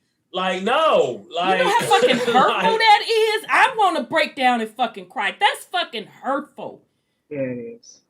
You mean to tell me you're not even willing to just make the motherfucking call? If they tell you, I can't do it for you, at least you try. That shit is deep to me. I'm sorry. It's deep and it's just, it's not acceptable. It's not. It's not. And, you know, I wake up every day and I keep on keeping on because I know that it does start with me. And I can't change these ignorant people in my family, but I can make sure that these ones that are under my roof exactly are going to be straight. And my husband, we're going to stay together. I don't care how bad it gets. You ain't going nowhere. At gunpoint. Nigga, I don't give a fuck. Go to the other end of the house. You better go sleep with Asia or Chase until That's we figure this thing out. That's a shame you got to even scrape a relationship together like that because my biological parents did not stay together. Both of them got remarried. And it's still one big family. My biological dad to this day respects my stepfather who transitioned to the fucking highest. My quote stepsister is my motherfucking sister. Her mom, I'm her daughter. So I don't understand this fuckery. It's not right. And I'm not sanctioning none of it. I'm saying what I'm saying for a reason. It's about your bloodline. With the woman. And it also starts with the woman. Because had my mom not been so damn divisive and talking so much shit about my father all the time, then maybe my stepfather would have developed that relationship with my father. But my mother, with her divisiveness, didn't allow that relationship to foster. And so it does start with the woman. Sometimes. In my family, see, like me and my brother, we got different dads, but like my mom, she like to bring it together. She not gonna fuck around with none of that shit. She got my dad, my brother's dad at a family reunion, everybody kicking it, chilling. She's like, no, like this is, and she was adopted, so she understand like what the family she really is. understands. And that part I agree. It's totally on the women. You don't got no time for the bullshit. You don't. We need to focus on what we got. And what we got is us. And it starts with self and family, because I'm gonna tell you, even with me, I don't fuck with men that don't take care of their children. I don't want to motherfucking hear it. I don't want to hear you talking cross about your ex. That's the quickest way for you to not want to be engaged with me in a relationship. I don't fucking play that. I just don't play that. I have standards. No, nigga, no. I am a woman. I'm a woman. And that you not finna do. If you ain't taking care of your seed, we ain't got shit to talk about. If you running her name in the dirt, you don't have no respect for her, we don't have shit to talk about. What you mean you don't see your children? No, we ain't got a goddamn thing to talk about. Because family is important. It tells me who you are, how you move with your family. I'm going to say that again. It really tells me who you are. I don't give a fuck how much money you got, how good you think you look, how much dick you think you slanging. How you operate with your family tells me everything I need to know about you. Now that I agree on. Women, we have all the control. Even with exes, I don't give a fuck about none of that. Oh, your baby mama. I'm not finna be in competition with your ex, with no baby mama. We are grown-ass women, adults. Now, if y'all still want to fuck around, you let me know. Hey, you got more history with this nigga than I do. I'm going to respect that, sis. I will never disrespect you or that situation. You do you. That's called being an adult. You don't bring children into this realm and you want to play these fuck-ass, teenage-ass games. This is called accountability, people, and adulting. And until we get the foundation right, these are foundational issues that we're talking about up here. I shouldn't even have to put the anti-scarf back on to even talk about some shit like this. These are fundamental basics of family. And I have to keep bringing it up every week, and tell you all I'm not fucking interested in no programs until you clean your house. I don't want to hear it. Yeah, it was giving me very much, the patriarchy has something to say. I'm like, this is weird, but okay. And I know what you mean, Fatty, when you say the patriarch has something to say. What you talking about? Oh no, I was going back to 832 because that's my nigga. He be usually coming with the fire, but he was doing some other shit. And yeah, I just wasn't feeling it like that because I'm like, the examples that he was giving was just not really like once you boil down to it, it's like, wait, you're relying on people who is in an indoctrinated system to support people that's coming out of one indoctrinated system that might have just got caught up, and you expecting them to provide services and benefits and nurturing for them to, rehabilitate. Like, it wasn't even making sense. It just seemed like it was coming from a very hurt place of the patriarchy, because we were saying stuff that was like, coming at niggas. And like, when niggas hear that, their immediate response is not to be like, oh, let me take accountability and responsibility because maybe this is something true. It's to defend themselves. Yeah. Yeah, and what the women should be doing. Yeah. We all need to be whole ass motherfucking grown ass adults. Own your shit. Even when it's ugly, you got to own it. You got to clean it up. Because if you think you escaping it, you're not. Right. How many times do I say nobody gets a pass? We just talking about that because when it's the young people, when it's the elders, when it's the male, when it's the female, when it's the LGBT, when it's the straight, when it's the church, when it's the government, when it's the celebrity, nobody get a fucking pass. So don't get hurt when maybe your card might get pulled because you may be opting in to that doctrine. Okay. I think that once the mental health issue is addressed, then those things that he speaks totally about agree. can actually happen. And I totally agree. That's why I say you have to start with self and start within your family. It's men's mental health week. If anybody didn't know that, a lot of men and black men, y'all need to, like, it's okay to have feelings. It's okay to not be okay. It's okay to talk about your feelings. It's okay to go to a therapist. It's okay to recognize that you have been, things you done held on to that is not really you.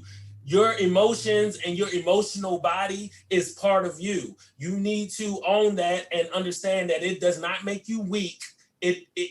Vulnerability is not a weakness. To own up to these things and to take responsibility and accountability. And even when you understand that this is not even something that you even consciously consented to. You maybe was born into it and you gotta be machismo. You gotta be macho. You gotta be masculine. You gotta be homophobic. You gotta be fucking anti-woman. You gotta fucking hate your own race and all this type of stuff because that's something that you was born into. And a lot of times it takes a lot of strength. You gotta understand that. Strength is not something that's just physical muscles and sports and all this type of shit. Your emotions is just and if anything you don't understand, this world that we do not see, your soul, your spirit, is way stronger than this physical world. So if you're so strong in your physical body, just imagine what your emotions could be like and what you holding on to and what you need to let go of.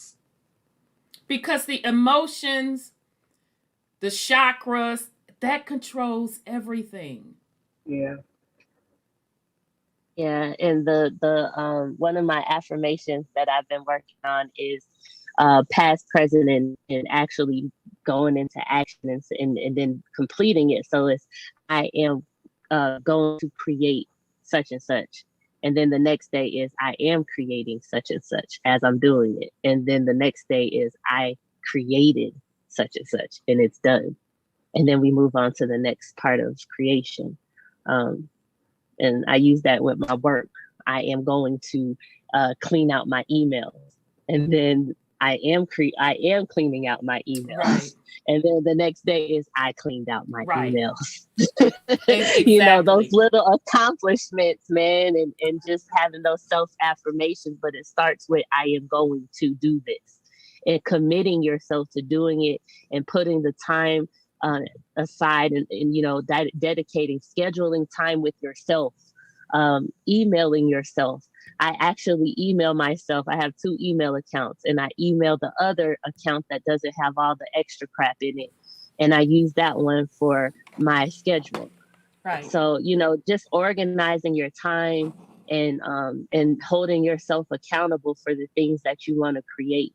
And then after you create them, looking at your creations and being proud of yourself.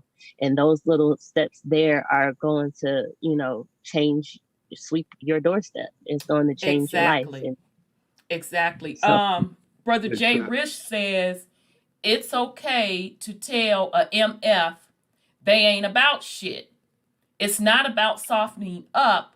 That strength to say the truth is mental health too. And to be real honest, Brother Jay Rich, that is the big problem in the melanated community. People are coddling people. Within families, we're coddling each other. We're covering up abusers, folks that's been neglectful. We do it with the leaders when they fucking off, they done fucked off the money. They've been messing with underage people. All of the coddling of the sickness. That's mental And health issues. you know what entity that I found out is responsible for cleaning up these corrupt ass people that sit in these high places? It's the U.S. Marshals. It's the U.S. Marshals. They're the higher what you would call law enforcement that is actually supposed to be like these sheriffs or these so-called police officers who are corrupt and doing all this crap. The U.S. Marshals are supposed to be coming in on their asses. That's yep. Yep, they supposed to. They can. It's just such a fucked up, corrupt system, and as long as folks, so I'm sorry, go ahead, Brother John, because you've been trying to get in. I'll shut up. Go ahead. It's all energy. We can keep putting labels on stuff like mental health or whatever else. It's all frequency. Emotions are part of the program. They feed off emotions. Sad, happy, and this system and this program, they feed off of it, especially if they're the ones that dictate what emotion you feel. Period. We're supposed to be in control of self. That's the only entity we're here to control. Because the fucked up shit we're going through is shit that we consented to as individuals. If everyone's creating their own reality and we all going through the same shit, we all consented to the same shit. But all of us ain't going through everything that everyone is going through because we didn't consent to that shit. But overall, we consented to this system. Ain't no way around it. If we didn't, it wouldn't be here. We've been going over who implemented this entire system and what we're in. And we keep losing sight of that. We got to get ourselves out. Yep. Can't wear no capes. I mean, you could talk to people, try and get them to wake up. But then you got to save you. You're supposed to be creating your own reality. If your reality includes everybody else, then you have to wait for everybody else to come along. Exactly. And that's what we've been trying to say. I'm not waiting on nobody. Exactly. I'm done. I mean, I didn't been through enough bullshit to not want to go through no more. And anybody that chooses to go through it, that's on you. I mean, the only beings that I would put a cape on for are children. You grown motherfuckers, you on your own. We've been talking to y'all for years, and if you ain't found yourself by now, and you with you all day, every motherfucking day, and you ain't found yourself, you ain't looking for yourself. You got exactly what you're looking for. We can't help you with that. We're not looking for the same shit. Now, we keep telling you, everything you need is within. And you keep reaching outside for everything and everybody else. Exactly. That ain't your purpose. That's why your ass keep reincarnating, because you keep doing shit you ain't supposed to be doing. Oh, I'm so in love with her, I'm gonna kill myself. But she with another motherfucker, and you gonna reincarnate. And meet the same Well, type of energy and still get exactly. left. Right. Oh, that motherfucker got a nice car. Exactly. I mean, all the stupid shit that we destroy each other over, or we think we're destroying each other over, you really fucking yourself. It's the choices that we make as individuals that condemn us. And then we lump other people in with the bullshit, and they go along with it so they get that goddamn karma. Right. And I'm not the motherfucking 1, nor the 2, nor the 3. But go ahead. I mean, there's plenty of our people that's locked up unjustly. But being subjected to that system, you shouldn't expect relief in it, because the system is there exactly for that. It's not broken. It's working the way it was designed to work. Just don't fit it. And we see that these so-called Caucasians would destroy whole countries to protect theirs, right or wrong. Yep. So why we don't take We on have- that same mentality? Say that's we'll the whole destroy point all that I'm your getting. shit. No, but that's just it. If you get off into something like that, and you're willing to sacrifice your soul, it should be for your family. That's You what went the there fuck is from so other- hard about that? Yeah, thank you. Go ahead. I didn't mean to interrupt you. Your family should be off motherfucking limits to anything.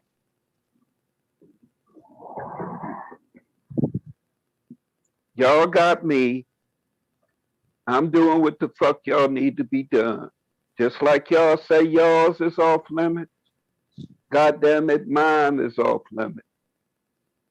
Are we gonna tear this whole motherfucker up on the spirit realm, on the physical realm, Exactly. virtual reality, wherever you want to get this shit on? Right. Because I know everything you motherfucking know. Exactly. Where you want to get this work. Exactly.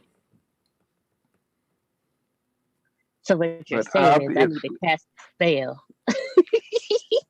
I need to go get some roots and a chicken heart on these motherfuckers. I've What been, I'm saying I've been is- telling y'all where the power is.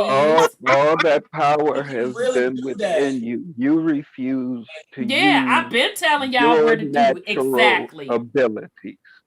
Exactly. And not just the They fruits put and the Hollywood spookism on they it. gave us.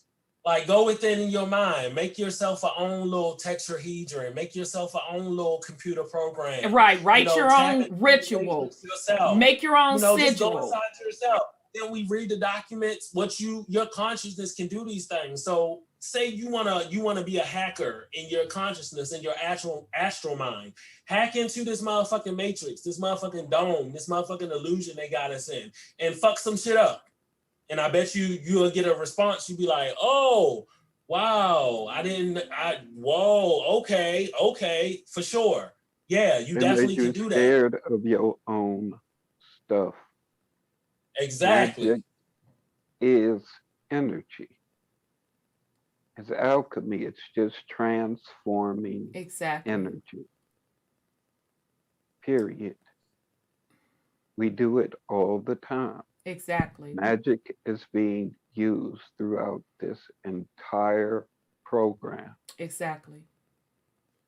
And here we're talking about time travel And You do then that every time you think about something in the past. exactly. But then we're talking about a physical group. Mm-hmm. If I But swear, that's if I what had my they have to motherfucking do. tequila, I would be taking a shot. I'm definitely gonna need some herbal motherfucking refreshment. Got you. Thank Just you. think I got about you it, on the Cashapp. tequila. Let me go on and pour me up a little Shot, tequila because for your auntie. my motherfucking nerves, I'm just done. Because it's like folks aren't getting it, and that's fine. But don't try to make me understand shit that I have moved beyond. What every week I'm consistent with it. I'm consistent with it that I moved beyond it. I told you why I've moved beyond it. And folks are still stuck. You can time travel with remote viewing. Also go to the future and be able to alter events.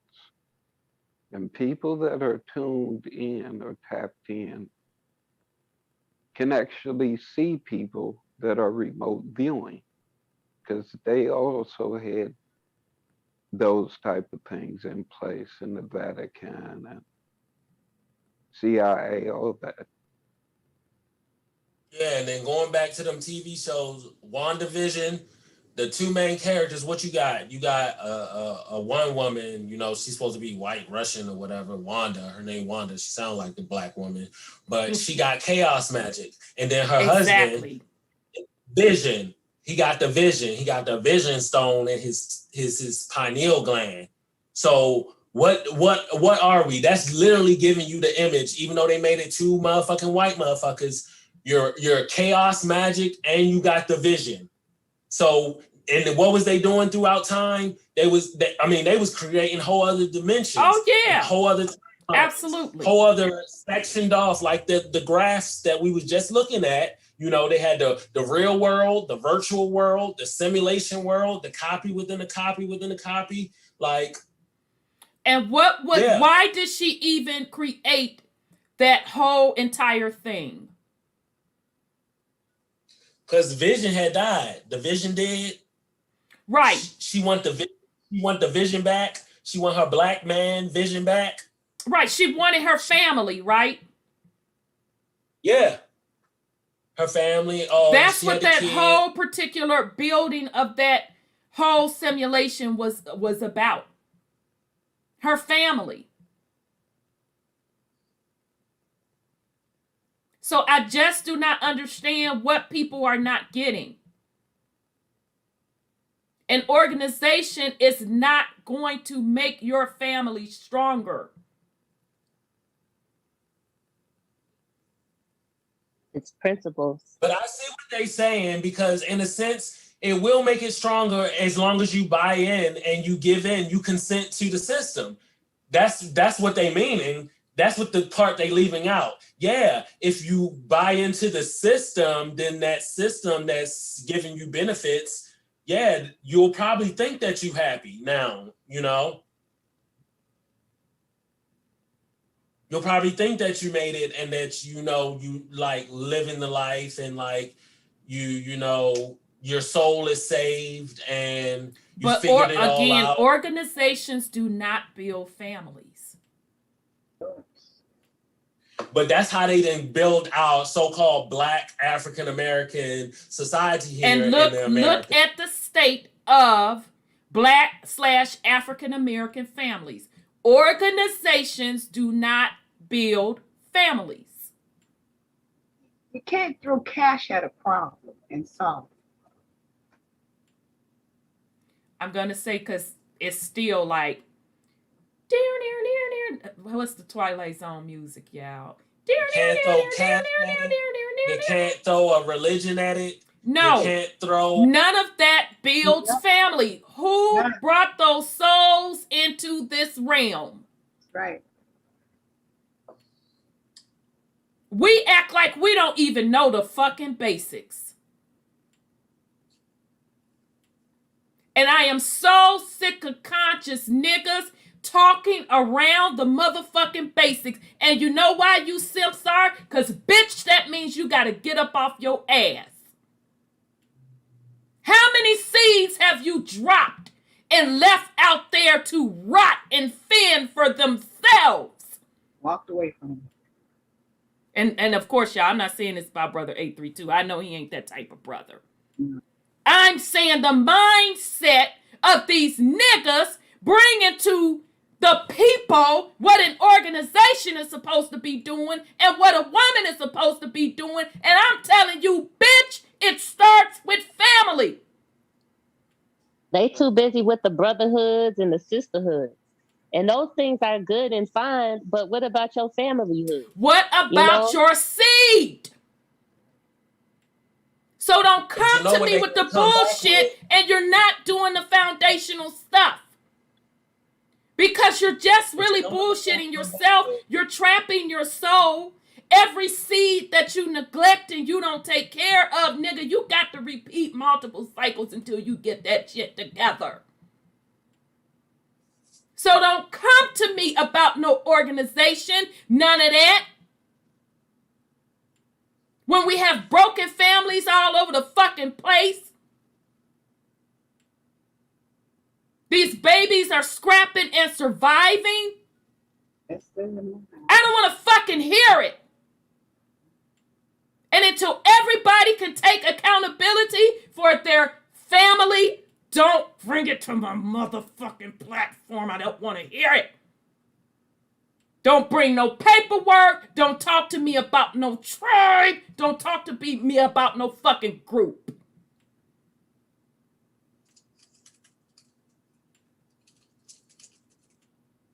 Neighborhoods are broken because families are broken. We want to talk all the fuck around that. We want to tap dance all the fuck around that. Nigga, I ain't letting you slide, man, and woman, I ain't letting you slide.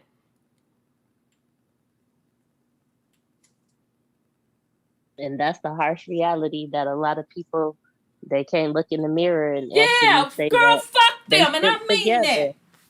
From the core of my soul, how the fuck you gonna tell me to stick together? Oh, we got to stick together. Group economics. Motherfucker, you walked out on your seed. You don't give a fuck about your seed. You really think I'm supposed to expect and believe you give a fuck about some group economics? I don't want to hear it. Y'all are full of shit. I know what I'm talking about when I say clean it up. And until you can get real with yourself, you're going to keep repeating it. Because you're creating that hell for yourself and your seed. And you're going to pay for it. And I want no parts of it. I will not coddle you. While you hide in these fucking quote conscious groups. And you dirtier than a motherfucker. I want no parts of it.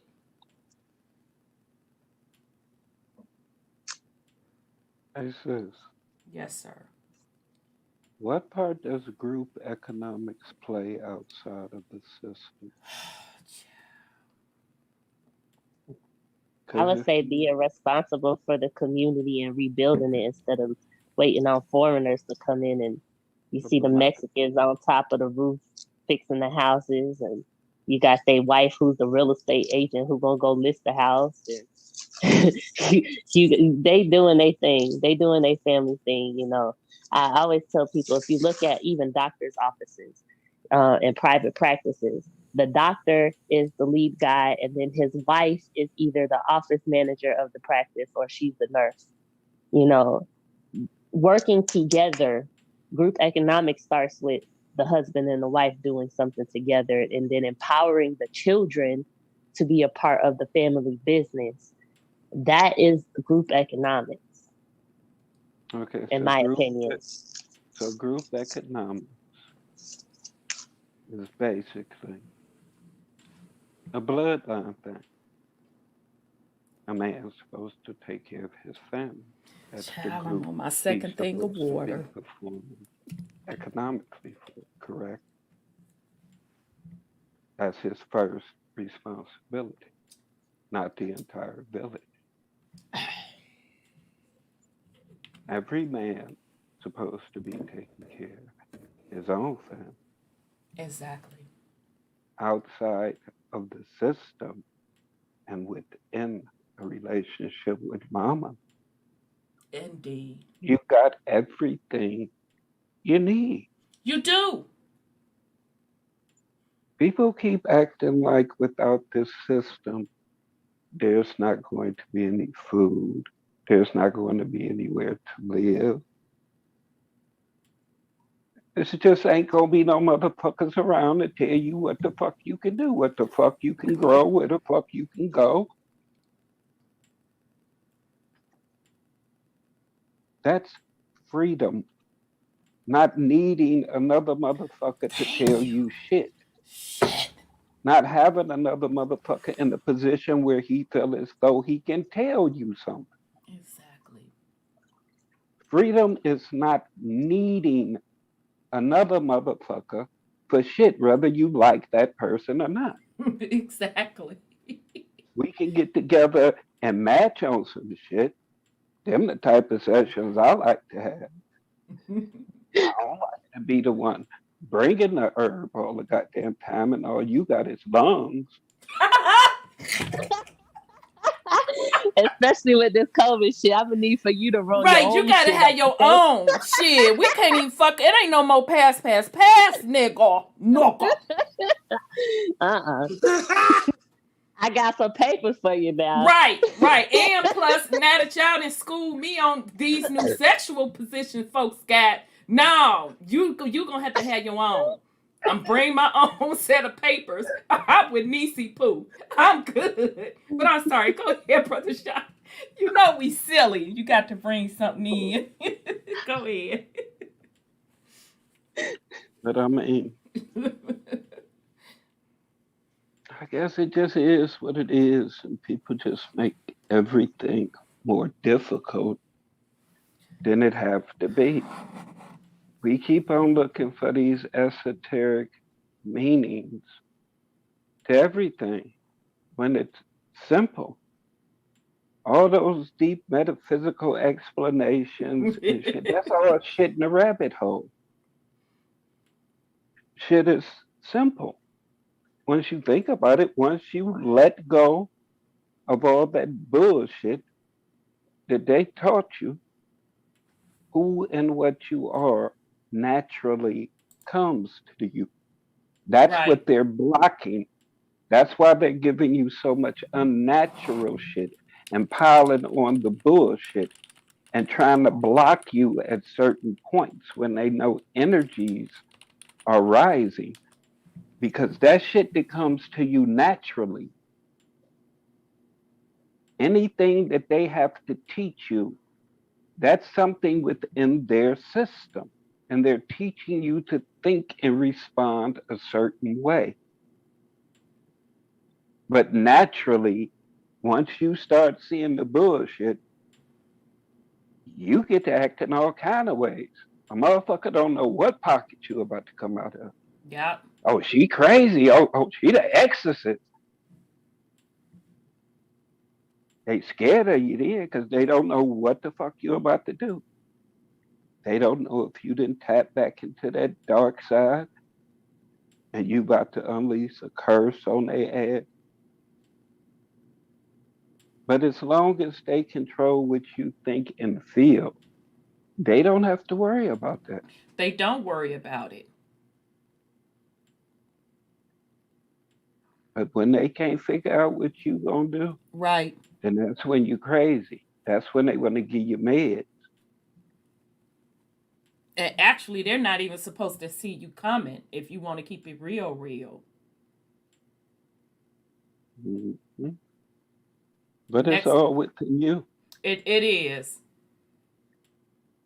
It is. So, oh God, I know we went on I guess we had to go over that. It's a lot of homes. Touches a lot of hearts. Yeah, I just, it is what it is. We get up here every week and say the same thing about self and family, because that's the root. Self, family, tapping into your spiritual power.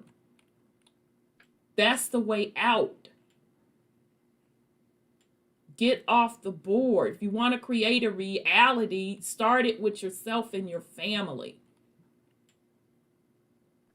Because otherwise you're just bullshitting yourself. And I'm just not going to participate anymore in this group thing when we got fucked up families.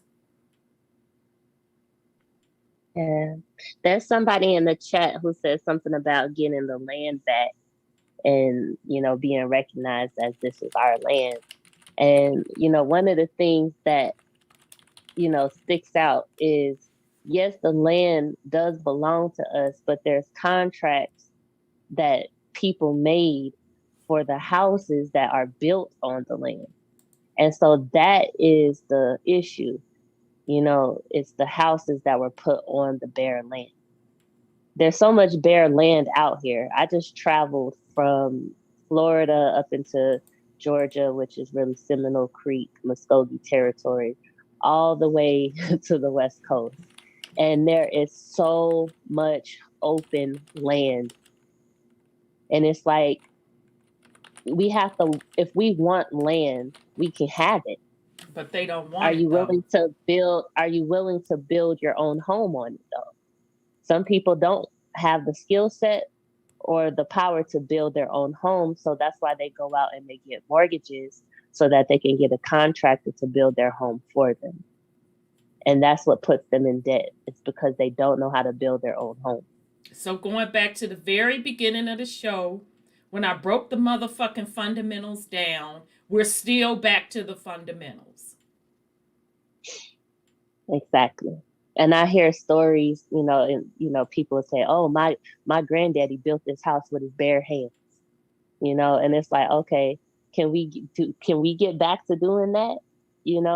I talk to my husband about it all the time, and I'm like, look, damn it, if you're not gonna go do it, I'm gonna just go to construction school and learn how to build a damn house. I want to build a house. But even in that instance, like I said in the beginning, I'm coming to you, Brother Jay Rich. I can't wait to bring you on also. Like I said in the very beginning, I try to keep it as simple as I can. No matter how metaphysics I try to get, at the end of the day, I would like to still keep it simple.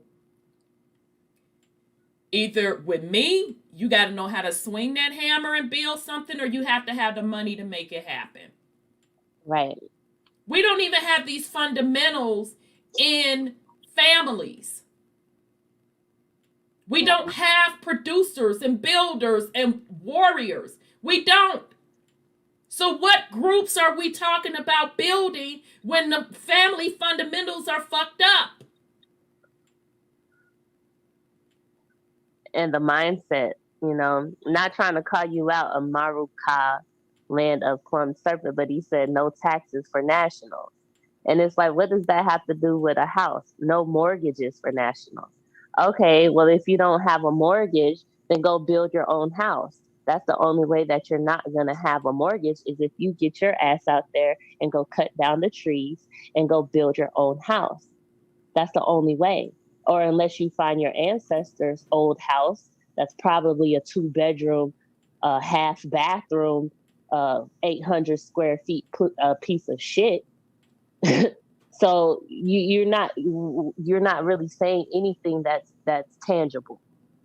And even with that 2-bedroom house, you can be in that house and build on that house after you rip all the piping out of it, right, and get it to where you want it to be. But some type of foundation. That's what I did to my house. I had to go to the books and learn how to do it and hire. And when that didn't work, I had to do the work myself. But I did it. And that's what's pissing me off with all of this quote, quote, alleged masculinity running around. You all don't fucking get it. You're supposed to be builders and warriors. You could teach yourself, because I taught myself what to be and how to do it. Not hiding behind some fucking paperwork. Nigga, your baby's gotta eat. Yeah, they do. And they gotta make Yes, sir. You have to understand why. I'm gonna bring on Some Brother Jay are Rich. Go ahead. Go ahead, why Brother some Sean. of people are not into building or creating because majority of them are kings and queens and empresses and emperors, and they have servants. They We don't got a have bunch of to. motherfucking kings and queens with no fucking kingdom. Living in squander. A Trying to bunch of tell you. motherfucking kings and queens with no kingdom. You don't own shit. You don't control shit. It's a joke. I mean, I thought every king and queen or whatever had people that they ruled over. So if everybody was kings and queens, who was being ruled over? I mean, who was actually cooking people meals and making clothes and tending to the harvest if everybody was king and queen? Or chiefs and chiefesses, or all these titles of nobility that people want to run around with. Mm-hmm. If everybody was that, who did what? I mean, did we take days pretending to be the servant for each other? Did we rotate it? like wife swaps and all this type of stuff back in the day. I mean, shit just gotta make It's gotta make sense. Yeah. And it does have to make sense. And you know, so the brother said we need to expatriate. Expatriate to fuck where? Child, I'm not doing these fuck games with this paperwork, with what we need to do, this, that, and the third. Nigga, your babies have to eat. And That's I'm gonna the be bottom honest line. with you. They forget Something that has been on my mind is the fact that they did pass the legislation for the Cherokee freedmen. Mm-hmm. And a lot of people are out here who don't have no health insurance.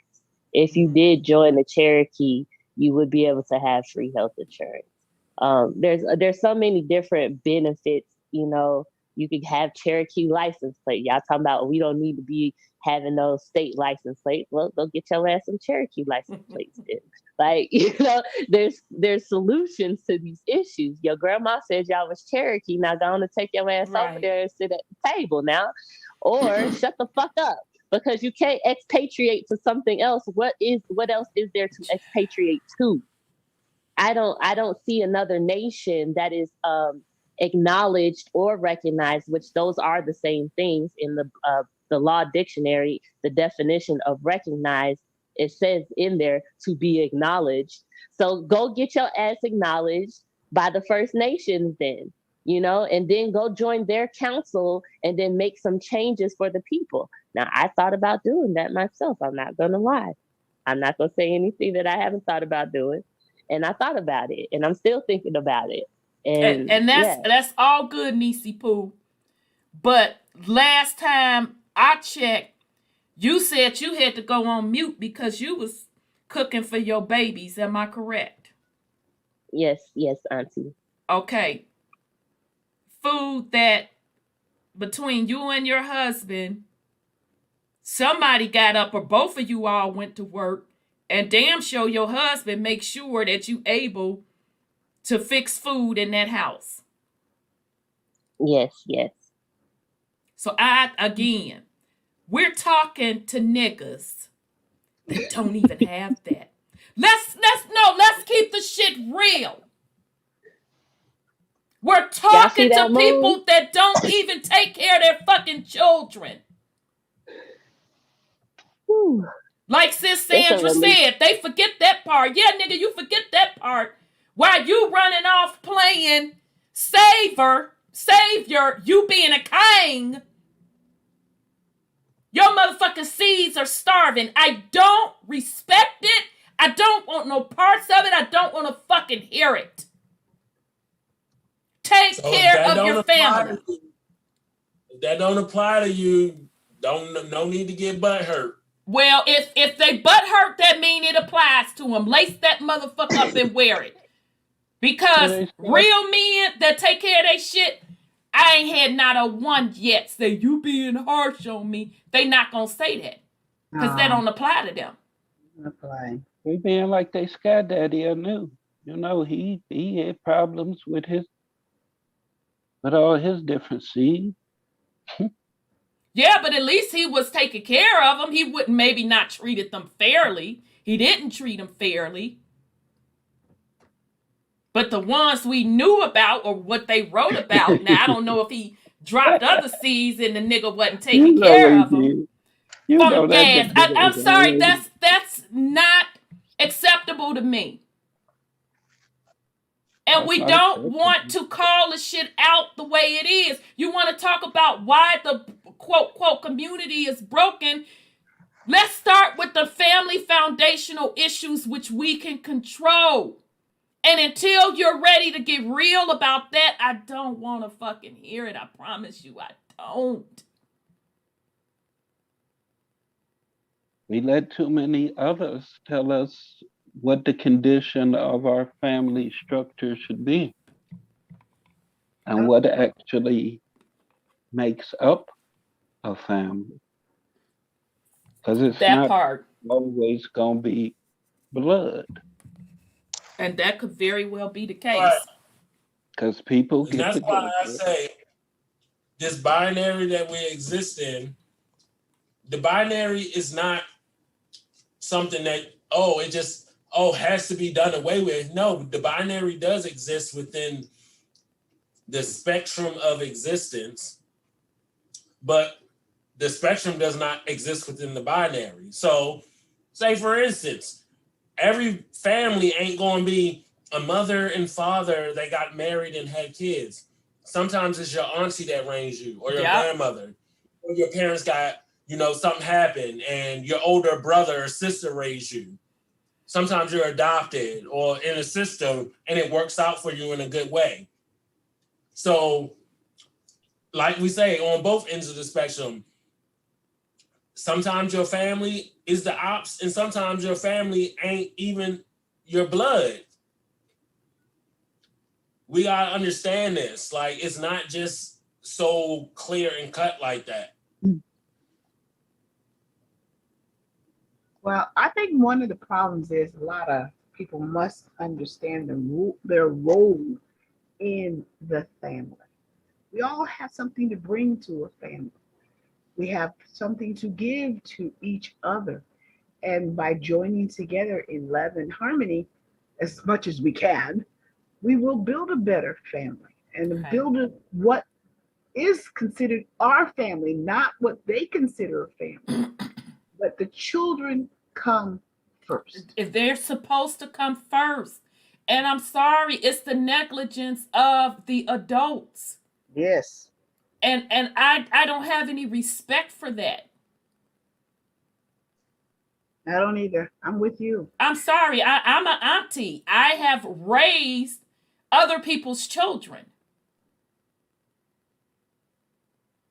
And I'm okay with that. I've done it out of love. So I don't fucking have any respect for adults running around here confused with their thumb up their asses.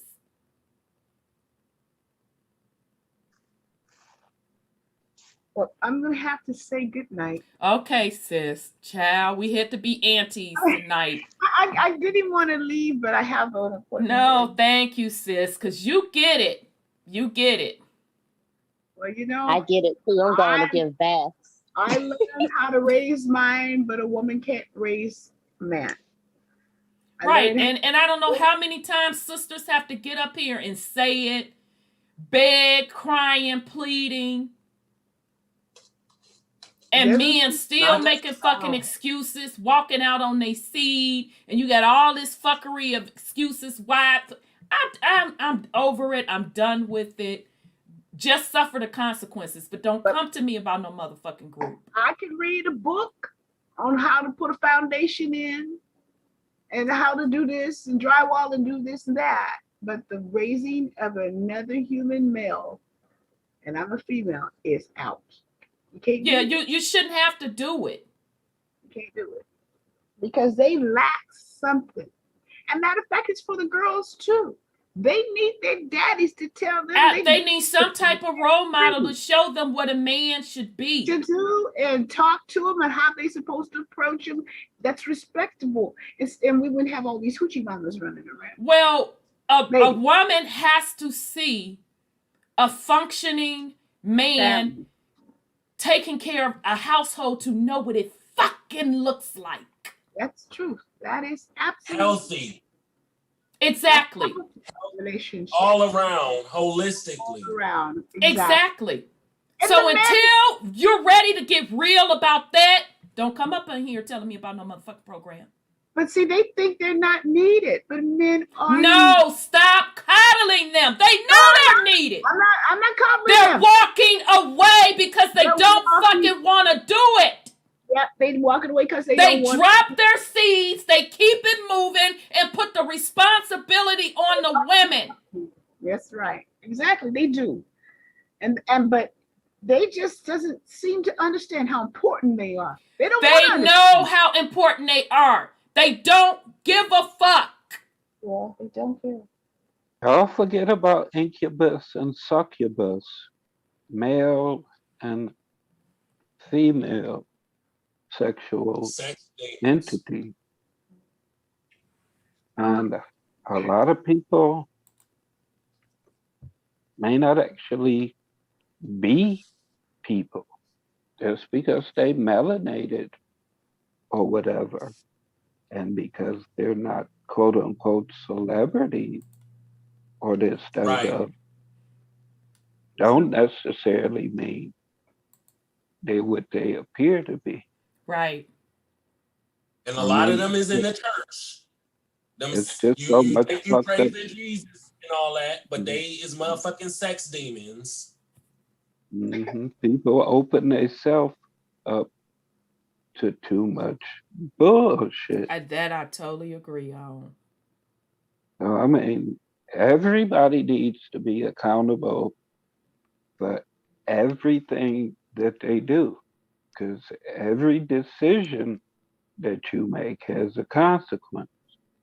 And when you choose to bring a child into this world, it's a great deal of responsibility to go. Exactly. That's a soul contract. That's right. That's right. Even if that child did something in the previous life, y'all made an agreement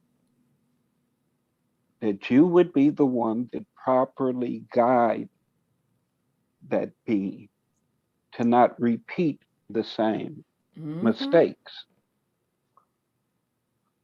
But then you get caught up in your goddamn self and the contracts that you haven't fulfilled for yourself. But you went on and took on a contract to bring another being here. Yep. When you didn't have to do that. No. All you had to do was not fuck. Wrap it up, whatever the case. Put on it. Exactly. And fellas, that dumbass excuse to get you in trouble all the goddamn time. I can't feel nothing with the rubber. I already knew what you was going to say. I'm going to pull it out. 2 minutes later, Your ass having a goddamn seizure. Skeeting all over the goddamn place. And then want to act like you surprised about how the baby got here. Well, how you get pregnant? Huh? How did she get pregnant?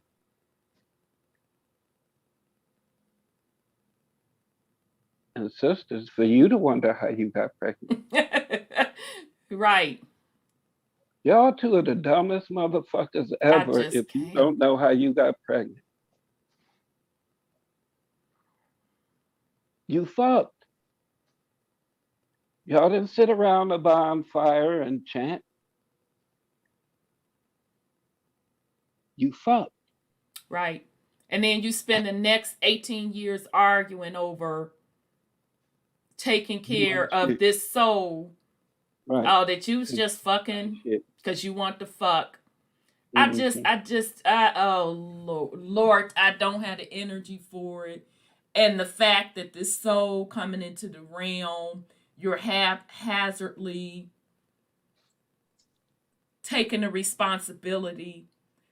And just the scenario that Uncle Sean brought to you is happening so frequently in the quote, quote, community. And you want to talk to me about a motherfucking group saving us? When we're auntie and uncle giving you basic shit. Now, I know the conversations my mom had with me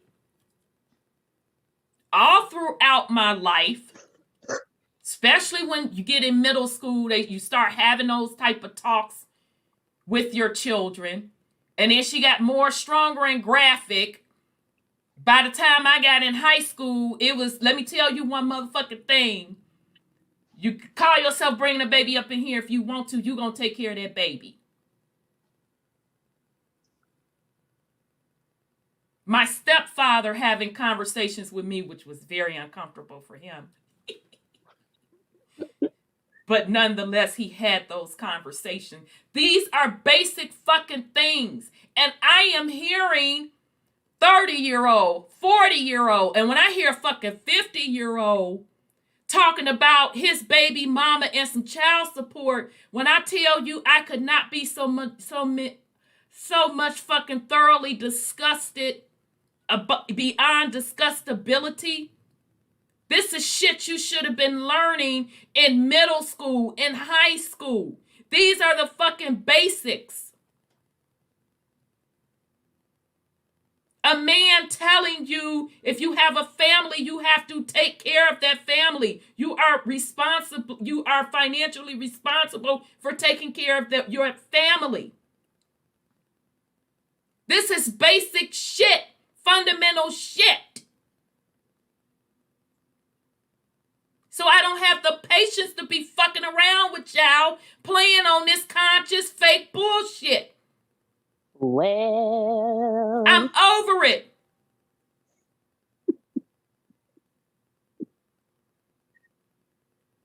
And I ain't seen not one of them that sit up there and talk that big game that's really doing the fundamentals.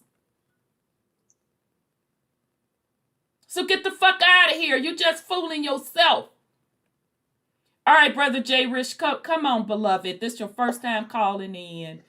I'm going to put the auntie hat down. Come on, beloved. Come on and put something on it. Shit, they got my motherfucking pressure up. Go ahead. It's all good. Peace and blessings. Wholeness and power, beloved. Hope everybody doing good. Yeah, I just thought to call in something that y'all were talking about as far as groups and accountability.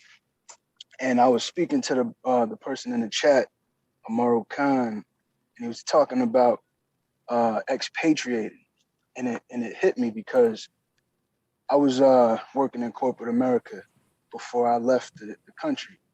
And some issues that I had with my employer at the time, it just kept, always coming back and forth where I would lose a job based on my beliefs or based on my looks or things like that. And I just got to a point and I said, you know what, I'm just gonna leave. So I left. I live in the Middle East. Right. I came out here. I work, and it's a good, it's an environment for my family. But I will always remember my father-in-law. When I first left, my father-in-law was like, "All right, I hope you take care of your responsibility," because I had to leave first, and then after like a year, I had to come back and get my wife and kids. So, Okay. So all of that happened. The year passed. I came back home. I brought them, but it just hit me like, so I'm listening to you, right? And I'm like, I just had this conversation with my wife the other day. I'm like, we've been out here for about 5 years, and the veil is starting to like dissolve. How the structure is set up, and how the reliance of thinking of the group and being a part of something that you put yourself into something and you be a part of something, and in your mind and in your heart you give it your all. Yep. But the only thing that keeps it standing is your faith and your hope in that thing. With it, but the moment you start to see it for what it is, you see that the only thing that's keeping it going is you. Yep. The thought that you have, the good thoughts that you have about it, the excuses you make for it. So I was speaking to one of my friends today.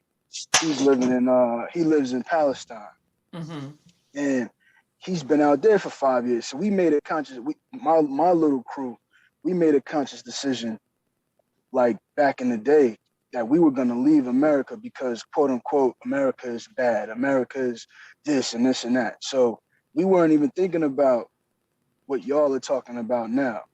I grew up knowing that my family was Indian, but it never was something that we addressed. You know what I mean? So we made the conscious decision to move, but it only ended up that 2 of us moved. 2 of us have gone through so many struggles after we've moved, dealing with the system or dealing with the group, if you understand what I mean. I'm with you. And not until like, I found this channel, and I'm listening to what you guys talk about, and I didn't always agree, and at first I'm like, what are you talking about? but it's like, if you live a life of sincerity, and you just sit back and be quiet and listen to what somebody is saying, then you can actually hear what's being said, and you can start to apply it to your day. And I would start to see, like, you know what? That's not incorrect. And the whole, the vibration and the resonance and these things, like, you start to realize, well, these things have always been a part of you, but once you got in the group, you kind of put that to rest. You kind of like deaded that. You know what I mean? Because now you're looking at life in a whole different perspective. But like I said, once you start to see it for what it is, that starts to dissolve. And this is what I'm seeing in my own life. So, it's just important. Like, I do have children, and being out here, you start to see that our problem, like I can see for us back home, our issue is that, I said in the chat, we're fragmented and we're separated and we're like all over the place. We don't have this foundation. We don't have a collective identity. We're separated from what sports teams we like to what religious groups we follow. We can't decide on anything in a collective. But when you go outside, and we also like to put things off. So when you go outside your group, like, we like to put the responsibility on somebody else, be it the school system, a religious group, or some other person that's gonna, like you've been mentioning, the men who don't take care of their children. So the next man gonna take care of their children, or the government gonna take care of the children. You know what I mean? So now when you jump into these groups, you're putting the responsibility of what you're supposed to be doing in your own life and establishing something for yourself and your family and, like you say, your bloodline, you're putting that on something else. You're now meshing, or you're now like jumping into something else, and now your bloodline and your birthright is a part of that thing that doesn't originate. It doesn't originate where you're from. It doesn't identify with what you identify with.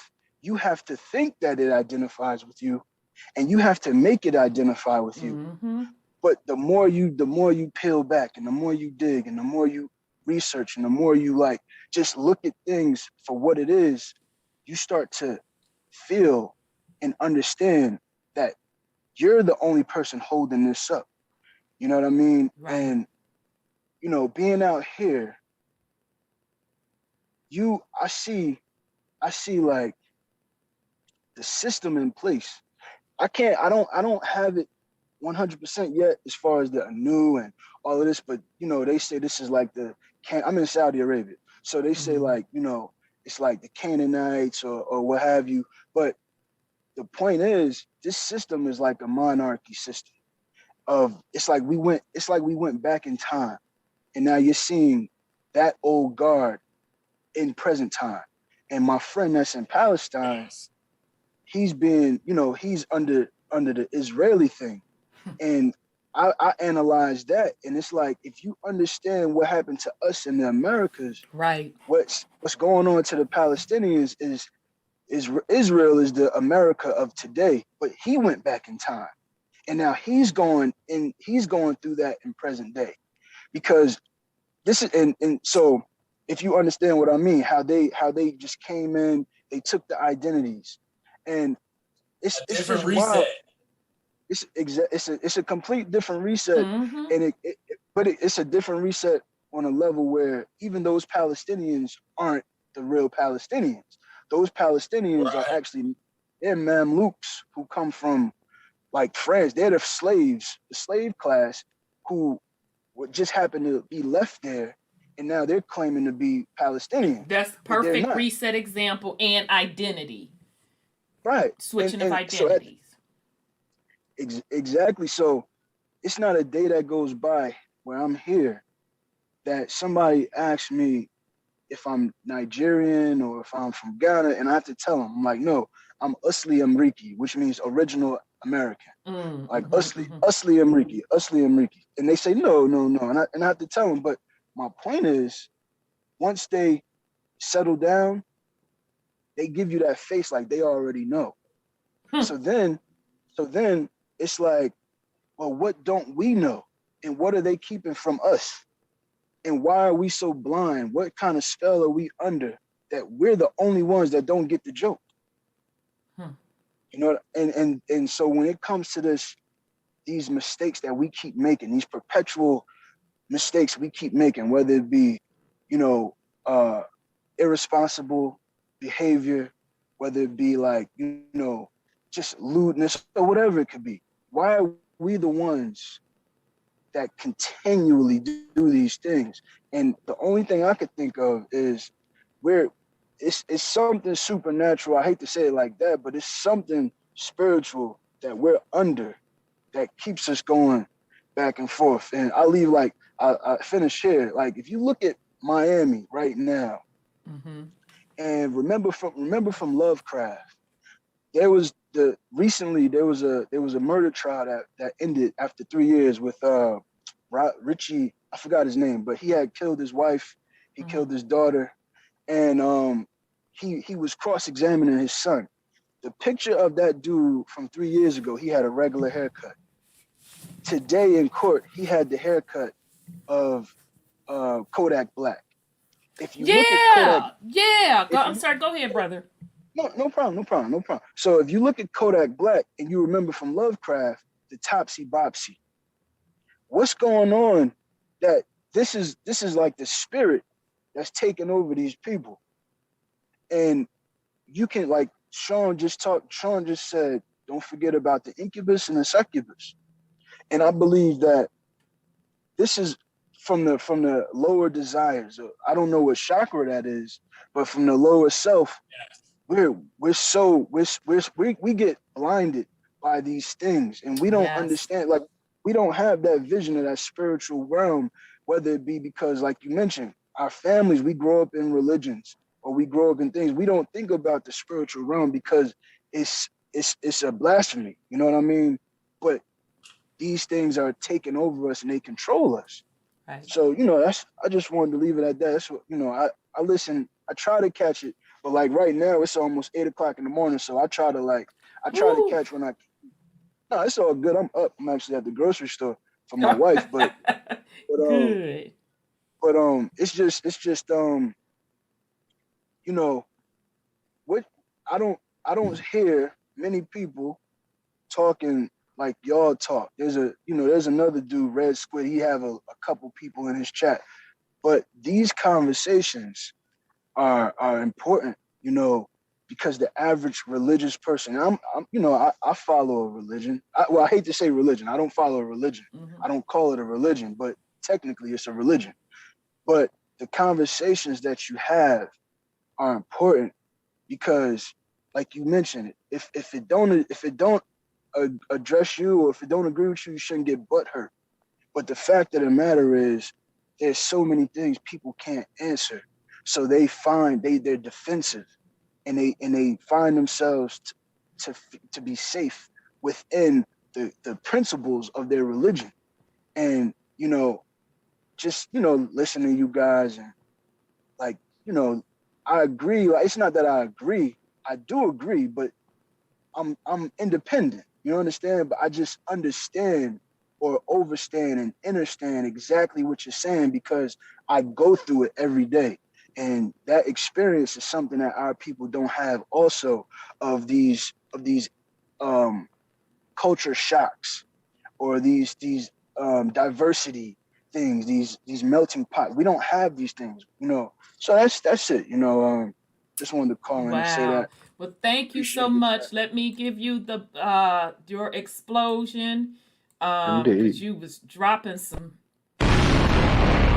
heavy knowledge, and it's so great to hear your voice, brother. I know we've been corresponding back and forth on show topics or whatever, so it's really great to hear your voice, and I wish you well and your family well. So go ahead on and shop with your wife so she won't hit you over the head with her purse. So go on and shop with your lady. So peace and love, brother.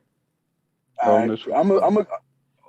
Thanks. Appreciate it. I'm gonna stay listening, but yeah, I'm gonna jump off. Yeah. Okay, no worries. Okay, peace and love, brother. Okay, so that's brother Jay Rich. It's so good to hear him. Yes, son Scotty.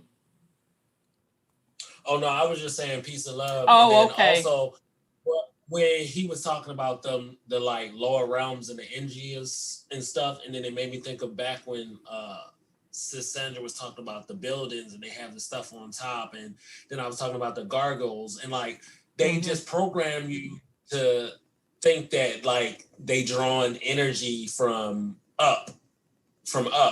But like a gargoyle, isn't that like a demon? And you don't really think of a demon being a guy, but they put it on the top of a building. But maybe it's really not really drawing energy from the top. It's drawing energy from below. That's just what I thought. And it could be. The symbolism of demon on top. Why wouldn't they have an angel or something, like something with wings or heraldry or something like that? Why do they always have these gargoyles on these top of these buildings? Because the energy is coming from the earth. Right. And the demon is, but instead of being a celestial being, it's a being that comes from the earth. It has the energy of the earth. Like, you know how they divide the zodiac into earth, air, fire, water. Like, so like, yeah. Indeed. All right, y'all. Y'all got me for another, what's this, 6 hours? It's probably going to be 6 hours. So, and I know I have to get up. I know Brother Sean have to get up. So, with that said, son Scotty, you have any last words for the family? I'm going to keep it short and sweet on my same tip. Just consolidating everything we said tonight. don't give a fuck about anybody else. You got to worry about yourself, and it starts with yourself. Be a creator. You do not consent. All of these documents and patents and ancient texts and history we reading is saying the same things. You know, of course, we have to deal with real life stuff, you know, like, you know, dealing with our families and this reset and what's going on. But you're only gonna be able to generate the energy for that if you really tap into yourself. And so, you know, be a creator. And however that comes to you, I say this every time. People hear the word creator and they think they gotta make a painting or do a song or be an actor or something. It's like, no, you can create meals for your family. You can create workout plans for your friends. You can create a garden for your community. You can create a after school program for the kids in your community. Creation is not just something that's like artistic. And like we said, they try to put us in this binary of thinking that, you know, it's this or that. And, you know, get outside of the box and just really tap into yourself and think, you know, what can I do to elevate myself, my community, and, you know, this realm. And, you know, if you do that, you really go and tap in and you'll find what your place is and what you're supposed to do. And then you don't have to worry and stress about, like I said, the Messiah thing, that one person is supposed to lead us and everybody got to be on the same page and all this type of stuff. It doesn't go from, you know, a group thinking type of thing. Be an individual and, you know, just really tap in with yourself and create what you got to create, what you feel in your soul. And yeah. All right. Okay. Brother Sean, you have any last words for the family? Well,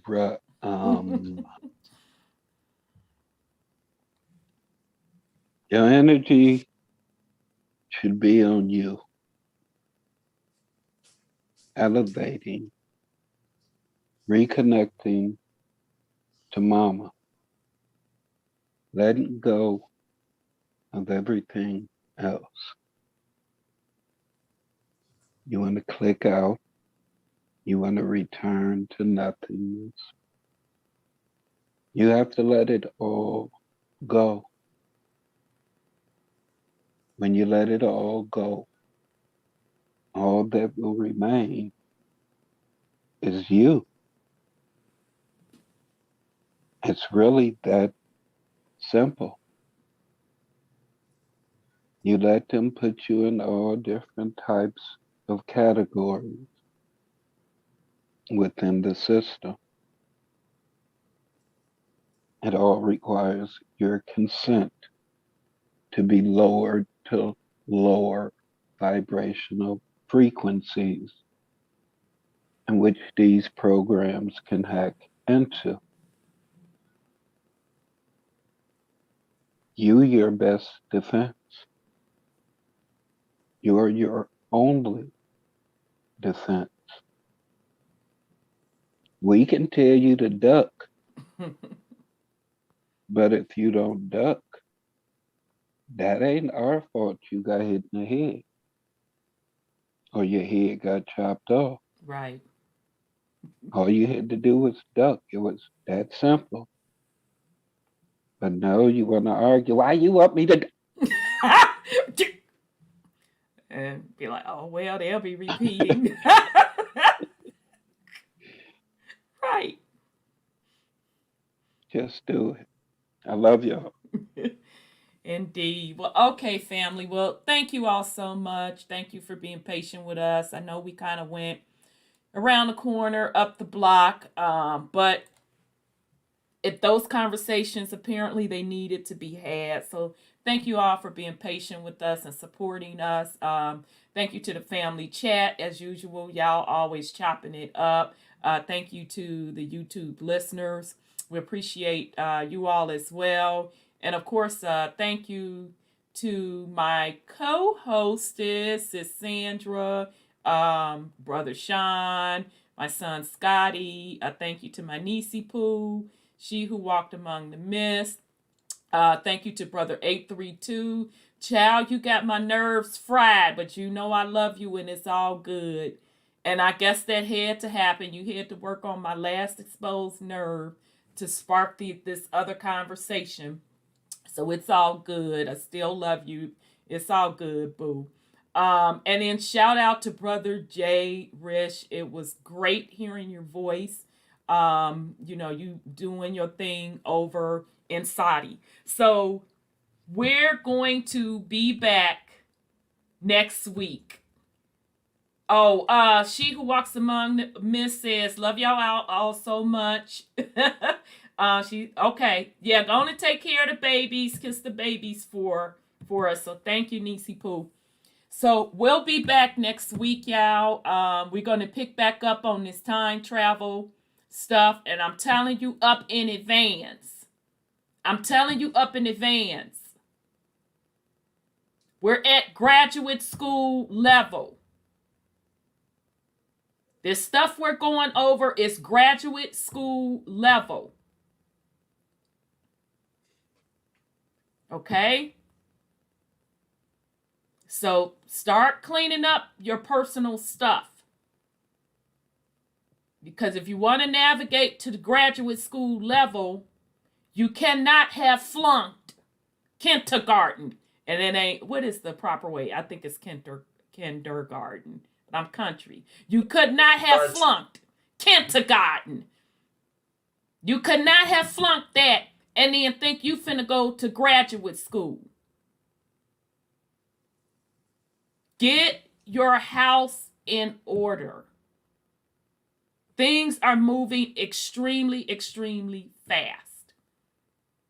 Only you can do that. You're responsible for that. So love you all very much.